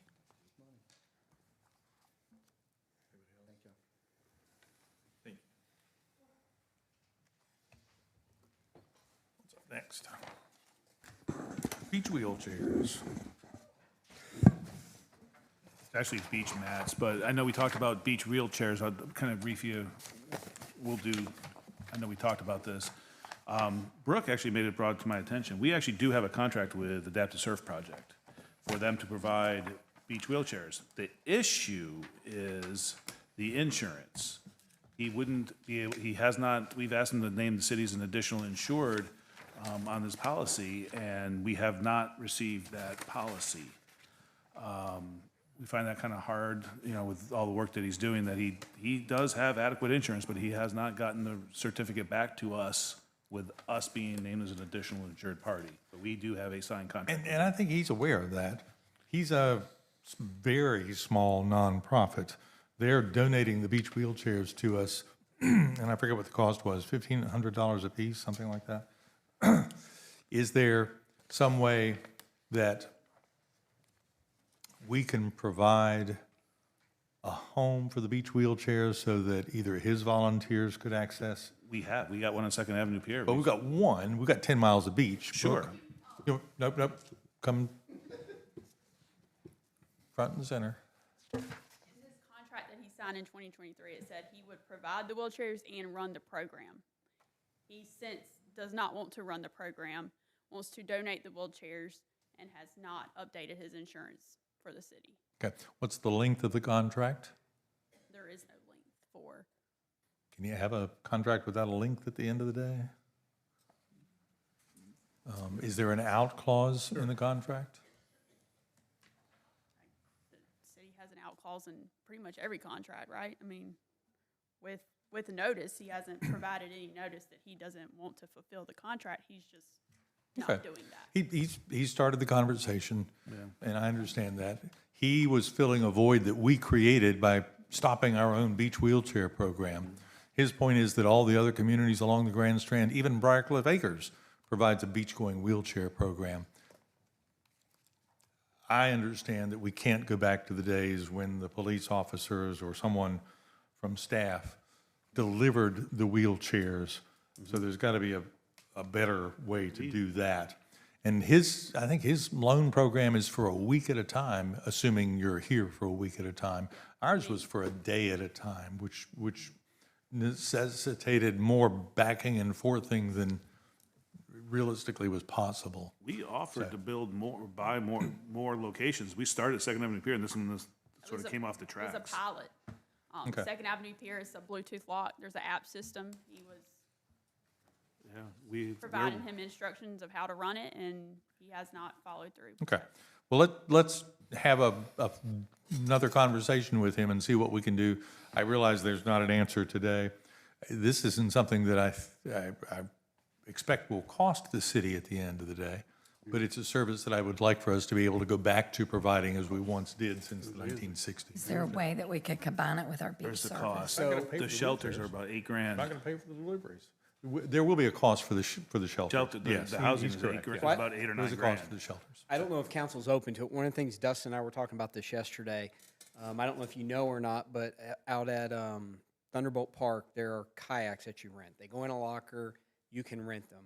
If the city is interested in renting them, if we could probably talk to them about a locker type system where they could be rented. It's just an option, something to think about. We haven't really explored it, but it was a quick conversation we had yesterday.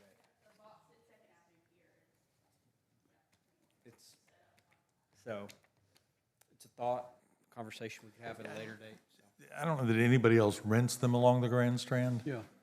The private companies do, but I don't think any of the cities do that provide, or the county that provides the service. I think in North Myrtle, I think if you go pick it up, it's free, and if you want it delivered, there's a delivery. Okay. There's there's a company down in the area where I work, there's a number you can call, you can rent one of those push type, or you can actually get a motor rifle.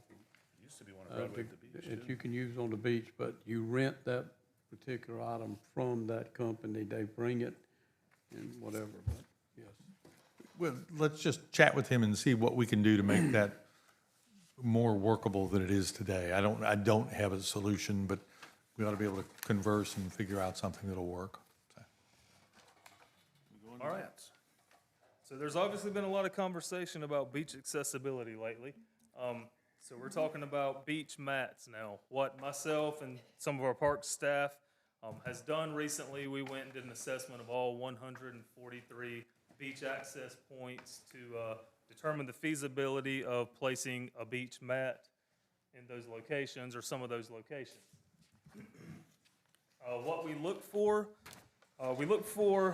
potential sites on the north and south end of the beach, adequate parking, specifically handicap parking at those locations, ADA accessibility with nice sidewalks, obviously ramps at the walkovers, and access points with a clear path from the walkover to the beach. What I mean by that, I've got a picture and an example later. Some of the sand fences are directly in front of the ramps coming down off of the beach access site. What we found, a good number of our new dune walkovers on the north end already get our visitors completely over the dunes onto the beach area, essentially where the beach mat will get you. I don't want to gloss over that. I think we catch some flack for not having beach mats, but I would argue that we do a pretty good job of having permanent structures that get you to the same spot the beach mats essentially would get you. Some potential parking lots are not as accessible as others at potential locations. Dunes and sand fences may block potential beach mat locations. Some sidewalks are not as accessible as others, and some potential locations do not have adequate parking. This would be an example. This is 41st Avenue North. This is one of our beach accesses that gets you completely over the dunes onto the beach. It's kind of hard to tell in the picture, but obviously the grassy area is the dune. So you can see there the beach walkover extends a good ways past the dunes onto the beach. I believe this is 9th Avenue South. This is what I was referring to. If you look directly in front of the walkover ramp, you've got a sand fence there. Obviously something like that would not be a good location because the beach mat's going to run into a sand fence. This is the proposed location that we proposed to start with as a pilot program. This is 15th Avenue South. As you can see, it has adequate parking, has handicap spaces, nice sidewalk leading up to the walkover, and a clear path from the walkover straight onto the beach. I do need to make a correction here. I said proposed installation date, April of 26, which is essentially with your blessing, we could install this pretty quick. I did hear back from DHEC yesterday. It does require some permitting. It's about a 60-day process, so obviously April does not fit within that timeline. So probably June, July, something like that. Flip back a picture for me. I mean, the mats over a length of time could be over a specific mats are distance could straight. curve a little bit. I've seen some where they kind of pieced mats together in straight lines. Yeah. It's not a great look in my opinion. I think a much cleaner look is a straight shot. But you could go from there to the sand fencing, couldn't you? As a possibility. You could. And the mat takes you to the high water line, correct? It does not. Takes you to the High water line moves. with OCRM standard, I think the exact wording is no more than 6 feet past the toe of the dune. So not much past the dune line is where you can go. Now, I say that, I will throw this in there. North Myrtle, I think, does have one that gets you to the water line, but that is one that they take up and put down every day. But that looks like a location where you could put one out a good distance and get some benefit from having a mat. You could get someone to the sand fence, they would still, that's not past the dune line, but, I mean, you could. Was there only one place that you recommended then? Out of As 100 to pilot the program, we did recommend one. out of 149 beach accesses? To pilot the program. Now, we could obviously expand this if it works out. I think off the top of my head, probably, what, Chris, 5 or 6 locations that were clear shots, good parking, things like that. Overall, about 13 possible locations. With that being said, taking into consideration where the dock ends, we'll say, or the walkover, kind of a straight line and not trying to piecemeal back. So you could do more than just one, because the sand matting is being provided at no cost to us.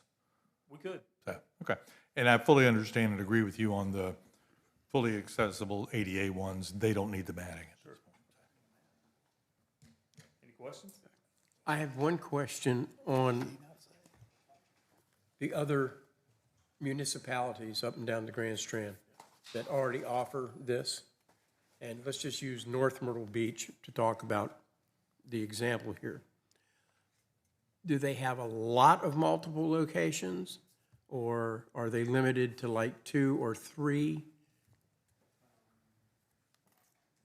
I think they only have a couple, actually. I think it's more than 2 or 3, but it's not I mean, maybe 5 or 6 off the top of my head, not a huge number.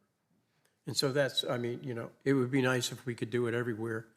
Obviously, we can't for multiple reasons, but I think we need to pick, from the south end to the north end, those, whatever is reasonable, the 6 to maybe 8. Especially where you have the parking, you know what I mean? And I do think we can expand. My biggest concern and why I would like to pilot it first with a small number, it's gonna take some maintenance. We have to ensure they're blown off every day. Obviously, we don't wanna put a lot of them out there and then not be able to maintain them. Another big thing is they will have to cross the emergency access road. I'm a little unsure of the constant cars driving over them, how long they're gonna last. So, again, I don't think we wanna put something out that in a month or 2 gets driven over and is broken and unusable. I agree with the pilot. I understand. Well, where does the mat come from? I believe it So, would yeah, be donated. The foundation would donate. He's got 600 feet or something like that he doesn't need and will give to us. So,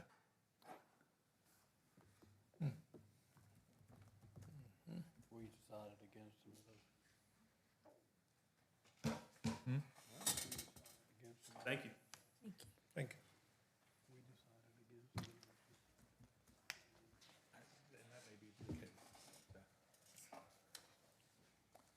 up next, it's not on the agenda, but there's other and cemetery fee increases.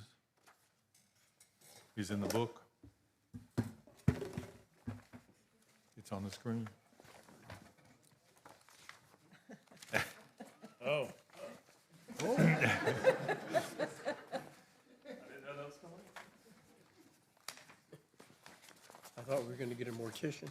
Well, this is just a one-pager, so it'll be quick. Not really a lot to talk about. We, cemetery staff did a market study on our other area cemeteries. You can see here the columns on the right, what they found. Columns on the left is our current fees, and the one right beside that is the proposed fees. We are proposing a slight increase, still keeps us on the low end of everyone else's rates. But that's what we got. It would result in $63,420 of new revenue with using the 2025 numbers for the cemetery. Last time the cemetery fees went up 3-4 years ago, maybe a little more. I think they were $1,800 back then. I think I remember when it went from 750 to 1,000. So. But in today's economy, this seems to be more than reasonable. And I would just say too, that over the last couple of years, we've put over $2 million in improvements into the cemetery, so it is needed. Okay.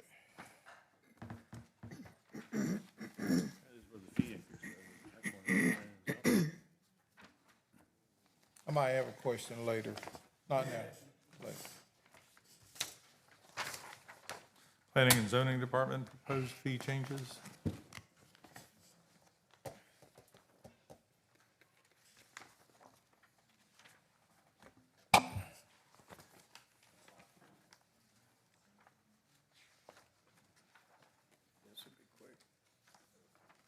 All we're proposing is the $100 annual increase as approved by past councils. How much revenue will that generate? There's 84 lots that we have encroachments on, so you're looking at $8,400. Per year? Yes, sir. Council? Does that money go directly to beach services? Where does that go?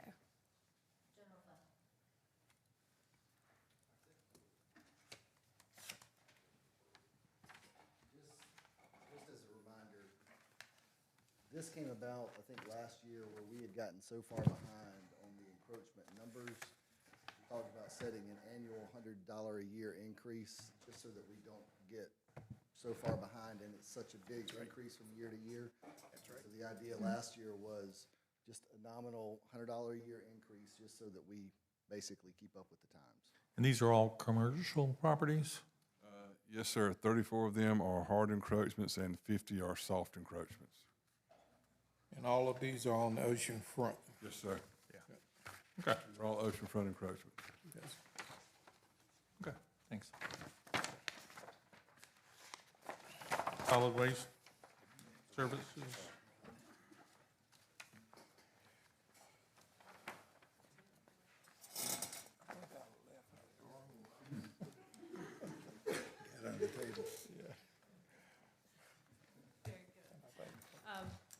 So just for the benefit of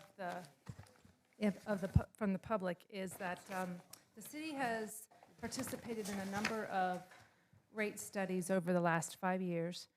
We have financial consultants that assist with these rate studies.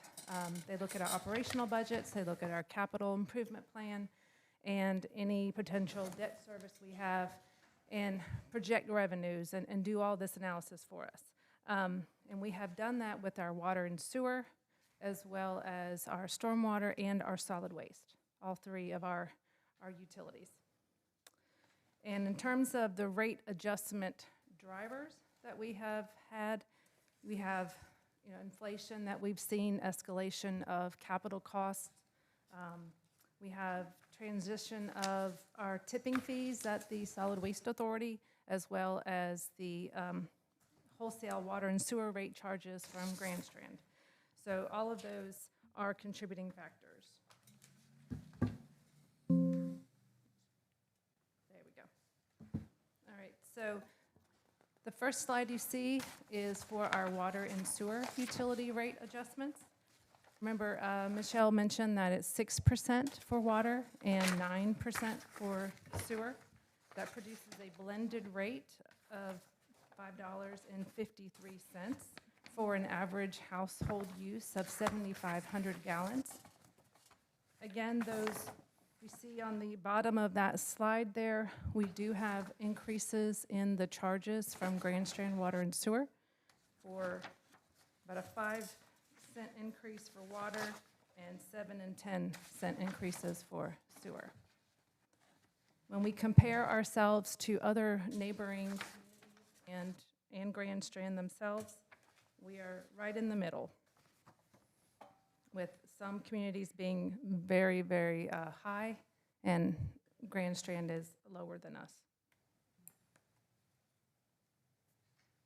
So what is our current charge? Is this 75.27? Is that with the new increases? That's correct, for fiscal year '27. And that's for 7,500 gallons. I use about 2,000 on average.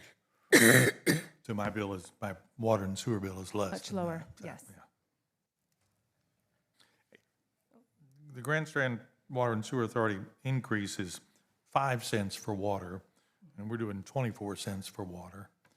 So some of it is passed through, but 19 some of- cents, yes, some of 19 it's cents the of that is capital. not passed through. That's right. It's for our capital needs to maintain the water and sewer systems. Yes, sir.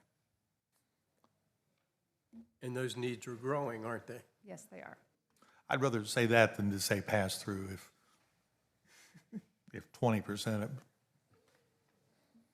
Understood. a very tiny piece of it, 20% is for pass through. And that's why when we do the rate studies, they consider all of the factors with that. The operational budget and the capital. Okay. Next, we have our solid waste rate increases. Again, Michelle mentioned it's 3.5% adjustment, which brings the increase for a resident to $1.08 per month of an increase. And that increase for 27 is $33.93. I will share with you that the Solid Waste Authority has provided us with proposed tipping fee increases. They have an upcoming budget meeting on the 26th, which will solidify which direction they go. But as of right now, it's a $1.50 increase for the garbage as well as the bulk, 2 waste streams that we use in our city. When's the last time we raised solid waste fees? Last year was, I believe, 3.5% as well. Oh, they did go up last year? Yes. Really? Okay, I didn't notice that. There you Sorry. go. What about before that? I think that was the first time, wasn't it? Yeah. In a while? Yes. Okay. And as, you know, we've added more equipment. We added a crew prior years, if you remember that. So we improved our facilities with the transfer station as well as the scale house and the new scale. So we have definitely invested in that service, and I appreciate that support. This does not include a new crew, though. No, just in the past, over the last 5 years, we've done that. The comparison table here, you can see that we are one of the few that has all the services provided, so solid waste, garbage, bulk, yard. Some communities have on request. Some private entities don't offer it at all. And I will mention that I know you see North Myrtle Beach, that's down there at $24. That is for their 4% properties. They charge $39 for their 6% properties. So I wanted to just share that ahead of time because it's a little bit different, and it wasn't justice to put a blended because I don't know their difference there. North Myrtle Beach has more beach houses than we do, so they do provide twice-a-week service in some locations. Yes. As we've changed the mix of vacation properties east of Kings Highway, but west of Kings Highway, maybe in some places, particularly on North King, in the Second Avenue area of North Kings, there are some rental properties that turn over on a more often than weekly basis, and their trash cans are full more often than weekly. Are you considering implementing for those short-term rentals that are more along the single-family side or the Airbnb side of life, a charge for twice-a-week pickup?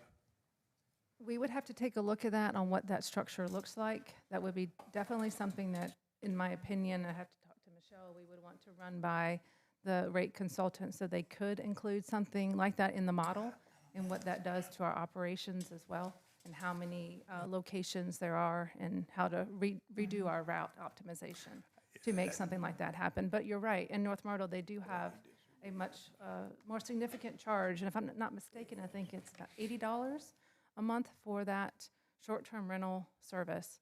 So it's definitely significantly Yeah, higher. I would say, look at that, because that's a growing segment of the community, and having overflowing trash cans sitting out in front of a short-term rental where there's somebody new coming in while the trash can is overflowing, they have no place to put their trash. We can absolutely look at that. I didn't know So why, in I didn't know why Surfside, short-term rentals they've were got- growing in sorry. neighborhoods. In areas where they're allowed. They're not growing in neighborhoods, but there are, areas that are zoned, help me zoning people for short-term rentals, east of Kings Highway, near the Waffle House, for lack of a better reference. Yeah, I know they do, in Surfside, they do trash pickup twice a week, but they only do it during the peak months, and they charge almost 3 times, I think May, June, July, and August, and maybe September and stuff, so to kind of compensate for that. Mayor, I'm familiar with the one you're talking Yes. about specifically, and our code enforcement folks are working with them specifically on solid waste. I understand that, and yet it is a short-term rental situation that would benefit from having twice-a-week pickup, I suspect. And we could charge for it appropriately. Very good. All right. And then lastly is our stormwater. There are no proposed changes in that fee. It will continue to be $16.89 per month, which is also included on your utility bill, so with your solid waste and your water and sewer.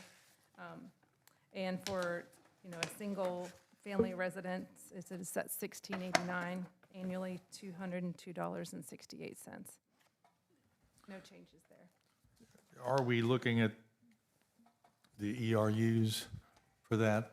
As the smaller homes, I live in one of those, have grown in number, the 5,000 square foot minimum ERU is a big number at this point.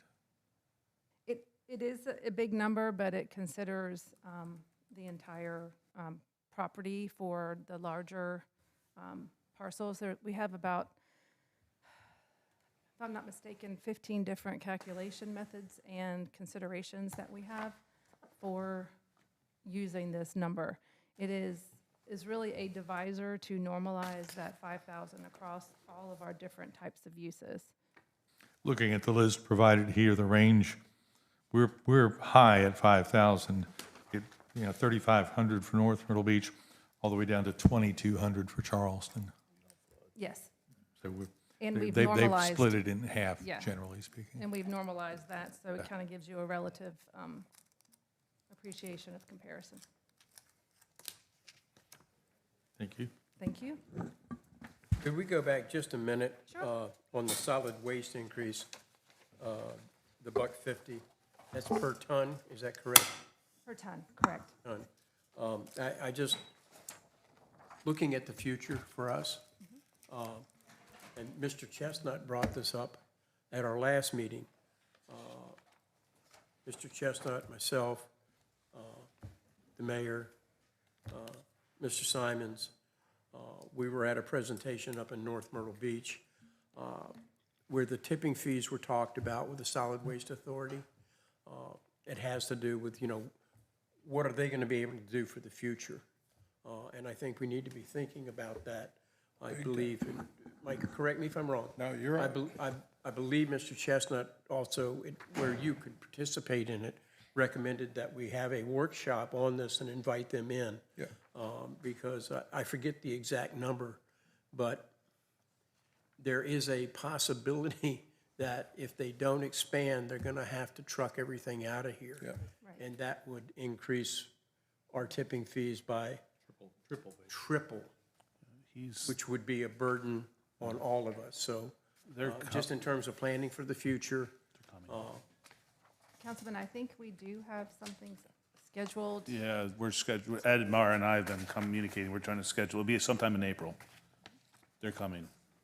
Have a conversation with us about the landfill expansion. Thank you. Absolutely. We're on top care of of it for me, I appreciate it. Yes, thank you. All right, thank you, sir. Thanks, Jen.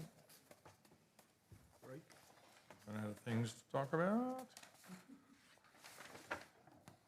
So up next is incentive proposals. Take a break. Take a break? Good idea. 10 minutes. Back at 3 o'clock, please.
kept watching her just to make sure she was still breathing. I don't remember, I'll have to look it up when I get home. All right, I think we're about ready to come back.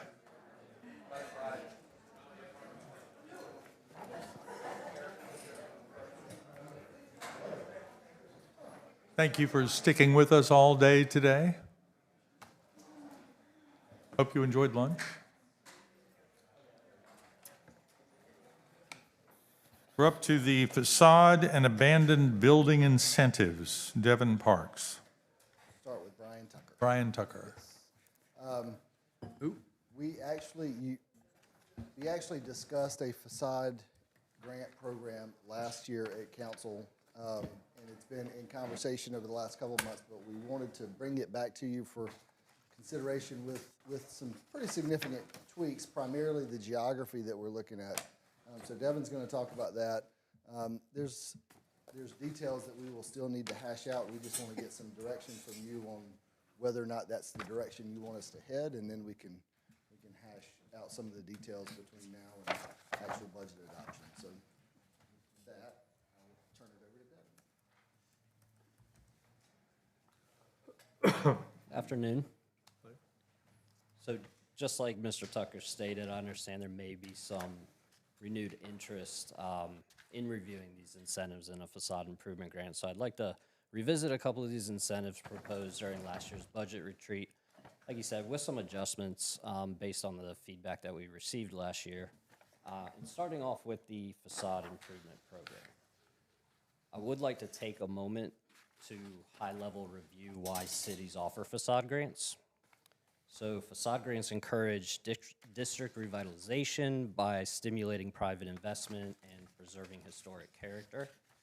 They improve the visual appeal and overall customer experience of an area, which boosts economic activity. And they also promote quality renovation. So our code, as we know, enforces a minimum standard, right? So facade grants provide an opportunity for private property owners to reinvest above what code requires. So we do have some suggestions of what a facade grant could look like within the city, and I do look forward to your insight on that. First, I'd like to take a moment to share some examples from other cities so we have some context before we discuss our grant proposal. Starting with the city of Greenville, South Carolina, they established a facade grant in 2009. The grant offers a 50% matching reimbursement up to $10,000 of the total project cost. They have reported 43 facade improvement projects that have been completed since then. $360,000 in public investment has resulted in roughly $23 million in private investment leveraged. So in other words, for every $1 in public investment, $64 was leveraged in private investment. They targeted their central business district and designated commercial corridors, which includes an estimated 1,453 businesses that would be considered eligible. City of Monroe, North Carolina created a facade grant last year, and they allocated $400,000 for the program launch. Their grant focuses on their downtown business district, which incorporates about 200 eligible businesses. City of Camden created a 50% matching grant up to $15,000 of the total project cost in the mid-2010s, and they allocate approximately $40,000 annually and offer their grant to any commercial property owner in the city. And that breaks down to roughly 735 businesses. I did have a chance to speak with their community development coordinator, and since 2022, they've received more applications than funding allows for and are currently revisiting their grant stipulations. So in Camden, their grant applies citywide, but she did indicate that the vast majority of their applications came from downtown small business owners. She estimated approximately a 70-30 split of private investment versus public investment.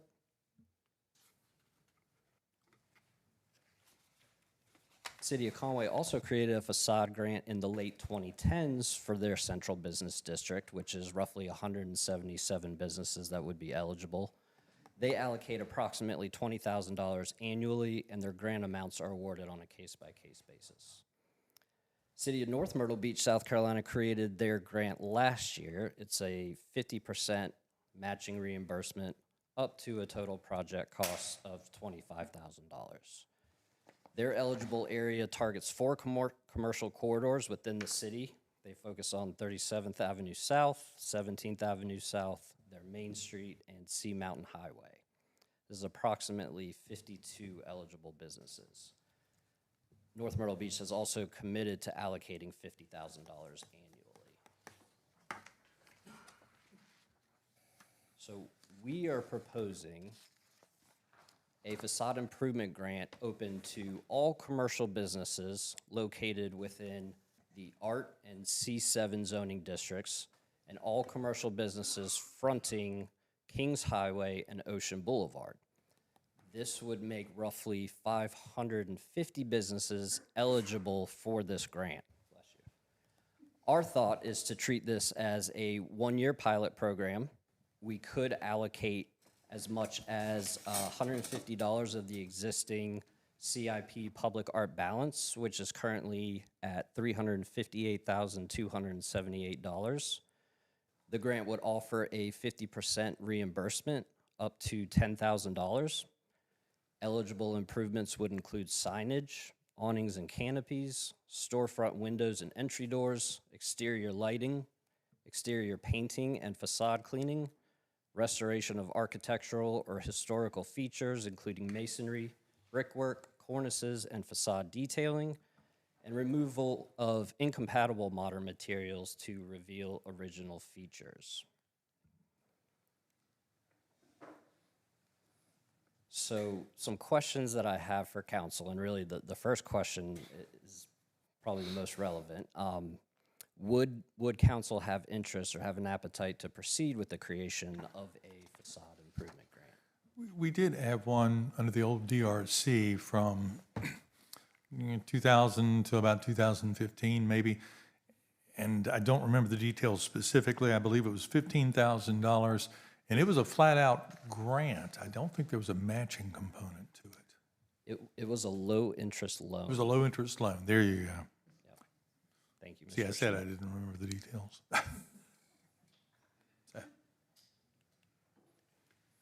Well, let me. But it wasn't used, I'm sorry. Go ahead, please, sir. No, I was saying that one back in the day wasn't used that much. No, I No, would it say. wasn't. It was a zero interest, and according to Mr. Schmidt, 2 properties used it, maybe 3. It Yeah. was not used heavily. I like the idea of, all commercial fronts, but I think,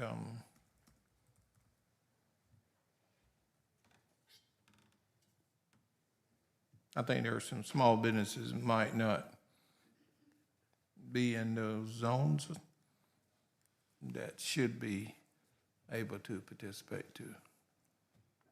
And we can adjust accordingly, absolutely. I just want to see it broad and not just, because if we're talking about, again, improving the brand, there are some people that go to small businesses that are maybe not in the limelight, but sort of the mom and pops that are, I'm thinking about the barbershop, or maybe, you know what I'm saying? Absolutely. And it's really a product of a certain pot of money that we can allocate, right? Yeah. And on a first-come, first-served basis.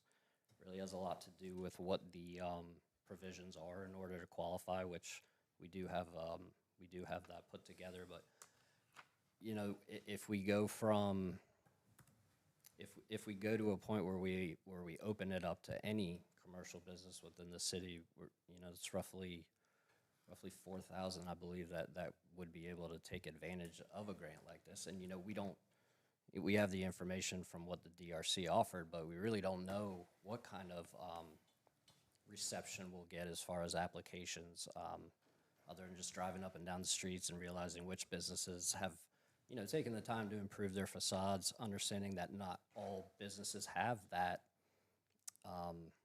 have the means to do so, right? So it's kind of the reason behind why we're proposing this being a one-year pilot, and let's see what kind of feedback we get and what kind of applications we get, and use that as, you know, some data to build on for if we want to continue. To answer your original question, yeah, I want to see us pursue this, take a good look at it. I think the one-year pilot is a smart way to go, to see what kind of reception. And also, you know, in your first year, you may not get the reception that you were hoping for, but what you can do with the pilot is then adjust it to figure out how you do get the reception. Because this really does play into, you know, improving our brand, and especially in these areas, I think those are the right areas. I agree with Councilman Chestnut, though, that there are, you know, some smaller outlier businesses that could benefit from this and would want to do it. So, you know, identifying who those individuals are and at least making it available to them, I think, is the right way to go. The exact money, we can talk about that, but I think the answer is yes. And this would be a 50% match up to 10,000, is that what you're saying? Yes, ma'am.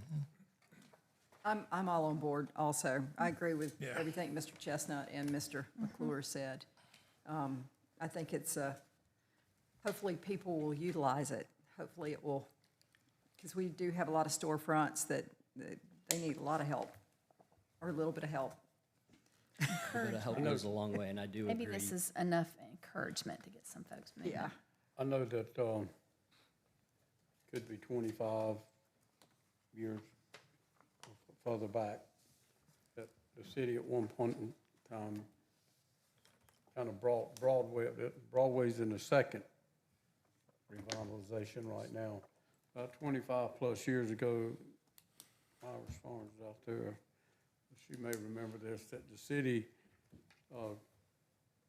did this similar thing with people with their awnings and along that stuff along Broadway.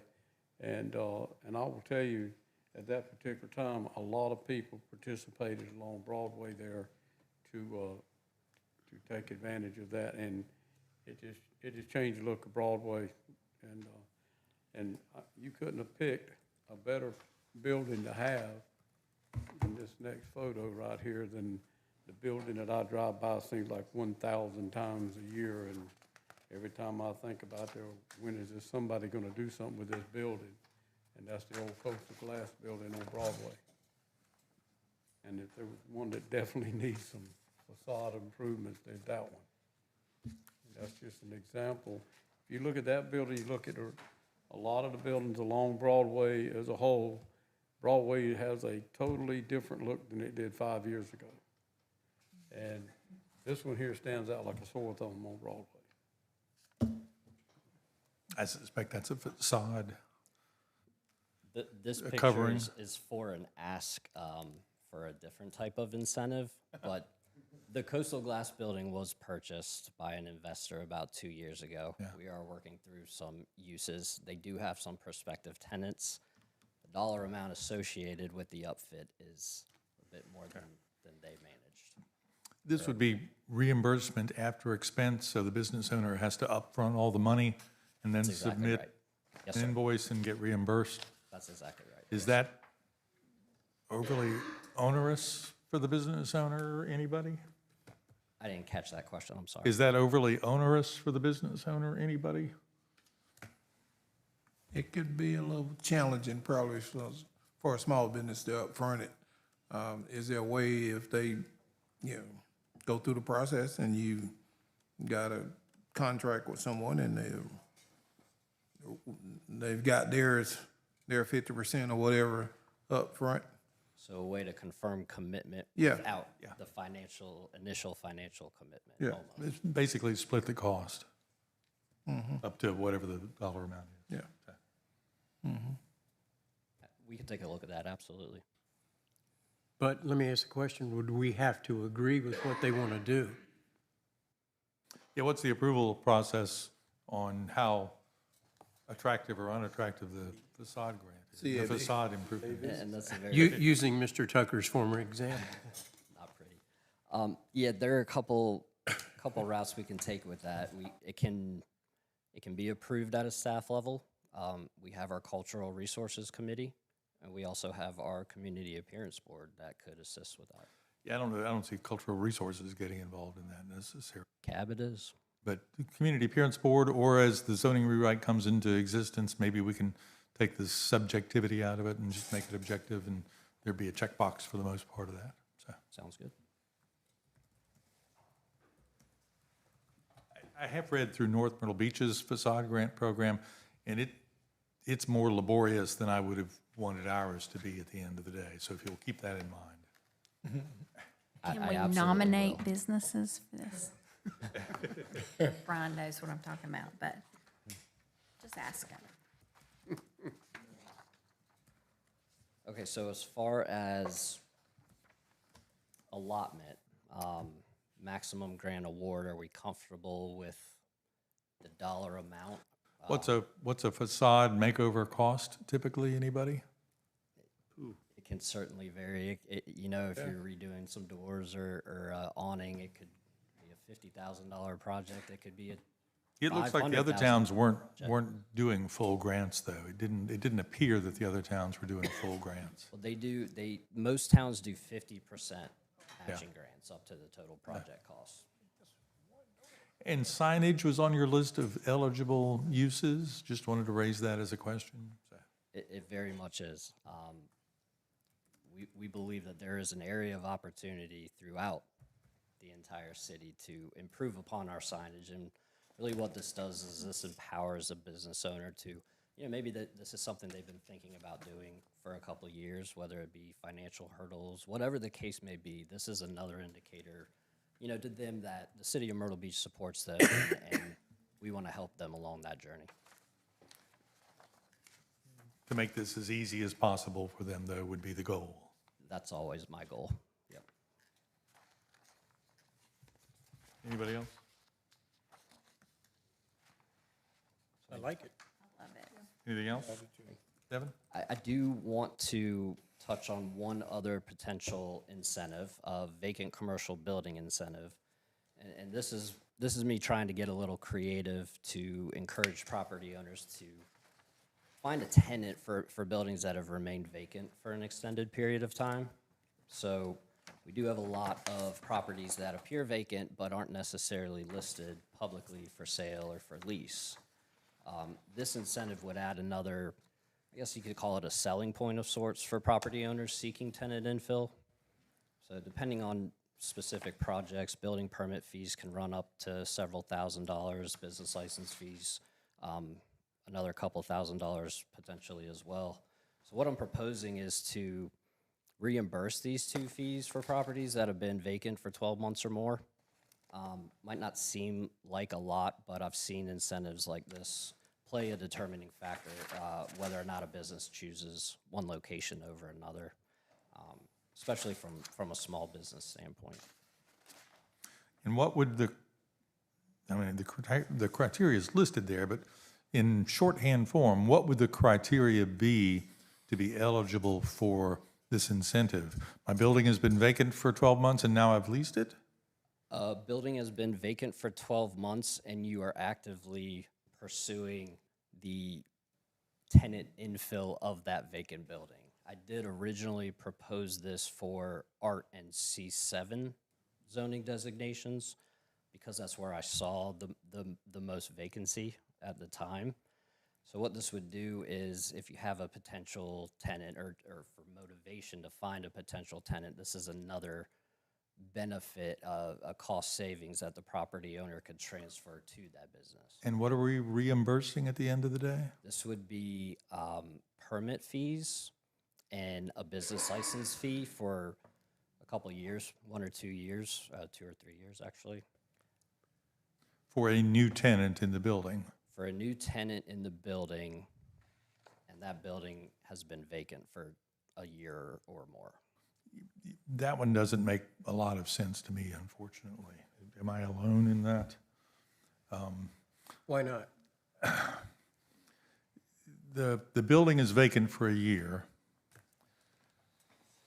We want to encourage I mean, the goal at the end of the day would be not to have the vacant building. So we want to encourage the landlord to rent or sell or do something with his or her building. And our hook is after they've leased it, which was our goal, we're going to give them some money back. I'm just not sure that's A, enough incentive at the end of the day, or B, accomplishes a speedy enough goal of redeveloping the property. So Maybe I can not. see it in my head better. Yeah. But I guess I would look at it as better than what we got now. It's at least it might be an incentive to that property owner to say, hey, you know, I don't know what a business, what a there was permit another fee component might to be. this that, you know, if you publicly listed your building for sale or for lease, and that's really the motivator, is to encourage commercial property owners that don't have a tenant in their property to get that active and get that on the market. And in doing so, if you find a tenant, or when you find a tenant, we will reward you in the sense that some of those permit fees or business. Is there a cost to publicly listing a building? No. We can actually, our department offers that on the website free of charge. Can we So just give them $250 if they publicly list the building? If that's what the goal is at the end of the day, that'll be a lot cheaper than paying business license fees, taking money out of our pocket. So the incentive is going to the property owner? going to the Not the new business owner? Yeah. Who's having to upfit? Yeah, it could go either way. So the new tenant could apply with the permission of the property owner, but ultimately it's another tool for that property owner to use to encourage the infill. So the property owner would use that as an incentive. That's right. I'm the property owner. Hey, look, if you do this, this is how it's going to work, and this is what will happen. And so this is what I'm doing for you. That would, call it a pass-through or whatever you want to call it, but it's a way to incentivize the new renter, for lack of a better description. That's exactly right, yes, sir. If I'm a property owner who qualifies vacant, et cetera, can I combine the two incentives? Facade grant? The facade grant and this? Because maybe my property that I'm not able to lease doesn't look so good. And so that facade grant would entice. It would entice them to get a better looking property and get a tenant in there so we can start to collect revenue downstream. And eventually higher caliber of tenants as well, yes, sir. Hopefully so. Hopefully so. I understand the desire here. I'm not sure that one fills all the boxes. Is there something else? I mean, I may be alone in that. Is there, I would say, go back to the drawing board on that one and come back with another idea? Fair enough. So move forward and present y'all something in regard to a facade improvement grant? Yeah, I think we're good with the facade improvement grant. Yeah. Is there any other cities that you've researched that have any type of program like the one you were just? Yes, ma'am. When I was with Conway, we used a, what do we call that? A central business district revitalization program that it rewarded anything that was vacant, any vacant buildings received the business license fee reimbursement, portions of their property tax as well. There were a couple more reimbursement fees that they offered. But in our conversations last year, some of those fees that we were proposing might be difficult to see through. So I kept it limited, and it does limit the amount of reimbursement that these businesses could qualify for. But I think from a perception standpoint, it sends a good message that we are offering, benefits, and we do want to see new businesses come in. Right. And I think we all have the same goal. That one may be a little bit of a stretch. We'll try to clean it up and get Yeah. something more defined. Yeah. Thanks. I mean, the goal is to have the vacant buildings either leased or sold. So that, something that motivates that to occur without the extra step of having, never mind. Yeah, yeah. I understand what you're saying. Yep. Hey, Devin, let me ask you, can you come back with, come back with an example as to a building, I don't need to know where it is, but what it would cost for the business license fee and all that, and tell me, I mean, hey, this person might qualify for $5,000 or something. So I can give you, without outing any specific business, I can give you an example. Building permit fees for this was a roughly 5,500 square feet restaurant, mixed use renovation was $5,000 for the building permit fees and $1,600 business license fee. So what I was proposing is like 3 years of those business license fees reimbursed and that initial building permit fee. That's like a $20,000 incentive, and if at the end of the day, we're just trying to get them to list it publicly, give them $250 to list it publicly and see what happens. Not opposed to that.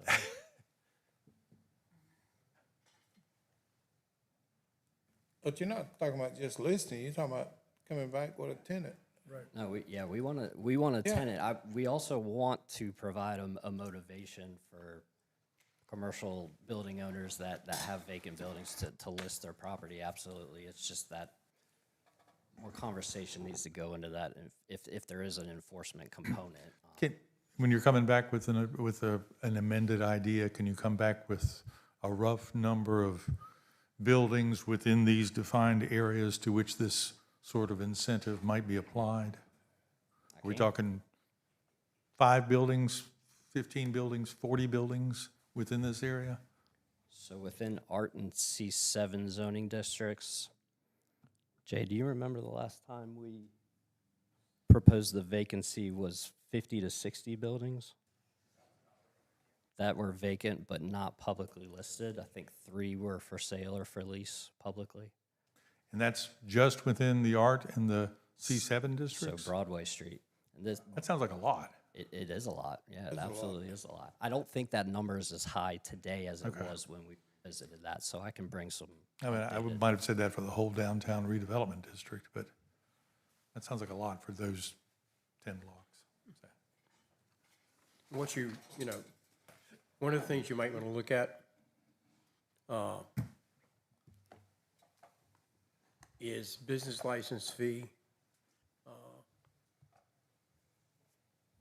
The new tenant or owner, maybe 1 year there and then, a 50% for the second year. But that's a lot of money, if you go over 3 years. I mean, on the one hand, we'll match you up to $10,000 to make your property really look pretty, and on the other hand, here's another $20,000. Yeah.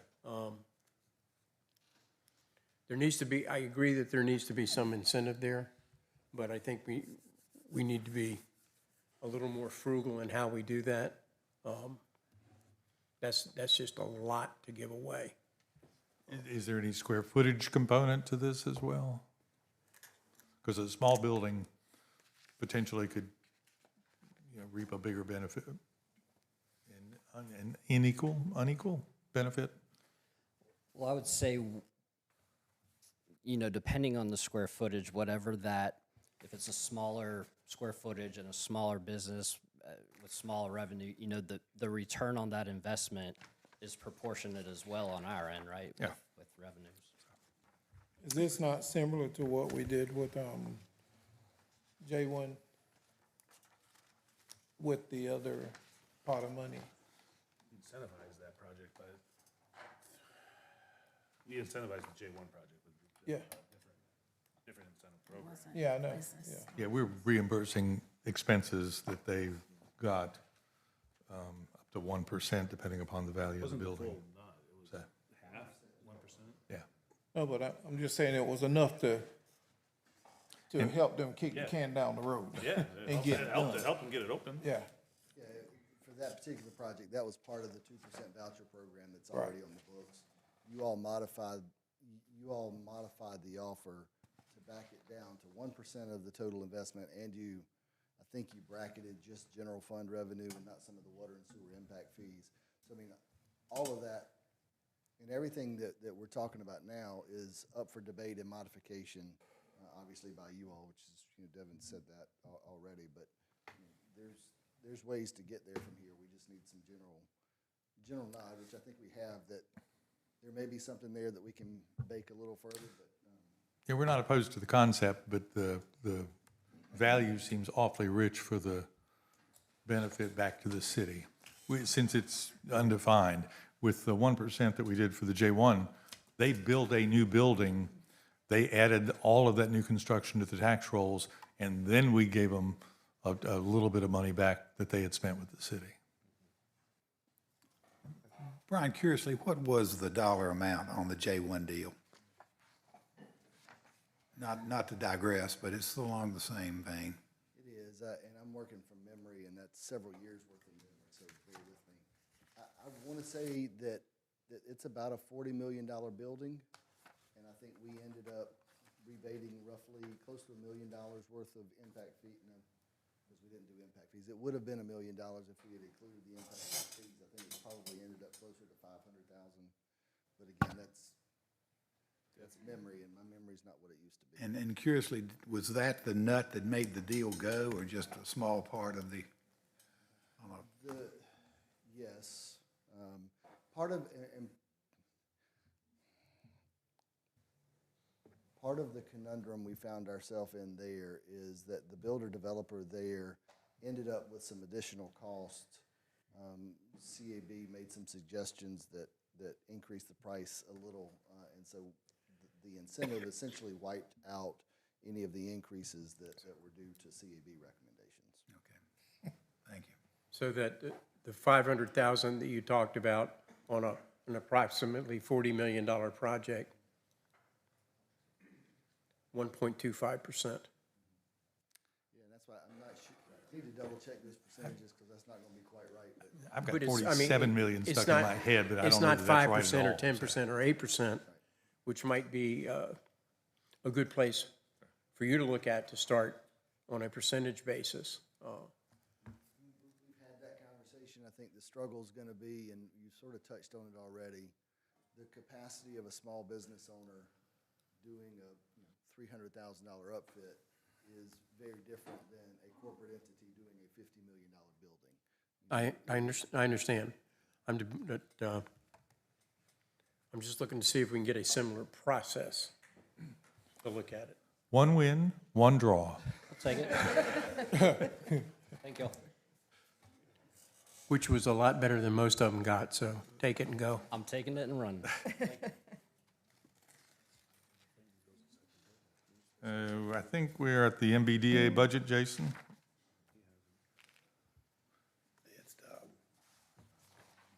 Afternoon. Blake? Well, before I get into the budget, I just wanted to mention a couple of things. So I've had the privilege of talking to literally hundreds of business owners and residents in downtown, and there is a love for downtown that I cannot explain. I mean, I can explain it because I feel it every time I talk to somebody, and that love is so pervasive. And every time I go to Rotary, every time I talk to folks in my neighborhood, every time I talk to folks that live down in the South End, there is a love for downtown. People love to talk about it, too. And certainly, we have some challenges that we have to overcome in downtown and still do, and will continue to for quite a while. So with the Downtown Alliance, we have really crafted what I think is a really remarkable program that is focused on 5 pillars. One of that is creating experience for folks, and that comes along with some of the entertainment that we do. There's a revitalization component that really focuses on the existing, and I'm glad that Devin talked about incentives because we think that that could be a very important part of revitalization. But not just that, but also looking at what Dustin and Brian and Josh talked about with landscape improvements, sidewalk improvements, and these sorts of things, which we think are important as well. There's a redevelopment component. There's plenty of vacant lots in downtown. I think we quantified that's anywhere from 1/10 of an acre up to 20 acres in some cases, but we have about close to 500 vacant parcels in the area that we focus in, which is pretty remarkable in terms of the number. All three of those together really is the engine that drives revitalization forward, but we also believe that community engagement is an important part of that. I believe I sent out an email yesterday to council members for a community input meeting that will start, series that will start next week for our second block in our revitalization program for Harbor Street. And I would We're ask, excited about that. So- I'm excited about that too. I would ask if we could get that on the meeting schedule, or those meetings on the meeting schedule. Sure, that way we I know. talked to Meredith last night about it. We'll make sure we can get that out. And then certainly from those community engagement meetings and as it relates to the three programs that I mentioned before, the advocacy is really important. And it's not just at the local level, it's important at the state and federal level as well. And we recognize that a lot of the things that we hear from the local residents and businesses have implications that even to the federal level that we certainly need to discuss as we move forward. One of the things that we found that was really important is that we have to build, we as an organization need to build and maintain trust, right? Trust is really what I would call the center of gravity of what the MBDA is and what we need to do programmatically to kind of continue to move things forward and build momentum. Where I think our vulnerability is a stalling of momentum, right? If we don't start moving forward in the right direction, we can stall that momentum and the trust would be fractured even more, in my opinion. So through the convening and through the listening and setting goals and advocating, I think we can maintain momentum to be able to move things forward and be able to have a plan, have continued plans with the small blocks that we're working in to make sure that we're meeting the needs of the community where they live, right, where they work. And what's important about that is what we've recognized in talking to folks over the last few years is that the culture on Ocean Boulevard is vastly different than the culture and the history on Carver Street, and is vastly different than the culture and history on Broadway Street. And it's important for us to recognize that, so our programs need to be flexible enough and meet folks where they are so that we can really garner what they really think is important to their area and drive revitalization in a method that helps them drive forward to the success that they would like to see.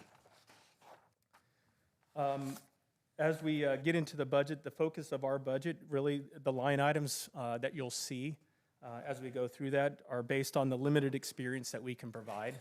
We don't have a lot of money to be able to do the experience. We do get some ATAX funding as we were awarded recently here to be able to do some things and do some of the marketing around that. In addition to that, the Gold Cap ambassadors are part of that experience that we think is important for the downtown, and I'll explain that more later.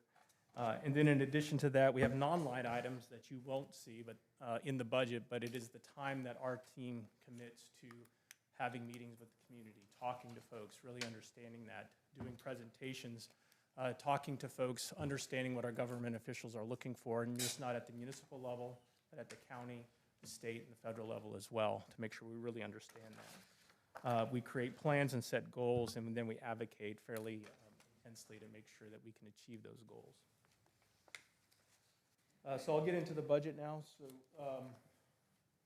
as far as our budget summary is concerned, we have a couple of pots of different money that we get from a revenue side. We get a grant from the city for $1.827, as was mentioned earlier, and the City of Myrtle Beach ATAX grant for $250,000. This is a joint grant application that the Oceanfront Merchants and the MBDA did together, and we've done that together for the last 3 years. The vast majority of that ATAX is for entertainment at Plyler Park and the marketing around that. I would say 200 of the 250,000 goes to it. And then we did get a private grant 3 years ago. We're in the third year of that grant right now from the Waccamaw Community Foundation and the Knight Foundation combined for $51,666 is the remaining amount of that grant that we'll be using this upcoming year to help get some design around Witherswash Park. It's a project that we started in working with Janet Curry and Dustin on that for the last couple of years. So we'll be finishing up that grant in the upcoming fiscal year as we move forward. Our expenses that we see for upcoming 2027, we're not asking for an increase, but these are our expenses. and you'll see this on the next slides that we have. Our net revenue would be around 10,000. This is more from a cash flow standpoint for us, to maintain cash flow each of the quarters based on the quarterly distribution of the funds that we get. If we find ourselves in an underage, which we believe we will, by $10,000, we will continue to supplement marketing with that money to get to our zero base by the end of the year. One of the things that we've noticed is as we look at advertising and media buys, which is a part of what we do for the marketing effort, the more that we spend in the first part or the end of the fiscal year, we can pre-buy and get grants or matching contributions from some of the media agencies based on the size of the buy that we do. So we did leverage that this last year. We were able to get 10,000 in kind for some of the media buys that we've done. As I mentioned, we're not asking for an increase, no change in our public funding requirement for the upcoming fiscal year. So our expense categories that we have: wages and employee expense, facilities, advertising and marketing, professional and customer service fees, and then other overhead, which I've summarized on one slide. As far as our wages and employees, we've had an intern for quite a while. We'd like to have two. We think this is a great bridge to building a relationship with CCU. We think that the CCU's program on sustainability and resiliency really ties in nicely with the revitalization program. We've talked to Dr. Pamela Martin about that quite extensively. We just recently won a grant from Partnership Grand Strand to pay for one of the interns for the summer. So we're excited about getting one to start. Well, we may not have a second, but we want to have the capacity to have a second intern to be able to help in those efforts. As these programs evolve and as we continue that program, we will need more assistance with the community input. And we think this is a great opportunity for our young folks to get involved in working with the communities and learn something before they go out professionally. Overall, we'll have a 2% decrease in our overall wages and employee expense. As far as our facilities are concerned, we have some contracts that we have for our office as well as the block-by-block lease, which is the Gold Cap warehouse that we have on Broadway Street. Our total cost for facilities and utilities combined is around $76,000. That's about a 2% increase based on the expenses that we've had so far. As far as advertising and marketing, this is probably the biggest chunk, one of the bigger chunks in our budget for things that are related to the experience. $492,564 is our total line item cost. The items listed in orange here are primarily funded through the ATAX funding. I wouldn't say it covers all that expense, but we do use these line items to do the things that the ATAX requires us to do. We cannot use it for certain things. One of those things that we cannot use ATAX funding for is fireworks. So we do not have that one highlighted here, although that has been in our budget the last couple of years. As far as professional and customer service fees, certainly the biggest line item here are the Gold Cap ambassadors at $879,000. That's about a $2,000 increase over last year. And then also the engineering services, that's the private grant that we have. Everything else is helping us run our operations efficiently internally. And then, as I mentioned, the Witherswash Park design, the final grant phase that we'll be finishing up in the next fiscal year. We have total overhead, other overhead that we have around $54,000. One of the biggest line items we have is software. We've invested quite a bit into software to really save personnel in terms of our costs. Our estimate is that our software subscriptions, as well as the automation that we've been able to create, saves about 2 full-time equivalents that we don't have to hire. So we're pretty excited about that. The programs that we're putting together to automate communication and marketing have been pretty helpful for us to really reduce our workload internally so that we can be as efficient and as lean as possible. These are not for our budget. As Michelle mentioned earlier, talking about an increase, one of the things that we learned through the revitalization community input meetings we had is that there are needs that have already been discussed in many of the discussion items for today.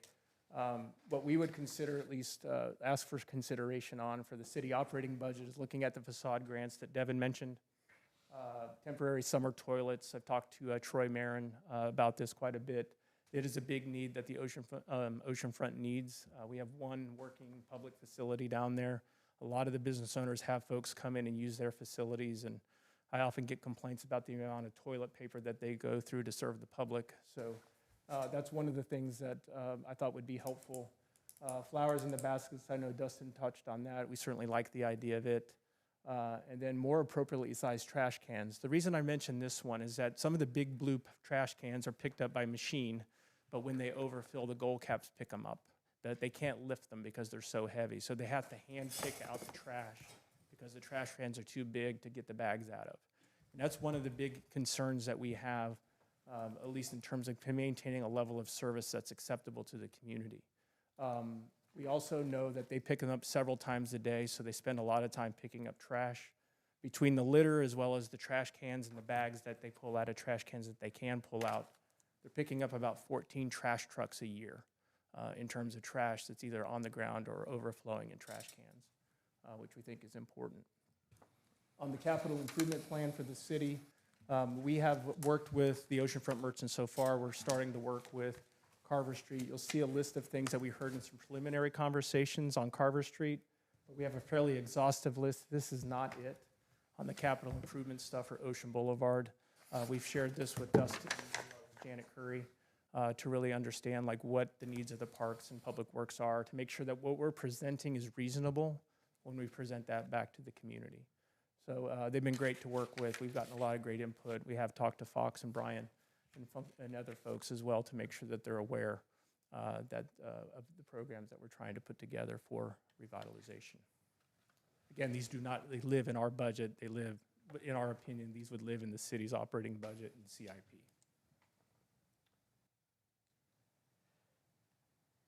I'll open it up for questions, I suppose. Council, anybody? I'll start. Let's talk about grants for a minute. Sure. And complete disclosure, I've talked to you about grants before.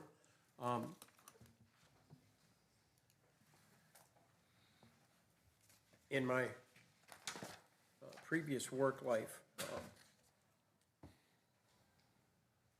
I was able to work with some people on grant programs.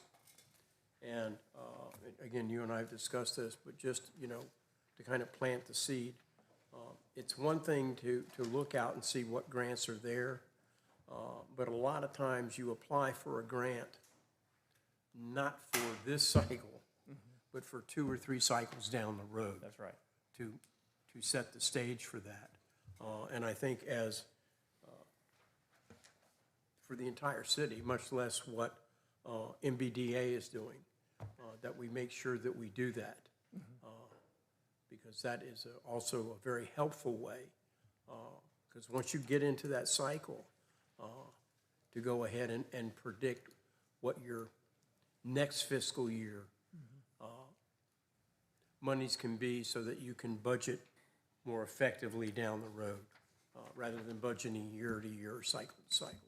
So any of the grants that you might be looking for, or you see the city should be looking for, do you have anything specific that we ought to be doing, especially looking again that not just for the immediate, but applying for a grant that basically, because it takes a long time to get it, like federal grants as an example. You can apply for a grant, but knowing that if you got a good chance of getting it, you're not going to see the money for 3 years. Does that make sense to you? It does, yeah. One of the things I've learned in my grant writing experience is that one thing you have to have is a plan. And there's certainly no shortage of plans that exist. And I think the city does a great job with the CIP and having things that are that 5-year lookout, I think is a really important metric to look at. Whether it's comprehensive enough or not, or whether we have all the things that need to be in there, that's certainly debatable, right? Because I think when we talked about landscape improvements and road improvements and things like that, probably could add more to actually meet the requirements that have been suggested, at least in terms of the community improvement. When you say add more so Add that more you, things to do. so you can qualify for. So that's one thing that I've noticed. The other thing that I've noticed is that most federal grants now, and this is something I've learned several years ago, especially when I was with Habitat for Humanity, is that when you're looking at grants at the federal level, it probably applies to the state, although I didn't have much grant writing experience at the state level prior to coming here. the collaboration is such a huge requirement at the federal level that I have learned. They don't want to just have the city applying by itself. They want the partners brought in. Whether it's a funding commitment or not from the partners is somewhat irrelevant. It's rather they want to demonstrate that there's collaboration that's happening. So the city with the MBDA and the chamber, or CCU, or whomever else that you bring to the table, that demonstrated collaboration and partnership is a really important part of that. In addition to that, there's usually some funding requirement that's going to be required, usually from the applying agency that's at least dedicated. It doesn't necessarily have to be in the budget this year, but it has to be dedicated at some point and demonstrated dedication so that you can actually have that matching requirement allocated for something. I have yet to see a federal grant that doesn't have a matching requirement. I know some of the state grants have a matching requirement as well. And so as you start to factor out your grant process, I guess is maybe a good way to say that, you have to look far enough ahead so that when that money arrives, you're ready to spend it based on the way you intended to do it. At least that's been my experience. So to your point earlier about looking out several years ahead, I have had grants that I've applied for at the federal level that I didn't get for 18 months. So that doesn't really apply for 2027 if a notice of funding opportunity comes out this fall, but it might apply to 2029. So those are the kinds of things that I think understanding that and understanding the cycle. It's my understanding that state grants tend to be a little shorter in time frame to get, but it could take a year in some cases. So it just depends on the review cycle and everything else that happens. So at least that's been my experience with grants. Again, it could be different for other people, but that's what my experience has been with it. Let me buzz through a couple of points here if I can real quickly. Temporary summer toilets, we've had funding for extra toilets, fixed bathrooms on Ocean Boulevard for a couple of years now and haven't built them. Am I mistaken in that? I am mistaken, or No, I'm you're not mistaken. Okay, thank you. We couldn't find a location because I know we were looking at Ocean Street ends on the south end. Was the south end in particular? We were losing parking spaces and we didn't have much interest in doing that. But there is, But there is money in CIP. Was money in CIP. oh. Was money, it's gone away? Right, there were some walkover renovations at a walkover that Okay. exceeded the cost and needed to be replaced. And at the time of budget retreat last year, there wasn't an interest to do this. We were told not to worry about it at that point because of the cost, the parking spaces, and everything else. So we reallocated that funding to a walkover. Okay. I And got yet, the plan in my bag. say that again? I got the, Okay. And yet he's here in front of us recommending more toilets at this point. It's a conundrum. We had to shut down the one that we have this last weekend. For a few days, we had some severe vandalism. Someone actually put a firecracker and blew the toilets up. oh, man, yeah. They were shooting a movie? Huh? They were shooting a movie?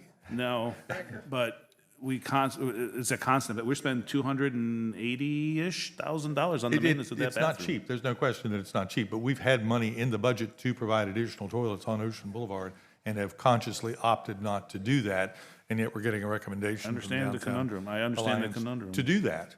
I visited Conway's toilets. They look very nice. They won't get the traffic that ours will on Ocean Boulevard at the end of the day, but they look really nice. And again, back to the comment from Michelle a second ago, we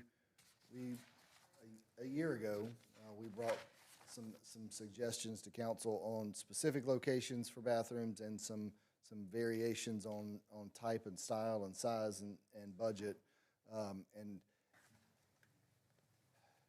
Council said no. Yes, sir. I mean, that's the bottom line. Is that worth revisiting, council? It is. I mean, I was sitting at the MDA meeting a couple months ago, and I think Charlie even talked about it, and Charlie Bellissery, I mean, he's pretty. It is such a struggle to figure out. Not in my And backyard. the one restroom we have there to I think Fox just mentioned, we spent roughly $140,000 last year in maintenance of the one bathroom, another $120,000 in the janitorial service for the one bathroom. It gets cleaned 3 times a day. And so it is a struggle to strike the right balance between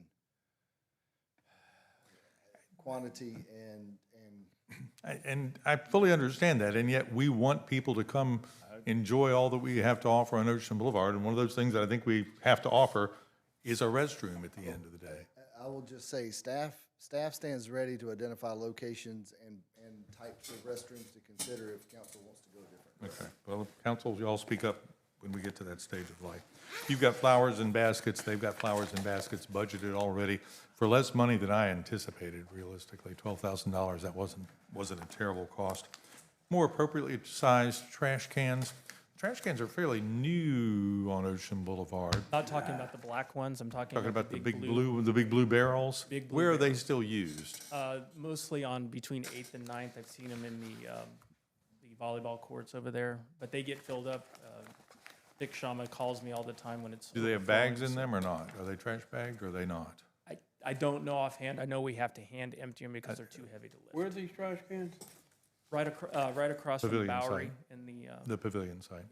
I was on the boulevard Saturday night, 10-ish, 10:30-ish, and all the trash cans north of 9th Avenue North were full and overflowing on Saturday night at 10 p.m. It's not uncommon this time of year. I have pictures. I will be glad to send them to you. In our analysis of the amount of trash, usually spring break is quite the busiest. And I raise that because we've got people who empty trash cans. The ambassador's supposed to report when the trash cans are full, and yet I found literally every trash can was full Saturday evening on Ocean Boulevard. It's not uncommon. Bike lanes on the boardwalk, bicycles are only allowed on the boardwalk in the mornings until 10. I suspect we could change that. I know we could change that because that's our rule, but bicycles are only allowed on the boardwalk until 10 a.m. That's right. I think one of the requests we heard from the oceanfront merchants, or at least the residents, or the merchants between 9th and 16th, was I to don't have know about dedicated changing. bike lanes. You know, there are times when, especially in the season, when that boardwalk is pretty crowded. What he and- said. And you've got pedestrians out there and you mix bicycles in with it, especially these e-bikes, that makes for a bad situation. I would not agree with changing the time on the bicycles on the boardwalk. What he said. So we'll move on from that. I know we had asked to include a stage at Charlie's Place. Does anybody have a cost estimate on that at this point? The capital projects team is working on that, and Okay. it will be part of that discussion with the CIP process. And Broadway Street needs help. I've tried for years to get us to put a little money into a budget before I'm sitting in this chair to fix up Broadway Street, and I've been unsuccessful in doing that. So I fully appreciate that.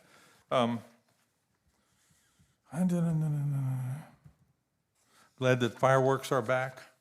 This is They've the been- third season. Second or third year that fireworks have been back. Thank you.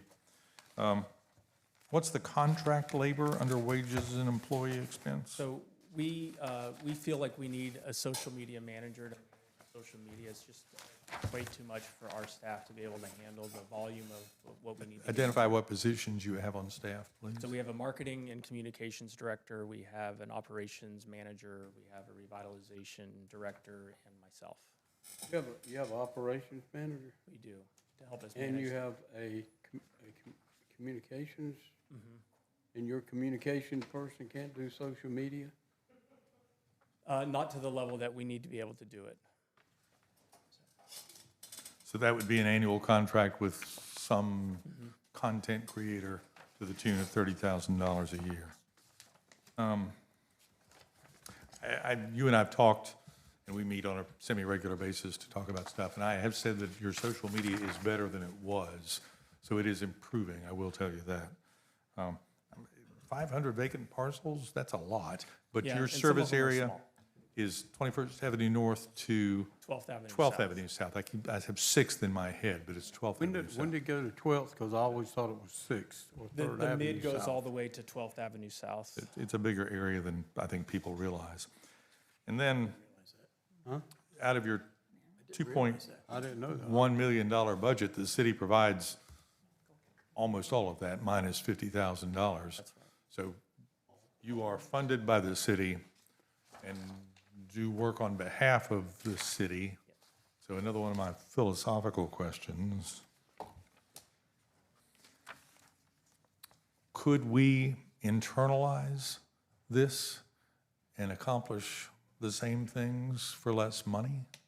Not sure that's a decision that I can make. I'd I, have to I talk to the realize it's board not. about that. You just happen to be standing there, Right. Jason. Sorry about that. But that's a head scratcher that I've got is we're spending a lot of money to do things on behalf of the city. Why can't the city do those things instead of spending it out to a third party? I'll just say sometime when the city does it, it costs more. I don't know that that would be the case in this particular instance. Can you define some measurables that I can get my arms around for success? Some quantifiables that make it, I'm a simple man. Yeah, so we, I'll use the goal caps as an example because I think it's a good one. So we introduced goal caps to Broadway Street between 501 and 3rd Avenue South 2 years ago. So we started that off by doing an improvement project which added new trash cans and benches. That was the kind of the physical cost that came along with that. Pressure washing the sidewalks for the first time, and I think, I don't even know how long the business owners commented on. It was certainly a long time before those pressure washing had ever been done on the sidewalks. I think decades is kind of what I've heard, somewhat anecdotally.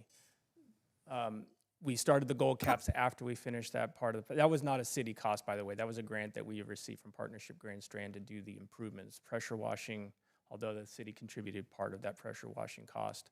The trash cans, sidewalk improvements on 3rd Avenue South, at least the engineering was done that way, the benches that are there. That total cost, that started it off, and then we had the gold cap start cleaning the area and keeping it regularly cleaned. We've seen an increase in 66% increase in foot traffic alone in that area in the last 2 years. So over what it was prior to that. So that, to me, that's a success in terms of looking at how Broadway has transformed over the last couple of years and the amount of foot traffic that's coming down there. It looks inviting. In addition to that, some of the improvements, I think the 9th Avenue improvements you brought up, Dr. Render, we have seen over a 300% increase in foot traffic in that area alone, at least in the superblock, formerly known as the superblock area, as those improvements have improved and the businesses have come in. I think that that's a good measurable indicator. I've recently worked with Brian Schmidt over at the city to redefine the areas that we're measuring, predominantly the commercial corridors, so that we can have a baseline metric moving forward. So we will get a monthly report for those from Placer, the Placer data that the city uses, to have a better idea of what's happening and how we're impacting through our marketing, through the events, through the different things that we're working on with the businesses to see differences happen. So moving forward, starting in April, we'll have a new scorecard with respect to how we're measuring and what we're measuring moving forward. You and I have talked, so this won't come as a surprise either. I struggle with $875,000 for the gold caps. I'm not on Ocean Boulevard as much as I have been in the past, but I run into the gold caps on Broadway Street quite frequently and am not overwhelmed with the efficacy of their labors on Broadway Street. Again, that's one of those philosophical questions. Could we, do we need to be doing it to that level, to that extent, to that cost? Is there a better way, a less expensive way to do it? And could those basic services be brought in-house? Recognizing what Mike says is absolutely true, we're high maintenance when it comes to personnel costs. But I struggle with spending that kind of money on a third-party service to do what I see the gold caps doing on a regular basis. And that's me, and I'm opening that up for anybody else to weigh in. I have a couple questions. The gold cap, how many employees are with the gold cap now? 13.3 full-time equivalents on average. Excuse me? 13.3. So they kind of scale up in the summer and scale down in the winter, but average per month is 13.3 full-time equivalents. It's based on hours that they serve. 13 folks. 13 folks on average. During the summer months, it's 18 to 19. In the off season, it's about 6 or 7. They're not working a 40-hour week, though, or are they? They're working 2 shifts, 40 hours each. So they overlap by a couple of hours, so you don't see that in a weekly basis, but when they have shifts, they're working 40 hours. And what area do they cover? They cover the entire 1,200 acres, which is from 12th Avenue South all the way to 21st Avenue North. And they go back to Broadway Street, at least by mid definition, which is part of the mid, so we do cover that area. We did expand it just a slight bit, just for continuity, to 3rd Avenue South, because there's a part of that that's not in the mid, but we did go that way on purpose, just because there was trash on the other side of the bridge from Broadway that needed to be cleaned up. We got a lot of complaints about that, so we just said, go ahead and clean it. They have been patrolling through Witherswash Park too, which is not part of their jurisdiction, but we felt it was important to look in there, picking up lots of needles and these sorts of things that are left behind, so. we're glad that How they're- often, that brings me an interesting question, how often do they, how often do they go down Broadway and to 3rd Avenue South? They have different zones that they hit every single day, so they should be hitting it every day. But they may only be in an area for an hour or two before they move to another area, so. I know that our people go down Broadway and 3rd Avenue South, down to 3rd Avenue South, out to Highway 15, I believe it's every Wednesday. I think Janet's still here. Is that correct, Janet? That's probably Justin and not Janet. That may be Justin and not Janet. Right. Dustin. That's right. Is that you, Justin? It's two different crews that do Highway 15 and Broadway. I think Highway 15, the mowing schedule, I think, is every Wednesday. Yeah. They're there more often than that, but it's mowed every Wednesday. I'm thinking, Broadway crew's probably there more I'm often. talking about, they pick up the trash, that's the ones I'm talking about. It's a young lady and a guy that work on the truck together. The litter crew? Yes. I think it's on Wednesday, they work from Broadway right on down to it. They may go all the way down to Harrelson, I don't know, but I see them about every Wednesday. Is that correct? I don't know their schedule off the top of my head, Okay. but that sounds accurate.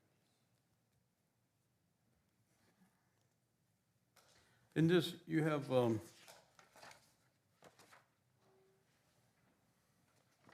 a number of line items for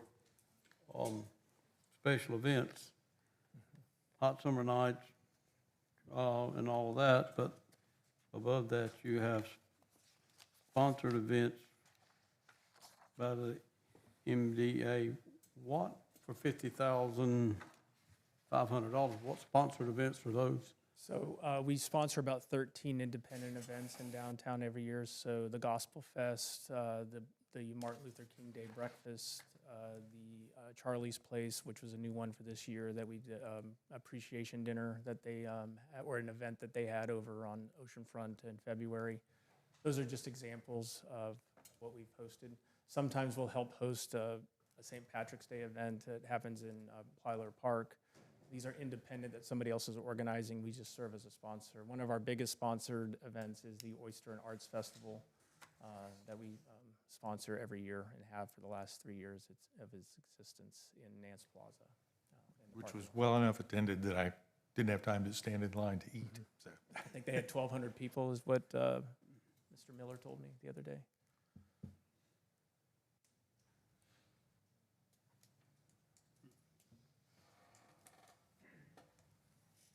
Jason, what kind of merchant feedback do you get?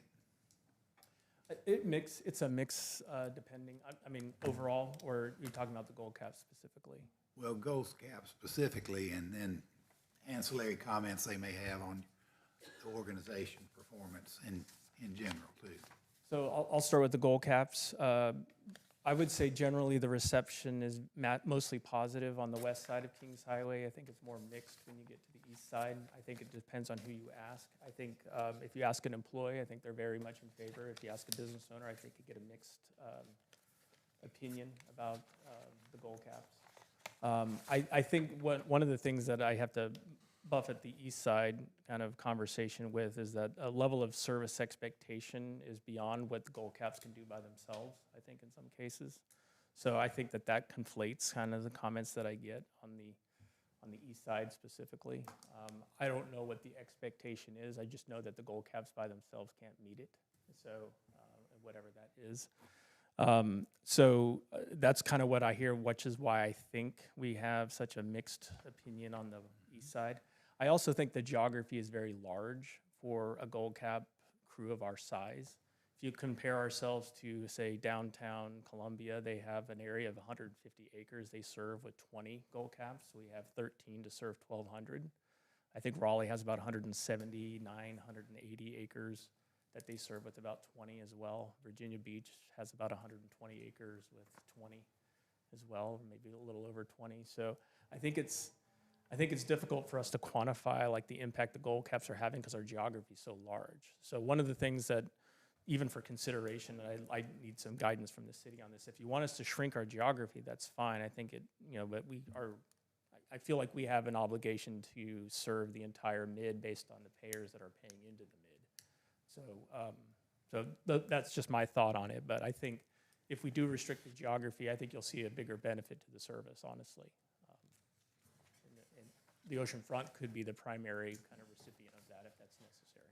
And we've had that conversation as well, but the question then becomes, the rest of the mid is paying for a service they're not getting. That's right. So.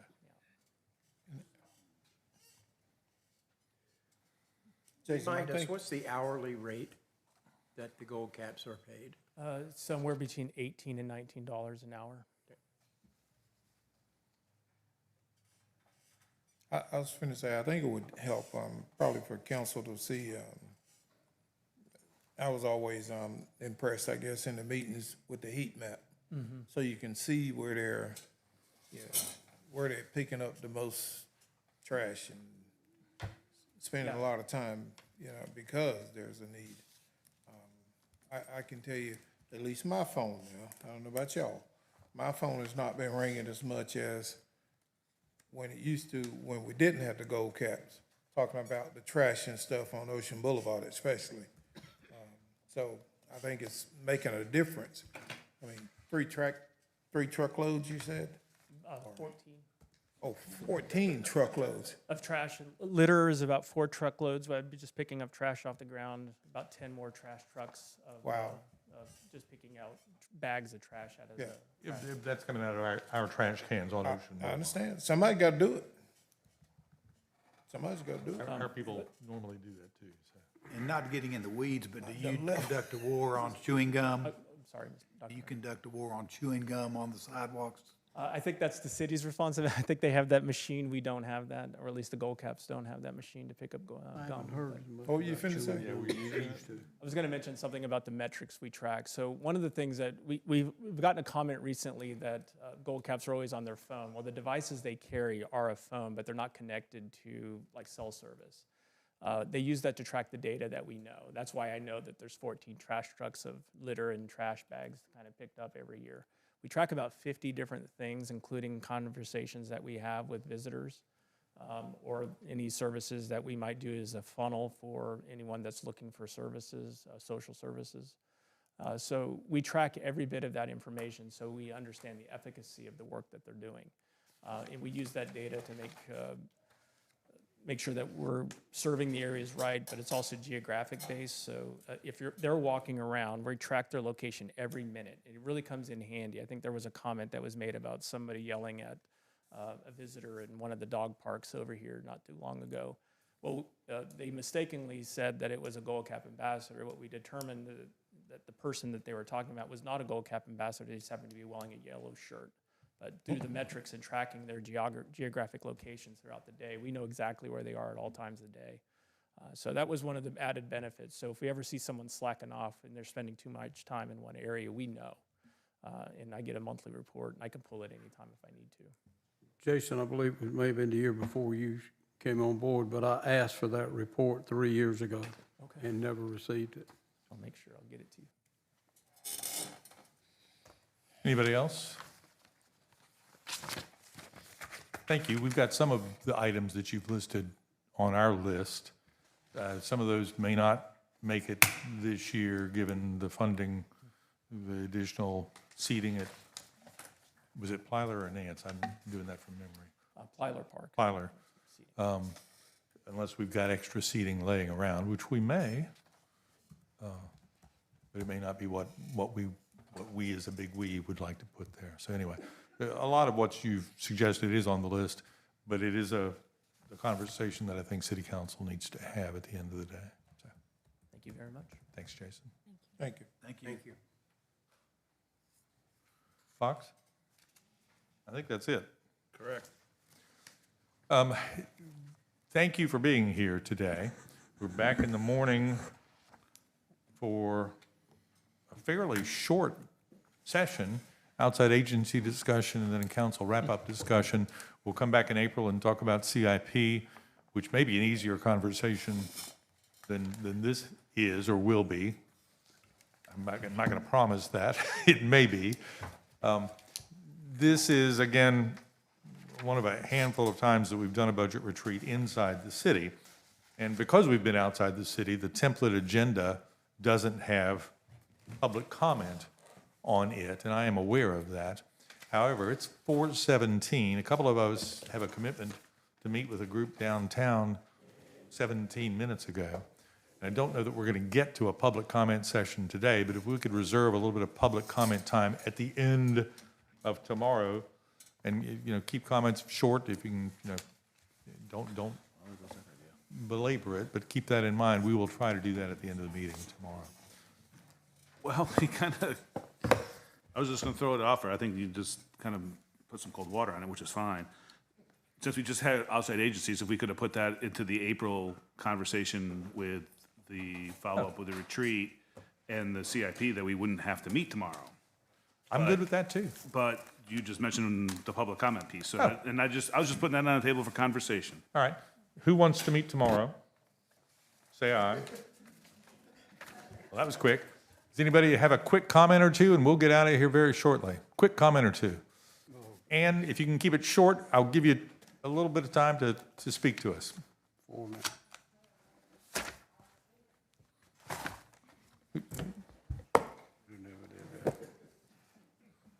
So, do we still have a table at the economic conference? Yeah. Please be brief. I will. Hello. I've got a request. Okay. You know, on 17 Business by Pine Lakes, where the fire station is, there are the flashing yellow lights. Yes. I've been behind cars that have stopped completely. They're out of town. They've never seen that before. And so I was wondering if we can move the sign that says, stop on red or whatever it Yeah. says. What does it say? It It's says over stop to the on red. side and you can't see it. Can we not put that right up on top? I had an accident there, Ann. I had an accident there years ago, but someone stopped in front of me and We'll absolutely take a my look at fault. that. So, yes, ma'am. Yeah, that almost happened to me. I was behind someone and thought, okay, I'm gonna Yeah. die right here. All right, super. We'll look at that.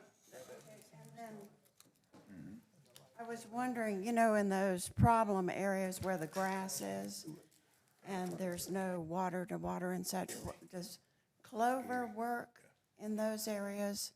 I think the state of South Carolina uses clover on the As a ground sides of cover? roads.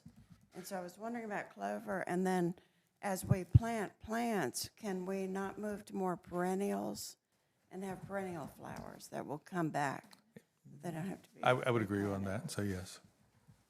Other than that, two other quick things.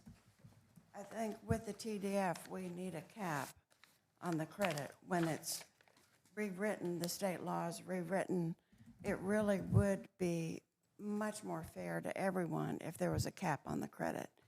When we're told about the credit, initially, we were never told there was no cap. We were told, you know, if you own a $200,000 house, you're gonna get this credit. Like today, if you have a $500,000 house, you're gonna get this credit. We'll ask the lawmakers whether that's doable. I don't know the answer to the question. Yeah, because a lady that makes $20,000 that shops at the dollar store to buy toilet paper, whereas someone at the Dunes Club gets a tax credit of $20,000 We're for aware. 1 year. We're aware. Crazy. And then the last thing is, I agree with Bill about the salary increases, also talking about percentages. It's just not fair for 5% to go to someone making 300,000 and 5% to go to someone making 50,000. There was a lot of talk on social media that people felt outraged over the fact that those salaries were being paid, and not, you know, when you're looking at salaries, you can't just look at other cities, particularly woke cities. We need to look at who you're working for. You're working for us. You know, are we making $100,000 a year? So you've got to consider what the income is, and maybe open up more of the positions to everyone, you know, so we know more about what the openings are. Thank you very much, Ann. Thanks a lot. I do Anybody else appreciate for one last second? I just want to know what's a woke city. Gone. We'll see you we won't see you in the morning. Is that the answer to the question? I guess not. All right, we won't see you in the morning. Thank you for being here today. Game.